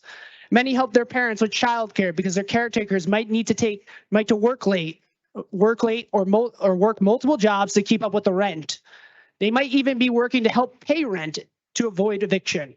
Some may even have to deal with the looming unjustified threat of eviction from a faceless management company or have been evicted before. That stress infects every aspect of their life. The trauma walks with them into my classroom and every other classroom, walks with them everywhere they go. Right to counsel should guarantee us all legal protection from developers and management companies attempting to evict and exploit us for profit. For decades, the city has given developers tax abatements to build and grow this city. Without community control over these abatements, these supposed investments in the city have become divestments from the 70% of working class tenants, including underfunding our schools. While landlords and management companies most of the time have lawyers, tenants lack any representation needed to fight for their homes. This historic unaccountability over development in our city is why we need an office inside City Hall that can be democratically accountable to us. With Right to Counsel and the Tenant Advisory Board, tenants can have democratic oversight over the office to make sure our neighbors are receiving services and protections, the best services and protections possible. While nonprofits and legal service providers like Waterfront do respectful and meaningful work, they wouldn't be able to provide the full gamut of services for every tenant in the city. Lawyers working in City Hall would allow for direct oversight of their work and cases, Outside of working on cases, paralegals, administrative assistants, housing code enforcement officers, and data analysts would work to reduce the harm of the eviction crisis through research and education. In Jersey City, we need right to counsel for everyone because housing has become not about building homes for all, but financial assets for the few. A right to counsel in this city can be the difference between a student living in a home undergoing an existential crisis due to powers beyond their control and a student thriving in a community knowing that someone has their back. I'm asking you, do you have the tenants of this city's back? No eviction without representation. Thank you. Next speaker, 5.59, Matthew. Is Matthew here? Yes? Okay. 5.60, Anna. Good evening, Council. My name is Anna Martavishki. I'm the national staffer with the Grassroots Political Action Group funded by Bernie Sanders, Our Revolution, and I'm here to represent the state network of that organization. We want to congratulate Right to Counsel Jersey City for their awesome work on this campaign. It is my second time talking to this council. We worked together on healthcare justice, and this council passed a Medical for All resolution, sending a clear message to federal lawmakers that Jersey City believes in healthcare as a basic, universal human need that should be a right to all people, regardless of income, immigration status, employment status, or any other restrictive criteria. All means all. We applaud Councilmember Solomon, the main sponsor of the Medicare for All resolution, for taking the same stance with another fundamental human need, which is housing. Passing the right to counsel ordinance should be a no-brainer for elected officials everywhere, but especially here in Jersey City, where rents are among the highest in the nation and where existing rent control laws are being circumvented by greedy corporate interests to the detriment of tenants who are facing illegal rent hikes and unjust evictions on a daily basis. We especially applaud the universal nature of the ordinance because just like with healthcare, the right to housing should not be means-tested. Universal programs are good, cost-effective, and popular. Council members, state representatives, our federal legislators should always legislate with a people-first mindset. And it is aggravating to hear that there are council members in this body who, in times of steadily escalating inequities in our society, are trying to both sides the issue. The truth is that only a mere 3% of tenants are ever represented in eviction proceedings, compared to a whopping 81% of landlords who are financially equipped to advocate for their interests. That's a glaring divide, and this council should act on rectifying the difference and give tenants equitable rights to representation that will keep people in their homes. It is not radical to demand that those who take up most of our resources give back proportionately to what they take. The right to counsel ordinance in front of us today is paid for by the developers who were lured in by generous tax breaks. It is time to see the profits made by those corporations returned to benefit the people of Jersey City. Lastly, I want to emphasize that housing is a public health issue. With all the statewide and national conversation on public safety, we are here to reaffirm that instead of the failed and racist tough on crime approach, legislators at every level of government, including this body, should recognize that housing plays a central role in keeping our communities safe, healthy, and stable. Thank you. Thank you.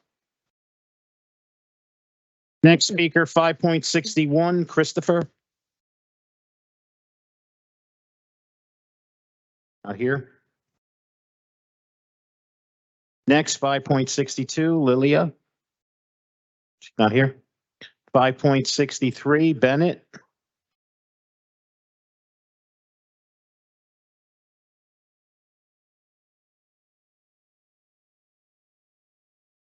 My name is Bennett Nagurka, and I am a proud Jersey City public school teacher.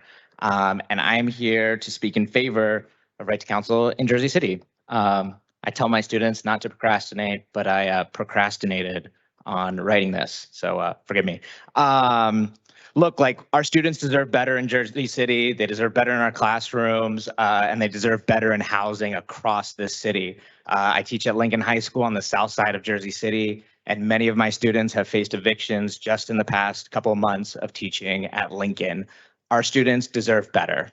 This is really about whether we're building a city that works for working class students in Jersey City, or if we're building a city that just works for downtown developers. So I'm urging you to pass Right to Council. I live in Ward C. I live on Highland Ave. I've had, every election year, Councilman Boggiano comes around, and I appreciate our conversations. And the last time we talked about how it's become so hard for teachers, firefighters, police officers to actually live in Jersey City. And that creates a lot of problems in our community. So Right to Council, it's a small step towards making Jersey City a place where nurses, teachers, firefighters, police officers can live and can live comfortably without fear of eviction. So Councilman Boggiano and everybody else, please vote to support Right to Council. Thank you. Next speaker, 5.64, Arleth. Arleth.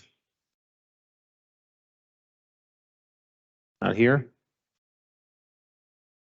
Next, 5.65, James.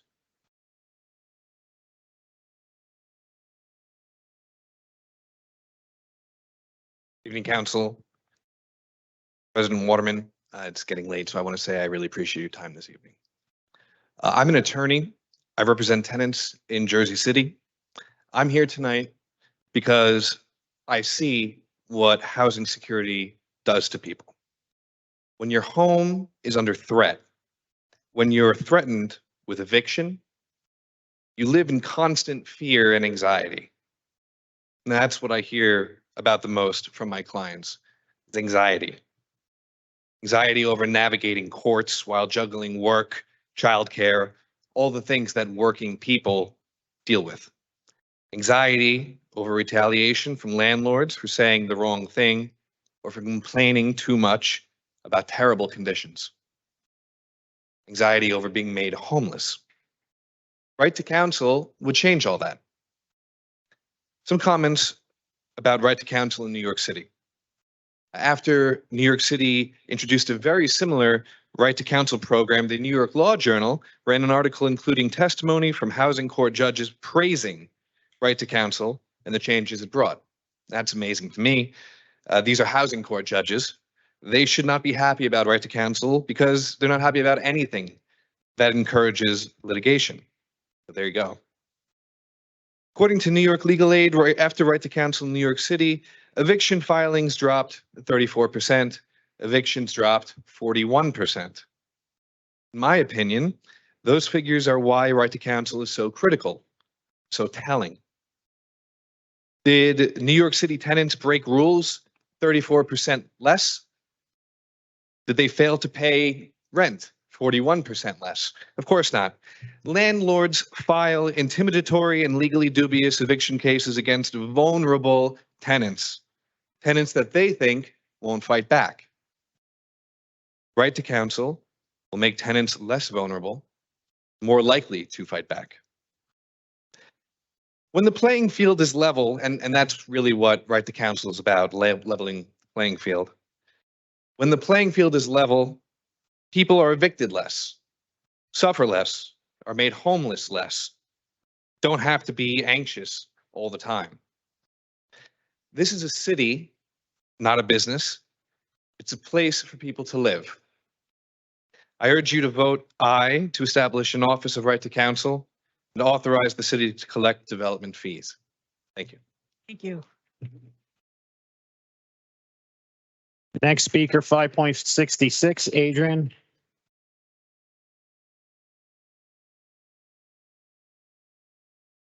Good evening, council members. I'm here to speak in favor of passing a universal right to counsel program for Jersey City renters. A right to counsel for Jersey City tenants would immensely help the most vulnerable communities in our city. Our city is a city of immigrants. Growing up as a child of immigrants meant translating any sort of government document or breaking it down for my parents to understand if they needed that help. It meant having to learn at an early age how difficult it is for my immigrant parents to find the socioeconomic services that they needed and the burden they suffered for not qualifying for certain programs because they required an immigration status. My story isn't unique to me. It's a story that's felt by many who grew up as a child to immigrants here in Jersey City. For our program to be truly inclusive to our immigrant communities, services and translations must be available in various languages to best serve our neighbors, including but not limited to Spanish, Tagalog, Hindi, Chinese, and Arabic-speaking communities, amongst many more. Like many who call Jersey City home, my parents immigrated here. They were lucky enough that they were able to rent an apartment when I was a baby and didn't have to worry about evictions because they had a good landlord. After canvassing the city with the great organizers that are standing behind me and people who live here, my family's circumstances are a rarity amongst all the tribulations others have shared with us about their bad corporate landlords. Which is why I'm standing in solidarity with the Right to Counsel campaign to begin with. Because while this right may not directly affect me, it impacts that 10-year-old child that has to act as their parent's translator and face the stark reality that they may face an eviction if their parents can't afford their rent. It affects that 13-year-old child who has to go to school full of anxiety, wondering if and when the school day ends, if they'll be going home or if they'll be thrown out on the streets. No tenant in Jersey City should have to face going into housing court alone and fighting for their home alone. No one should have to hope to have a good landlord for them to have security and knowing that they can live in this home with dignity. The unfortunate reality is many programs put up barriers against immigration and work status. We have to ensure that anyone that has the right to access free legal representation provided by the city, it has to be regardless of their citizenship or work classification. A truly universal RTC would not demand income statements, and it would provide protections regardless of immigration documentation. We need it now, not in 2026, and we need it for all, not for specific income brackets. Thank you.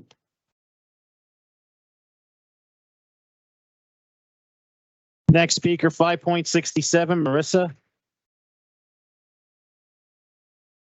She here?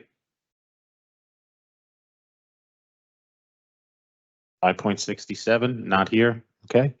5.68, Daryl. 5.69, Aaron.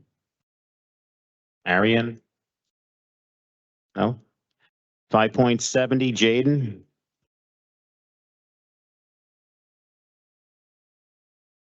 No. I'll keep going.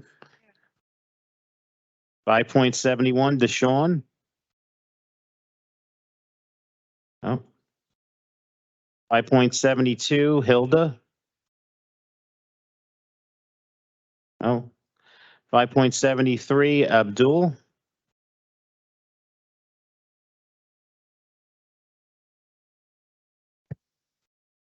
Good evening. My name is Abdurrahman Khan. I'm a professor at Seton Hall Law School and a tenants' rights attorney. Foundationally, what we're talking about tonight is human dignity. If you haven't faced an eviction or you haven't sat for at least 1 week in eviction court, then I don't think you're in a right position to vote on this incredibly powerful law. The amount of speaking time that I have tonight is more than the average amount of time that people face in court when they're evicted. The amount of people who signed up today to speak for public comment is less than the number of people every single day who face eviction in these courts, in these vicinages. In 1970, Marini versus Ireland, the New Jersey Supreme Court recognized that we are moving into a modern society. The landlord-tenant relationship is a vestige of a feudalistic agrarian concept. We must move into modern day society. In a modern society, people need food, they need water, and they need shelter, healthcare, quality education in order to be active and engaged citizens like those folks who are standing behind me.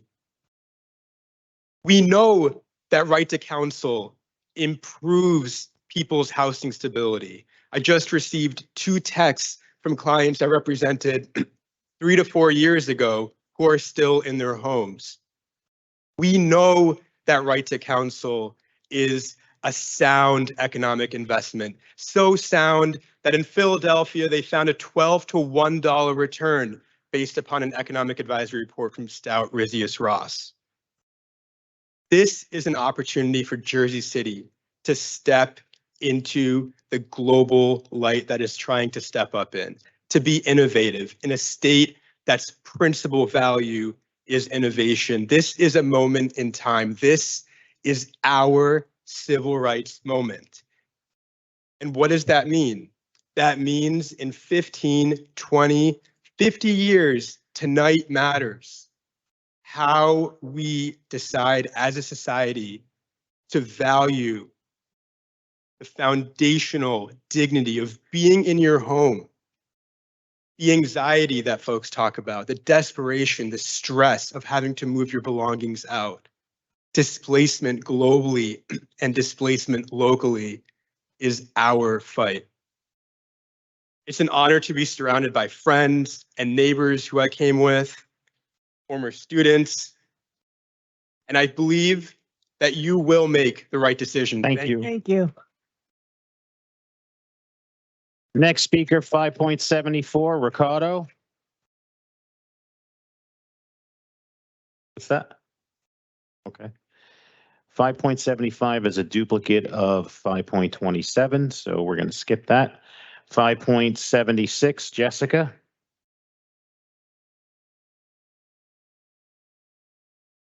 Good evening. My name is Jessica Taub, and I am a homeowner and a resident of Ward B. I was here with my husband and 2 children. They had to go home to bed. But we all came together because we are all concerned about our neighbors and their ability to stay in a city that is becoming less friendly and sustainable to folks who, despite working hard and contributing to our city, cannot make ends meet. Housing is a basic necessity. The more than 70% of Jersey City households that contain renters, many of them children, need and deserve safe, affordable, and stable housing. Unfortunately, many of them are at the mercy of landlords who have made a choice to make a profit off of a basic human right. 81% of those landlords have access to counsel, but only 3% of renters do. I urge you to pass a universal, not a means tested, a universal right to counsel ordinance to ensure that my children's friends from school can stay in their homes.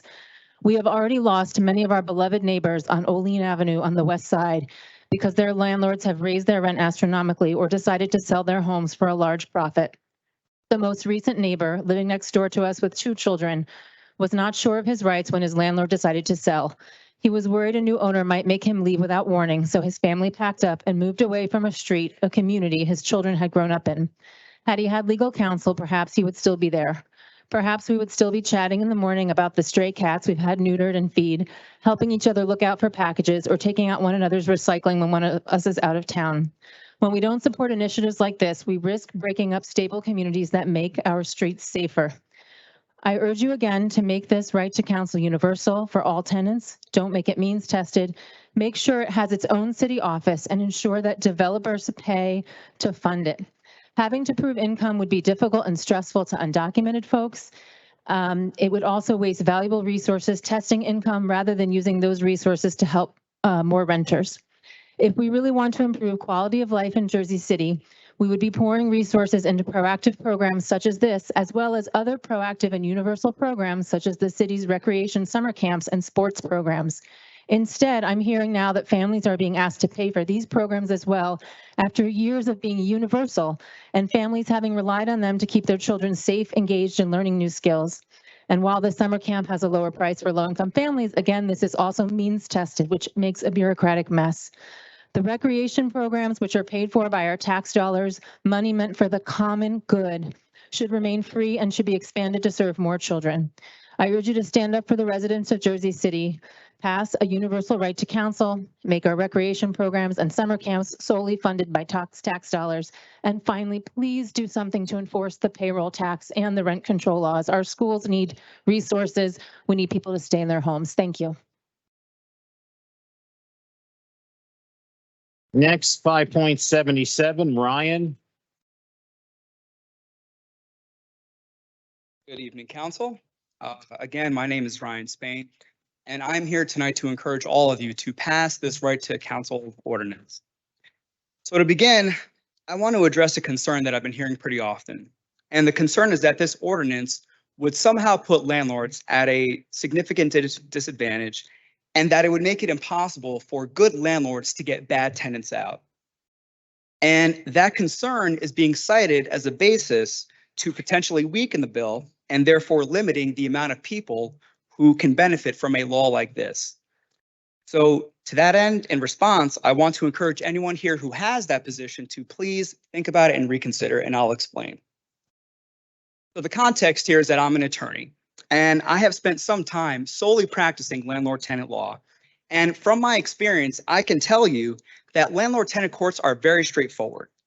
For example, whether it's a non-payment case where a tenant is not paying, or it's a case where the tenant is breaching their lease, either way, as long as the landlord followed the law and proffered the appropriate notices, the landlord will win that case. And there's not much that a lawyer can do to fight against it.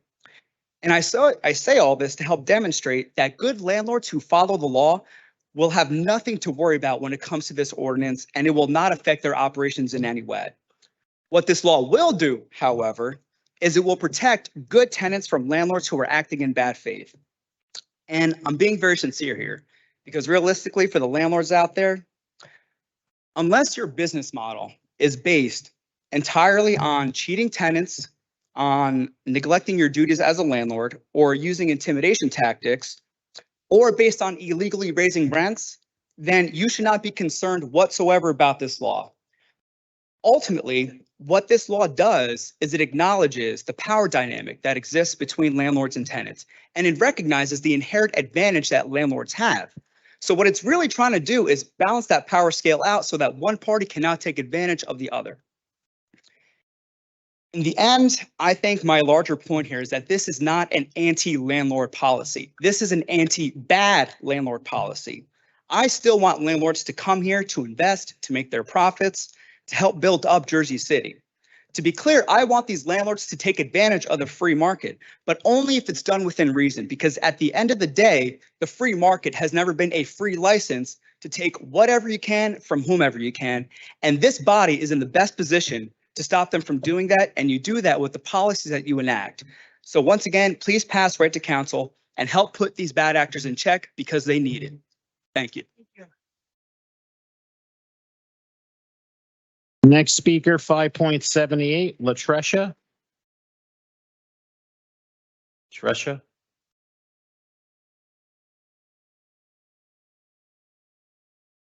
.79, Tanya. No. 5.80, Adam.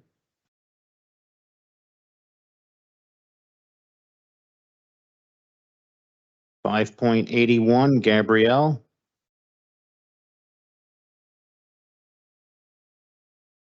.82, Jake.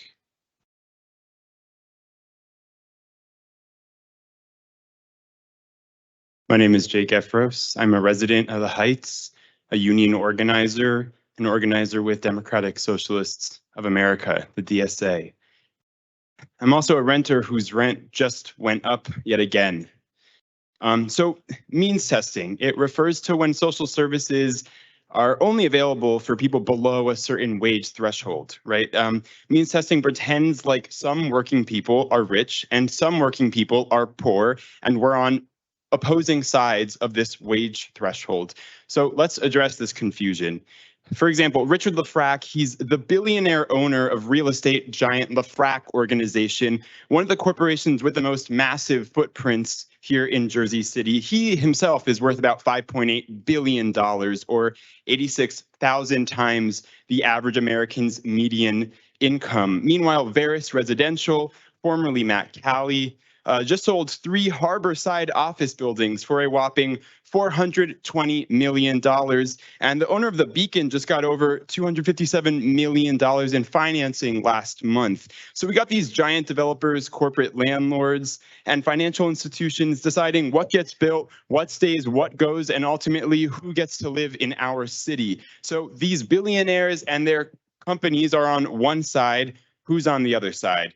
The DSA has been organizing with folks on Section 8, fighting unsubstantiated lawsuits from their landlords, fixed income renters using gas stoves to warm their apartments in the winter, and residents in supposedly luxury apartments fighting against obscene habitability issues and even more obscene illegal rent hikes. So working people who live under the poverty line and working people making decent salaries are actually all part of the same fight. And that's the fight to win power for tenants against capitalists at the top of corporate real estate in Jersey City. And it's why we need a universal right to counsel and not a means-tested program.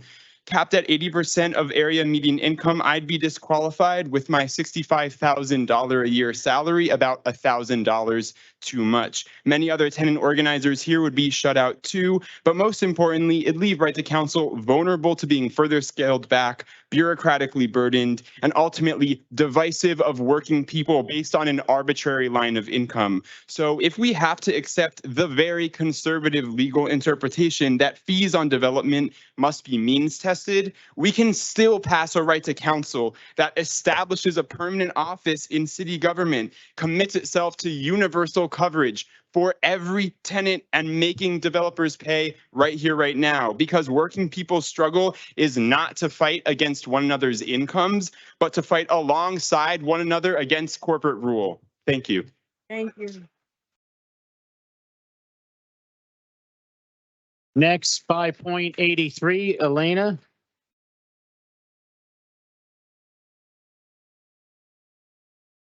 Good evening once again, City Council. Good evening. My name is Elena Little. I'm a candidate for Hudson County Executive and a tenant in Jersey City. I'm here tonight to stand in solidarity with the tenants of Portside Towers and with tenants across the city. I'm here to demand, with so many others, that Jersey City enforce its own rent control ordinance and enact a right to counsel ordinance to actually protect the residents of this city from those bad actor landlords who use dubious excuses to raise rents, underinvest in their buildings, and force out residents illegally and unjustly. Jersey City has historically served as a place where people can live, work, and raise a family. It became a place where immigrants, artists, and working families built their lives and dreams. We're losing that. Rents are spiraling, the cost of living keeps going up, forcing out residents who have lived here for years, if not decades. And each person who gets forced out of their community takes a part of this city's soul with them. We're losing people not because they want to go, but because they're being forced out by rising rents and illegal evictions. We know we need to tackle this problem. We need Jersey City to actually enforce rent control and build on that by passing a right to counsel ordinance to help keep people in their homes. As others like Sarah and Abdul mentioned and explained, it is always better to keep someone in their home than to have them become homeless, not only from a human perspective, but also from a budgetary perspective. So this is a win for renters and small homeowners alike, whether you're worried about your staying in your rental unit or paying your taxes as a small homeowner. The only people it's not a win for are bad actor corporate landlords. And I would like to remind all of you tonight that you are not supposed to work for corporations. You are supposed to work for people. Second, it's important that this program is fully funded and that there aren't income limits on which tenants are eligible for right to counsel. This puts an extra burden on the tenant to prove their income levels in an already stressful situation with their housing stability when they're already the underdog. And this isn't even taking into account that working class people's finances change all the time. So it's important that this right to counsel is not means tested, that it is universal. It covers not only evictions, but other illegal actions by landlords, whether it's failure to turn the heat on all winter or failure to comply with our rent control ordinances. So again, we call on the Jersey City Council to enforce rent control, enforce 260, and pass a universal right to counsel. Thank you so much. Thank you.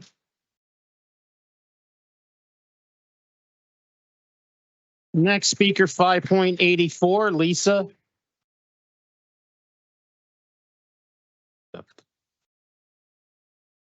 Next, 5.85, Jimmy. Gone. 5.86, Elvin. 5.87, Raju. Gone. We know the mayor left. 5.89, Catherine. She's gone. It's gone too. 5.90, Elizabeth.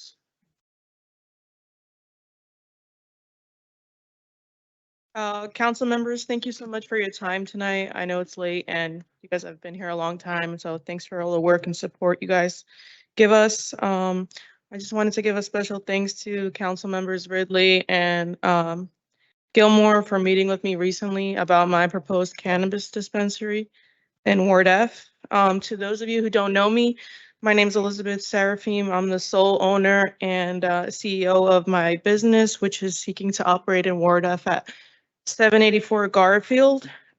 Just 2 nights ago, I was approved with overwhelming support by the CCB, who unanimously approved my application. It was an incredibly productive meeting, and I would really love to keep that momentum going. I recognize the impetus behind the resolution that's being heard here tonight, proposing a moratorium on Class 5 applications, but I do want to emphasize the importance of continuing progress, especially for applicants who are Jersey City born and raised, such as myself, and for applicants who are seeking to open in locations in need of redevelopment, which I am doing.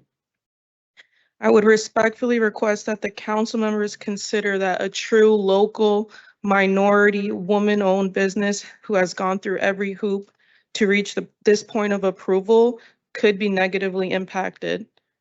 In the event that the council is in favor of this resolution, I would urge you to modify the language to include those similarly situated as myself, as to not delay a good faith application from proceeding forward. Thank you for your time tonight, and I look forward to reappearing before the council members when the time is right for a resolution of support. Thank you. Next speaker, 5.91, Emmanuel. 5.92, Robert.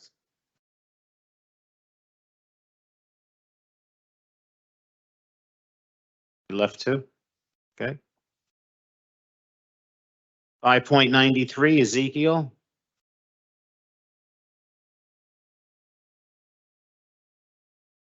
Good evening, everyone. My name is Ezekiel Tech. I live in downtown Jersey City, and I'm an organizer with the Right to Counsel campaign and the North New Jersey Democratic Socialists of America.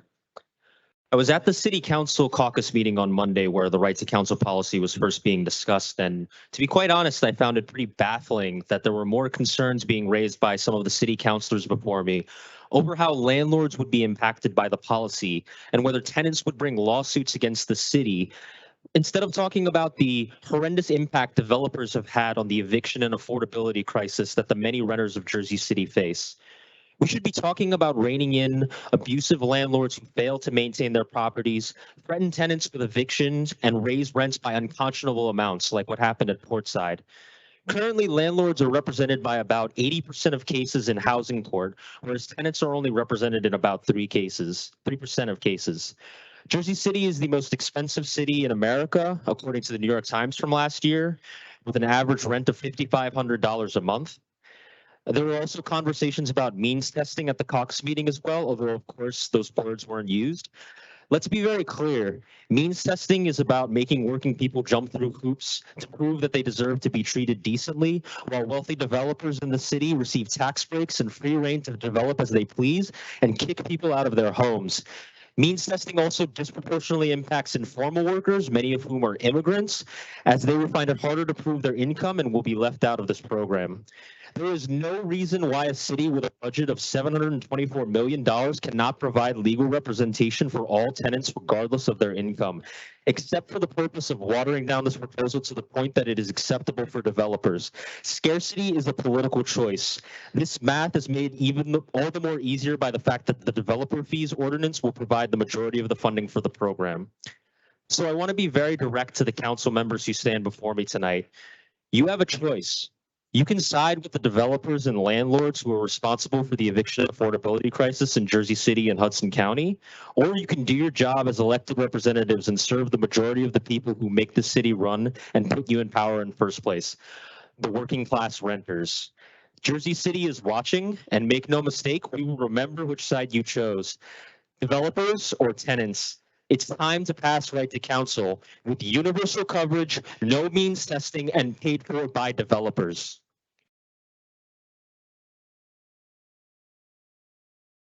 Next, 5.94, Naima.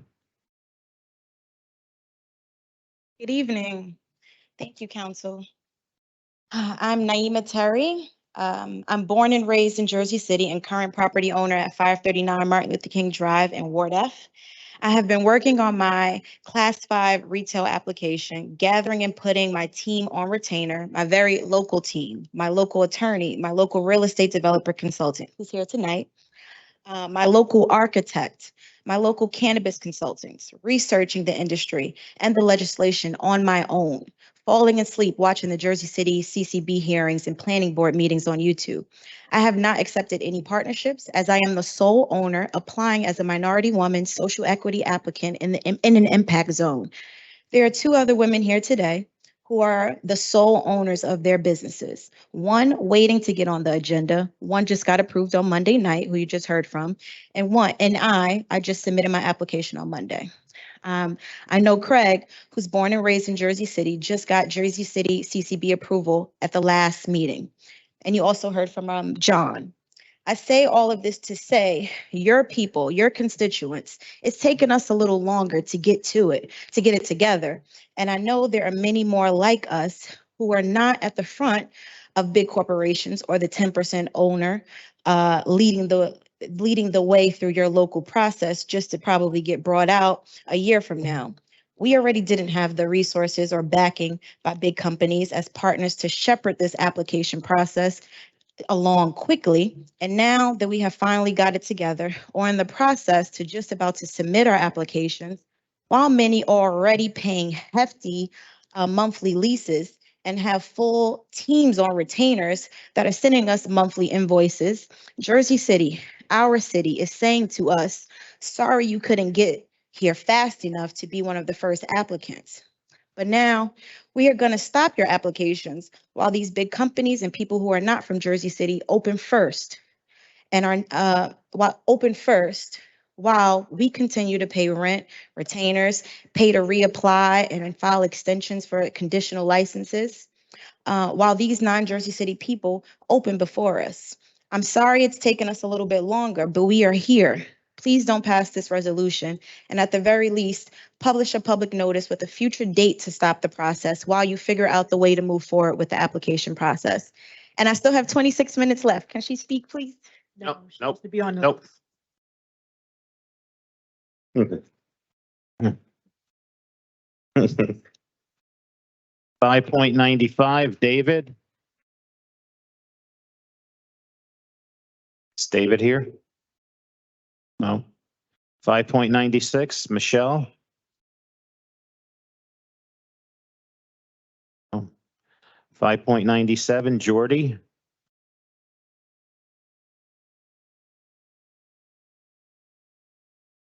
$5.98, Raul.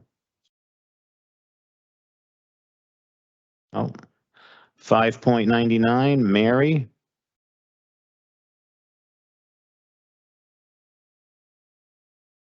Come on, Mary. Hi.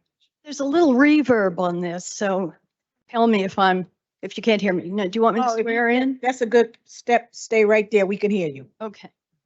Okay. I'm Mary Mills. I live in the Heights, 9 Sherman Place. And first of all, I just want to say it's so nice to see you. This is my first time back in the chamber since COVID. And I think you just did a great job with COVID. I'm so proud of my city and the job you did, really. I worked in healthcare a long time. As far as this thing with right to counsel, I think it's very much needed because if you've gone to law school or you've read anything about the law, you know that the rights of property in Jersey are almost omniscient. I mean, it is ground into judges and into lawyers, the right to property, property holding, property rights is extremely strong here. It's only become stronger. So the other side of the coin of a deal with the renter is not exactly fair. It's a power problem because they're omniscient and you're at their mercy. And more of us are. Many will not ever buy a home now. Many people just have way too much debt, which immediately crucifies your credit score. And that's a whole other issue, this credit score business, because your people are in the hands of an ever-changing algorithm made by the banks.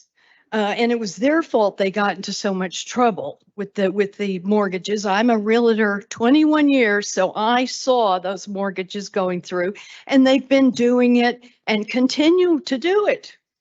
And so the people suffer. I'm just seeing this is just like telling the people what the law is and what they have to do, right? They have to put the work in. And that evens the score a little bit between the two. Rent control is affordable housing, and that helps even the score a little because property is so important in New Jersey. So my own landlord wants to put 8 units in the backyard. So he's given the first and the second floor. First floor had an 8-month-old baby. They left quickly to not damage their credit score. The second floor just left after looking for months for a place. They are both paying a lot more. Now he came to me and he wants me out. Well, this is the second time he's come to me, and he had no cause the first time. Thank you. Thank you, Thing Mary. here. Okay, so but anyway, this is how I feel. So thank Thank you. you, Mary. Good night. Speaker 5.100, Noemi.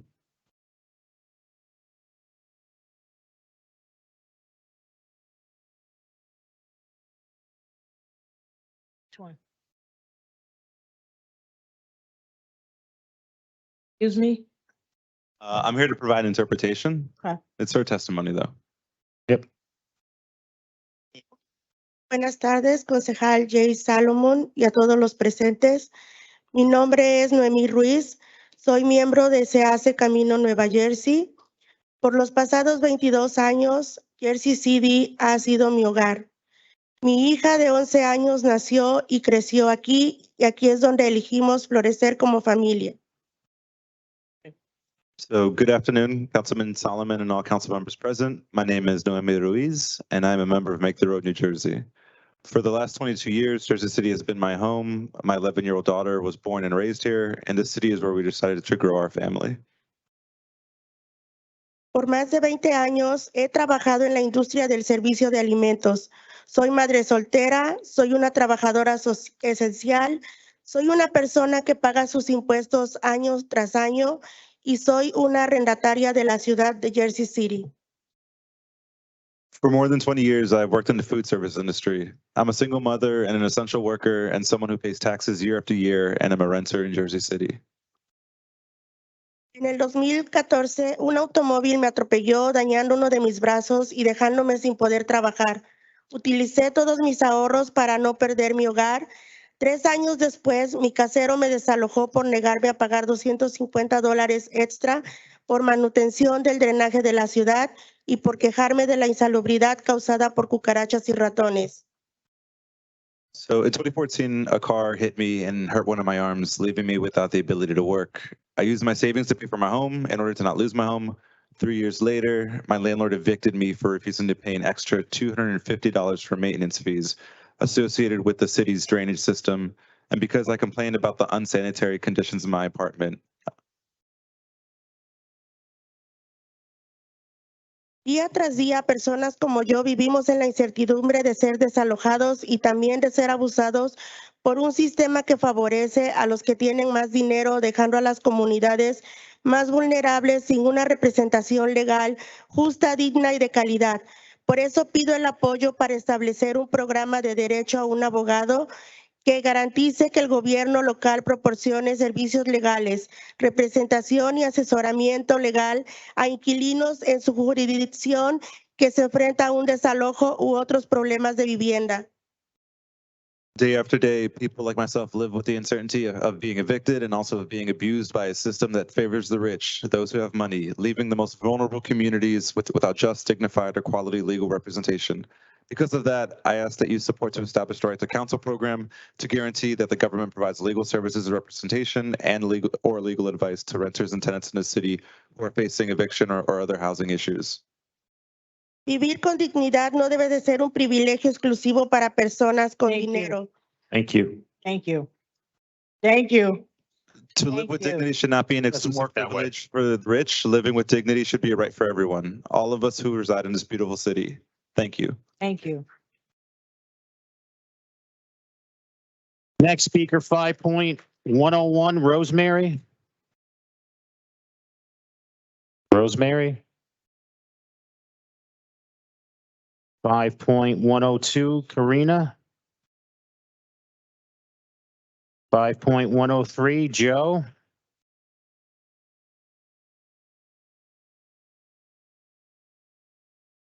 Hi, my name is Joe Marchica. I'm an organizer with Our Revolution New Jersey. We're a national group, grassroots group with chapters all around New Jersey who support progressive, people first policies and elected officials who align with that at all levels of government. I'm proud to be here tonight to speak in support of the Right to Counsel Coalition and this resolution, both resolutions, even though one is being tabled and reworked, is my understanding. I want to emphasize three key aspects that make this ordinance or this combination of two ordinances so powerful. Right to counsel must be universal for all tenants. I'm not sure if you all know, but lawyers are kind of expensive. If this program is means tested, lots of middle income folks will make too much to qualify for help, but not enough to afford an attorney, and that's going to leave a lot of people in the lurch. Nobody should not have, or everyone should have proper legal defense and representation in order to defend what should be a basic human right, and that is the place that they live, and to try to prevent them from losing their home. Because a program like this should be universal, if it is universal, it's more efficient, it's more effective than current programs that exist, which require residents to jump through administrative hoops. How else can we explain the fact that the vast majority of tenants do not have access to legal counsel and are evicted, even although they may follow proper rules, regulations, and laws, and simply, if you miss a payment here or something gets lost in the mail, right? Right to counsel must be its own independent city office, considering the amount of violations and overreach by, the largest and the most corporate of landlords. We need to make sure that there are dedicated legal professionals who are adequately funded solely to protect people's right to housing. And funding should come directly from those landlords because of the systemic power imbalance at play here. That they benefit from, allowing them, when they are bad actors, and as many of them are, to violate rent control and housing laws. That's what puts this proposal on the path to true housing justice, putting the costs for fixing this system and making it actually begin to work the way it's supposed to, putting the costs for the societal harm on those who are responsible and doing it in a way that discourages them from doing so moving forward. To be clear, I think this is also a path towards taking a housing first approach, which truly makes housing a human right. And I understand that there has been a lot said from the mayor, from city council, that there is a beginning to take a housing first approach. I believe there was a program that came down from the federal government that was embraced in word, but unless we have a way to protect people's right to housing once they get into these places, once they do have housing, then that's all honestly cheap talk. So I want to encourage that this council put its money where its mouth is and focus on those three essential things, make it universal, make it its own independent entity within Jersey City's government. And I'm going blanking. I'm not going to be able to get to the last one before time comes. That's up on me. So Thank you. it was. Thank you. Thank you. Next, 5.104, Jay. Funding for the Thank landlords. you. Thank you.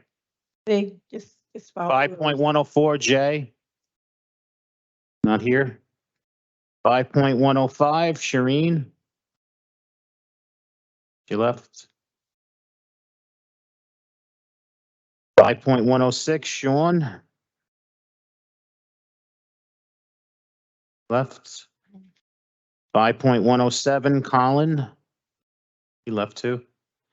5.108, Julissa.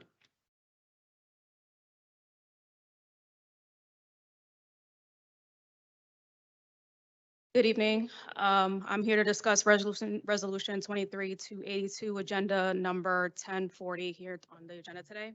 Bring the mic closer to you, Melissa. Bring it closer. Is that better? Yeah. My name is Julissa. I'm a cannabis applicant looking to open a dispensary in Ward E, which will qualify as a micro business, and will be 100% owned by me, a minority woman and social equity applicant. My family has been in Jersey City for over 3 generations now.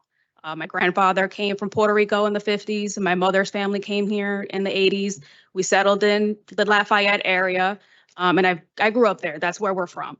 While I agree that the moratorium or a cap must be placed, I know there is a flood of applications that came in, and I don't envy you guys having to sift through all of that stuff. But I do not agree with how this will affect me and others here who will also be directly affected by this in a very negative way. Some of us are just literally one step away from gaining approval. Me personally, I was actually on the queue to be approved today. For whatever reason, that disappeared and the moratorium was made the focus today. I found that very unjust and unfair, especially because I waited my turn. This has been a long process, been doing this for about a year now, waiting, and we're paying rent, we're doing all this stuff, and that's not being taken into account. Instead of looking forward to today's verdict, expecting my application to be approved, I'm here pleading with you guys to at least hear me out and hear my application to give me that approval. I know I only have a couple minutes, so here are my grievances. Number one, those who have already received both CCB approval and planning board approval should still be allowed to have their application heard and finalized by the city council. I understand there's a moratorium, but I don't think it's fair. You're literally one step away. Doesn't make sense to me. The CRC, the state, is also only allowing certain amount of extensions. They're not going to keep doing that forever. Number two, the city has done a lot of good things, but it could do a little bit better helping us actual locals be prioritized here. The CRC has prioritization process for women, minority owned, and certain local applicants. Why don't we have that here? A 6-month moratorium may not sound like much, but these rich people coming in with the deep pockets, that's not a big deal for them. But for us, like I mentioned earlier, we're paying rent, we're paying all this stuff, we have attorney fees. It's a lot for us. And a lot of these small business owners are not going to survive this.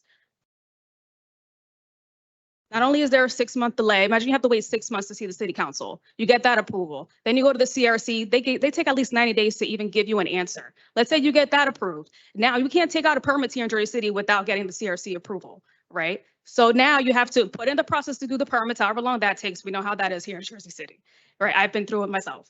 Then you have to actually go through construction, which can take another 3 months. We're looking at a whole year. Who can pay 12 months of rent, attorney fees, and all this stuff? Thank you. Thank you. Next, 5.109, Cameron. Didn't he speak? Didn't he speak before? He spoke already. I spoke Oh, on the that second read. ordinance. Okay. All right. We just want to make sure. That's all. Go ahead. My name is Cameron, with the Right to Counsel Coalition. I want to thank council members Solomon and Gilmore, especially for their work on helping us get to this point. I think the ordinances that we have so far right now are a step in the right direction, and that's good. But there's some weaknesses in the law, the ordinances as they're written right now. The first one I want to really focus in on with regard to the means testing is the discriminatory aspect So Jersey City is the most diverse city in the United States. And that's largely because of all the many different types of immigrant communities that live here. 41% of people in Jersey City were born outside of the United States. That's a big number. So what means testing means is that if someone doesn't have the documentation to prove their income, they don't qualify, no matter what they make. So what is in place right now to make sure that undocumented folks can be a part of this program, can be protected? Because I guarantee you that if there's not a special measure for undocumented people in this, they're going to be targeted. Landlords are going to know that, and they're going to target undocumented people. That's going to happen. So what's the plan to make sure it doesn't happen? They have to be included. So I think that's one of the biggest issues with the means tested program. But also, of course, and as other people have mentioned, the income bracket doesn't work. I mean, 80% of AMI is, as the people said, 65,000, and that's for household income. So that means if you and your partner are each making 33K, you don't qualify. If you're each making 33,000 a year and you're paying $2,000-3,000 a month on rent, can you afford a lawyer? No, you can't. It doesn't work. So, and I know a lot of that has to do with the way that I understand what the limitations are. It's the power that you guys are up against when it comes to these developers. But, that's why, we got to organize more and more so that we have the power to, to be bigger than them. But we really need you guys to have our back too. Yeah, we need universal rent control. Thank you. Bye. Thank you. Next, 5.110, Vamshi. He lived. 5.11, 111, Robert. Are you sure about that? Because he spoke. Yeah. What number? Yeah. Robert Gilmore. Yep. Thank you. A lot of speakers listed. 5.112, John. John? John Schramm. No, and then none on your speakers list, but they did sign up before the meeting. 5.113, Ryan Williams spoke on the second reading ordinance. He's not here. That concludes our public speakers. Yeah. But Sean, before they leave, I would like to say something, because in the beginning I had made a statement that we are not against the RTC. We're not against that. Okay, the question is, how can we get it done? And listening to some of your recommendations, just kind of defend us in a way that we need to review it, because some of you brought out some good ideas, to be perfectly honest, with the RTC, all right? So we said we will look at it, we will. And also what I want to make a statement with this enforcing 260. Every time we have a council meeting, Portside comes. Now, I know Portside had met with some of the council people here, and I know the council people here, they have a compassion for the people, and if there's anything that they can do, they will do it. There was nothing that they can do to change anything, and you see that because you met with them, and you see our hands was tied at a certain point based on the law. So I want that on the record, because I don't want people to think that you have a council up here that's not trying to do anything. That is totally not true. And Monier knows every time he calls me down there at 100 Montgomery Street, I do come up and help him. And the reason why I want to make sure I make that clear is because I know you met with some of us. And I know if there was something that they could have done themselves, it would have been done. So I want that on the record. And far as the RTC, we will definitely work on that, because we do care about the people. Sometimes some of you say certain things like half of y'all don't care and that is not true. That is not true. You have a council that do care and we do fight for your rights. We do. Sometimes you don't agree how we do it, but we do get the job done. All right, so y'all can continue to come. That's what we're here for, to listen, okay? But realize if it was something that we could have done, the ones that you met with have surely have done it by now. You should have known that, and we would have backed them. All right, so Sean, thank you. Y'all can come again next time. There's no problem, and we will definitely talk about the cannabis. Don't you worry, okay? Go ahead, Sean. Okay. Any questions or comments on petitions and communications, items 6.1 through 6.33? Hearing none. Any questions or comments on office communications 7.1 through 7.8? Any questions or comments on reported directors 8.1 through 8.6? On to our claims and addendums number 1 and number 2. Council members, I'm going to be taking a vote on claims and addendums number 1 and number 2. Councilperson Ridley. Aye. Councilperson Prinzary. Aye. Councilperson Bajiano. Aye. Councilperson Saleh. Aye. Councilperson Solomon. Aye. Councilperson Gilmore. Aye. Councilperson DeGise. Aye. And Council President Waterman. Claims and addendums number 1 and number 2 are approved 8-0 with Councilperson Rivera absent. On to our resolutions, items 10.1 through 10.14. Again, that's items 10.1 through 10.14. Councilperson Ridley. Aye. Councilperson Prinzary. Aye for all. Councilperson Bajiano. Aye. Councilperson Saleh. Aye. Councilperson Solomon. Aye. Councilperson Gilmore. Aye. Councilperson DeGise. Aye. And Council President Waterman. Items 10.1 through 10.14 are approved 8-0 with Councilperson Rivera absent. On to our next set of resolutions, items 10.15 through 10.24. Again, that's items 10.15 through 10.24. Councilperson Ridley. Aye. Councilperson Prinzary. Aye for all. Councilperson Bajiano. Aye. Councilperson Saleh. Aye. Councilperson Solomon. Aye. Councilperson Gilmore. Aye. Councilperson DeGise. Aye. And Council President Waterman. Items 10.15 through 10.24 are approved 8-0 with Councilperson Rivera absent.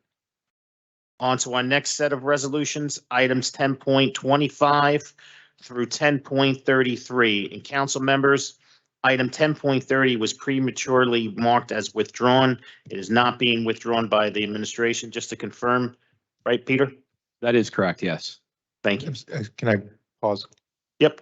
Can you, Peter, you know, you sent an email, but it came pretty late. Can you just summarize what was in the information was in the email? Yeah, so I conferred with the director. Essentially, what Avid Exchange is, they don't just try to save us money on the bills, they also pay our bills. They're kind of a pass-through. So the 6.5 million represents about $400,000 to $500,000 a month, in which the city's paying PSE&G, and they're just the operator to make those payments for us.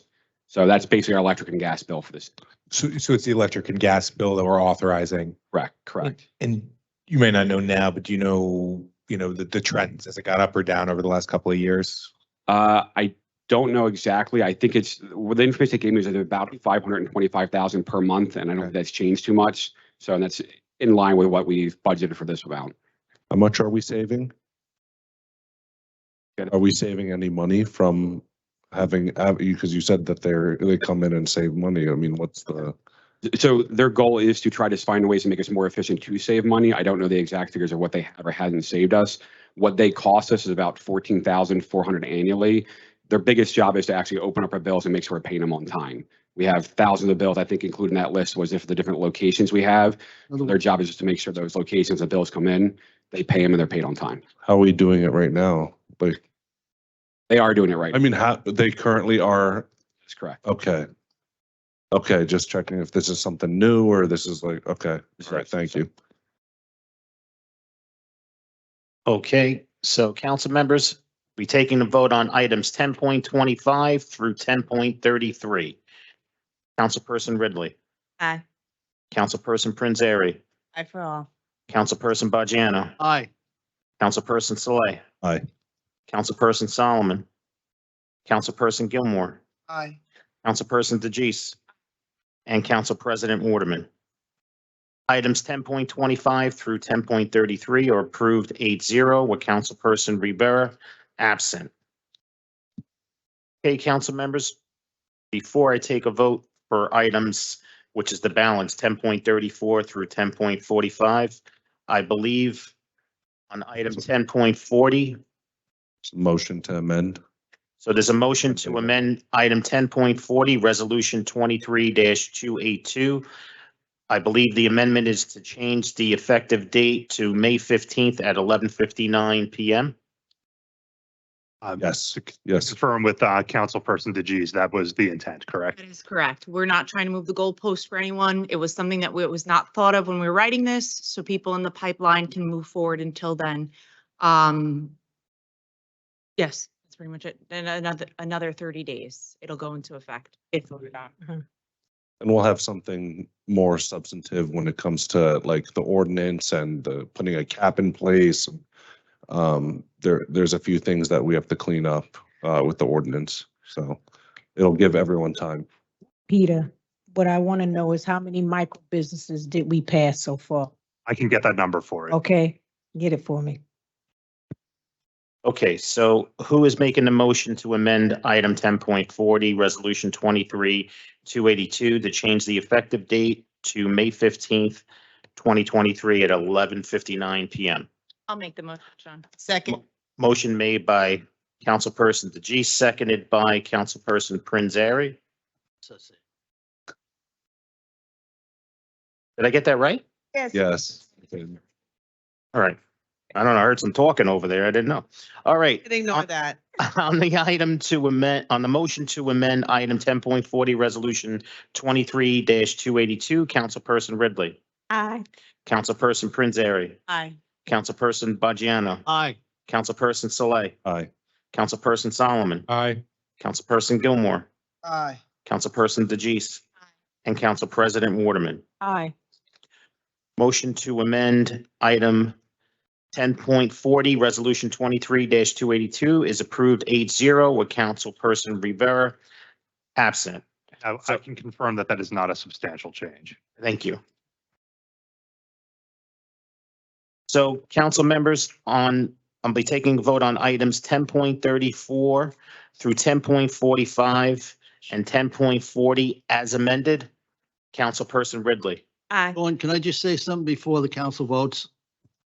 On this 10.44, I just want to let them know, over the last few years, no one has been hired in the radio room. They purposely let the radio room fall apart, and it's a shame. And the supervision, actually, the people in charge, the director, the assistant director that we have, should have done something about it 3 years ago, 4 years ago, but they've let it deteriorate. And spending money on this IXP is absolutely a waste of money.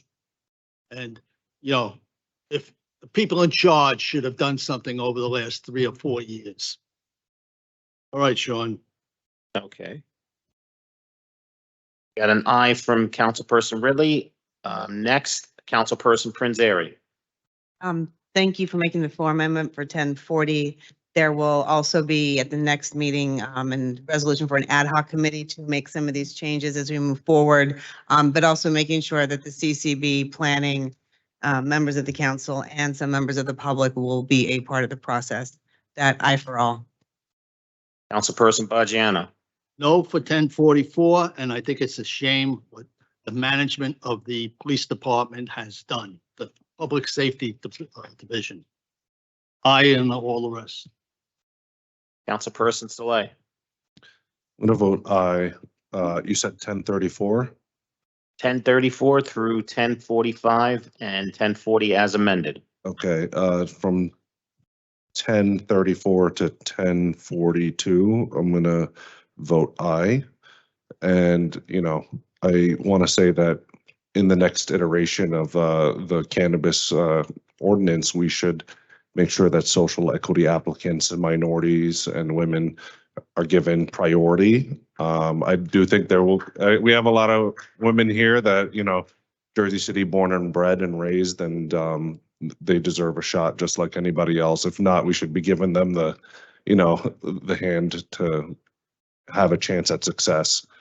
1043, I'm going to vote no. I still didn't get a response from Director Shea. 1044 and 1045, I'm going to vote aye. I don't approve of privatization. We're not there yet. I also don't like how IXP made fun of Jersey City when we had the incident with Taqueria. I look forward to reading their report and seeing what happens. Vote on 1045. Aye for 1045. Thank you. Councilperson Solomon. Aye from 1034 to 1042. Thank you for the amendments on 1040. Oh, actually, I apologize. Let me rephrase. Sorry, Sean. Late night. Aye on 1034 to 1040. No on 1041. Aye on 1042. No on 1043. No on 1044. I've been really struggling with this. Ultimately, I just don't feel comfortable with the study coming. I think there needs to be some distance in the people who are doing the study from ultimately who could be the provider. And then I on 1045. Okay. So, sorry. Councilperson Gilmore.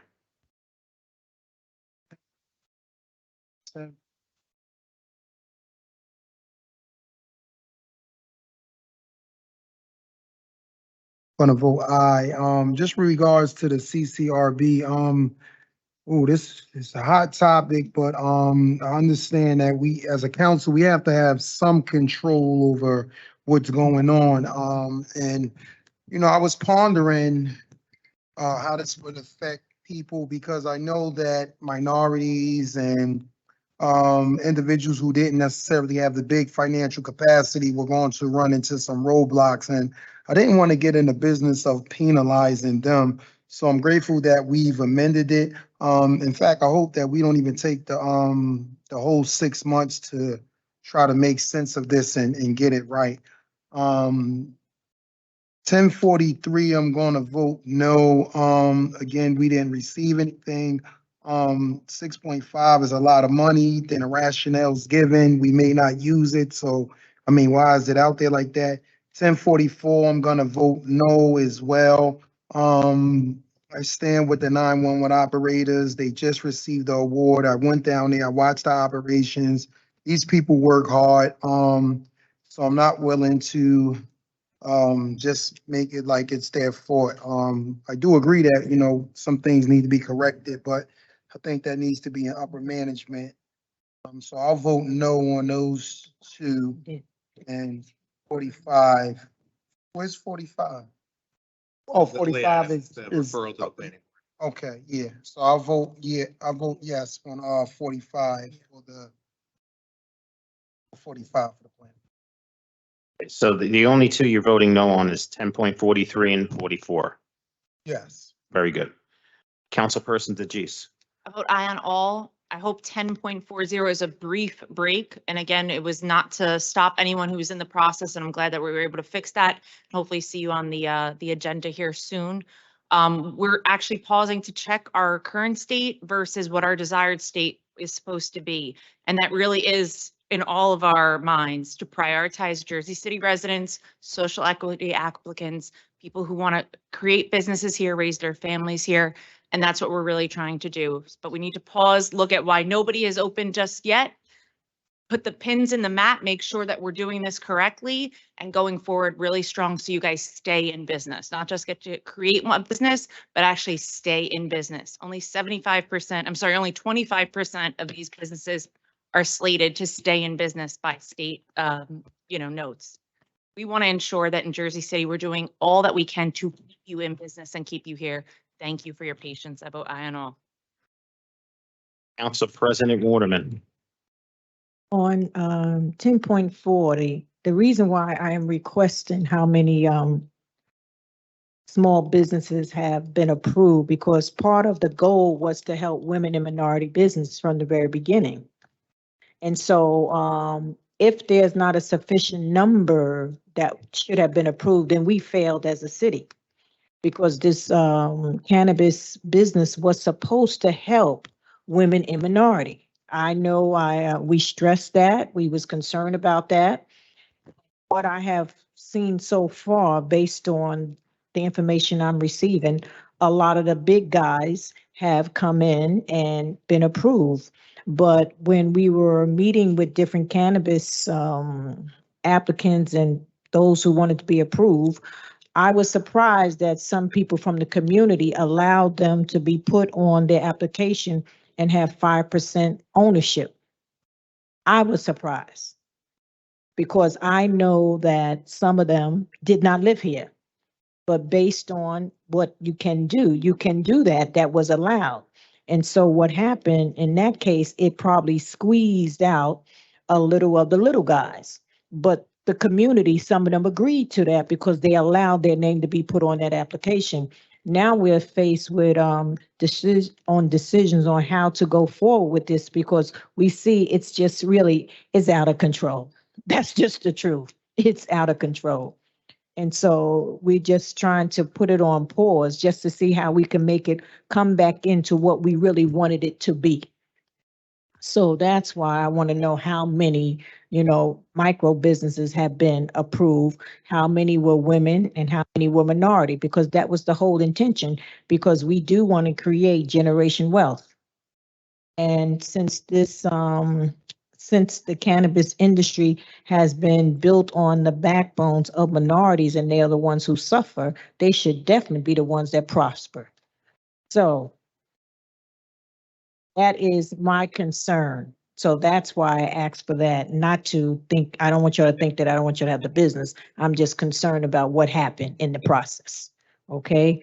And so with that, I do vote aye. I know with 10.44, the reason why I'm voting aye on that, because I've been going and doing my own research and seeing what's going on with that, is because they telling me it's a culture over there that is not doing what they're supposed to do. There is favoritism and things that's going on that's just not right. That's what I'm hearing. And so I believe we have to be fair. Now, if we hire this company, they still have to come back to the council for any approvals or adjustment. But there are people over there, and I found out, who have not gotten a raise in 30 years. But then yet there's other people who have. So something is wrong. I don't care. Something is wrong. Now, if I had my way, I would get rid of management. But it's not my way, because I think management have failed. Certain things should have been done, and that's just the truth. So the reason why I'm voting yes, to see if somebody else can come in and look at it. And if they don't do what they're supposed to do, then we have to go back to square one and see if we can get a new management team in there to really move that department forward. So that is why I'm voting aye. So those who see it, that's over there, that is why, because everything is not done right there. And there's a culture that must be broken. There's a culture throughout the city that must be broken. So anytime we get an opportunity to break it, we should break it. I vote aye on all. Okay. So just to recap, items 10.34 through 10.40 as amended is approved 8-0 with Councilperson Rivera absent. 10.41 is approved 7-1 with Councilperson Solomon voting no and Councilperson Rivera absent. Item 10.42 is approved 8-0 with Councilperson Rivera absent.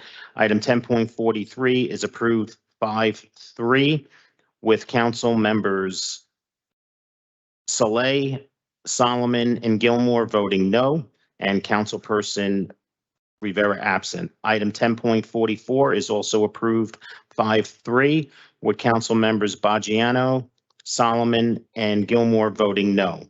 And item 10.45 is approved 8-0, all with Councilperson Rivera absent. May I have a motion to adjourn at 11:54 Motion. PM? So I'm going to give that motion to Councilperson Prinzary, Second.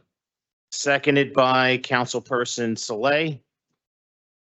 On a motion to adjourn at 11:54 PM, Councilperson Ridley, Councilperson Prinzary, Councilperson Bajano, Councilperson Saleh, Aye. Councilperson Solomon, Councilperson Gilmore, Councilperson DeJeece, and Council President Waterman. Motion carries 8-0 to adjourn at 11:54 PM with Councilperson Rivera absent. Thank you so much, everyone that was here, and thank you so much for everyone who was watching at home. Remember, teamwork makes the dream work. Have a great night. Stay safe.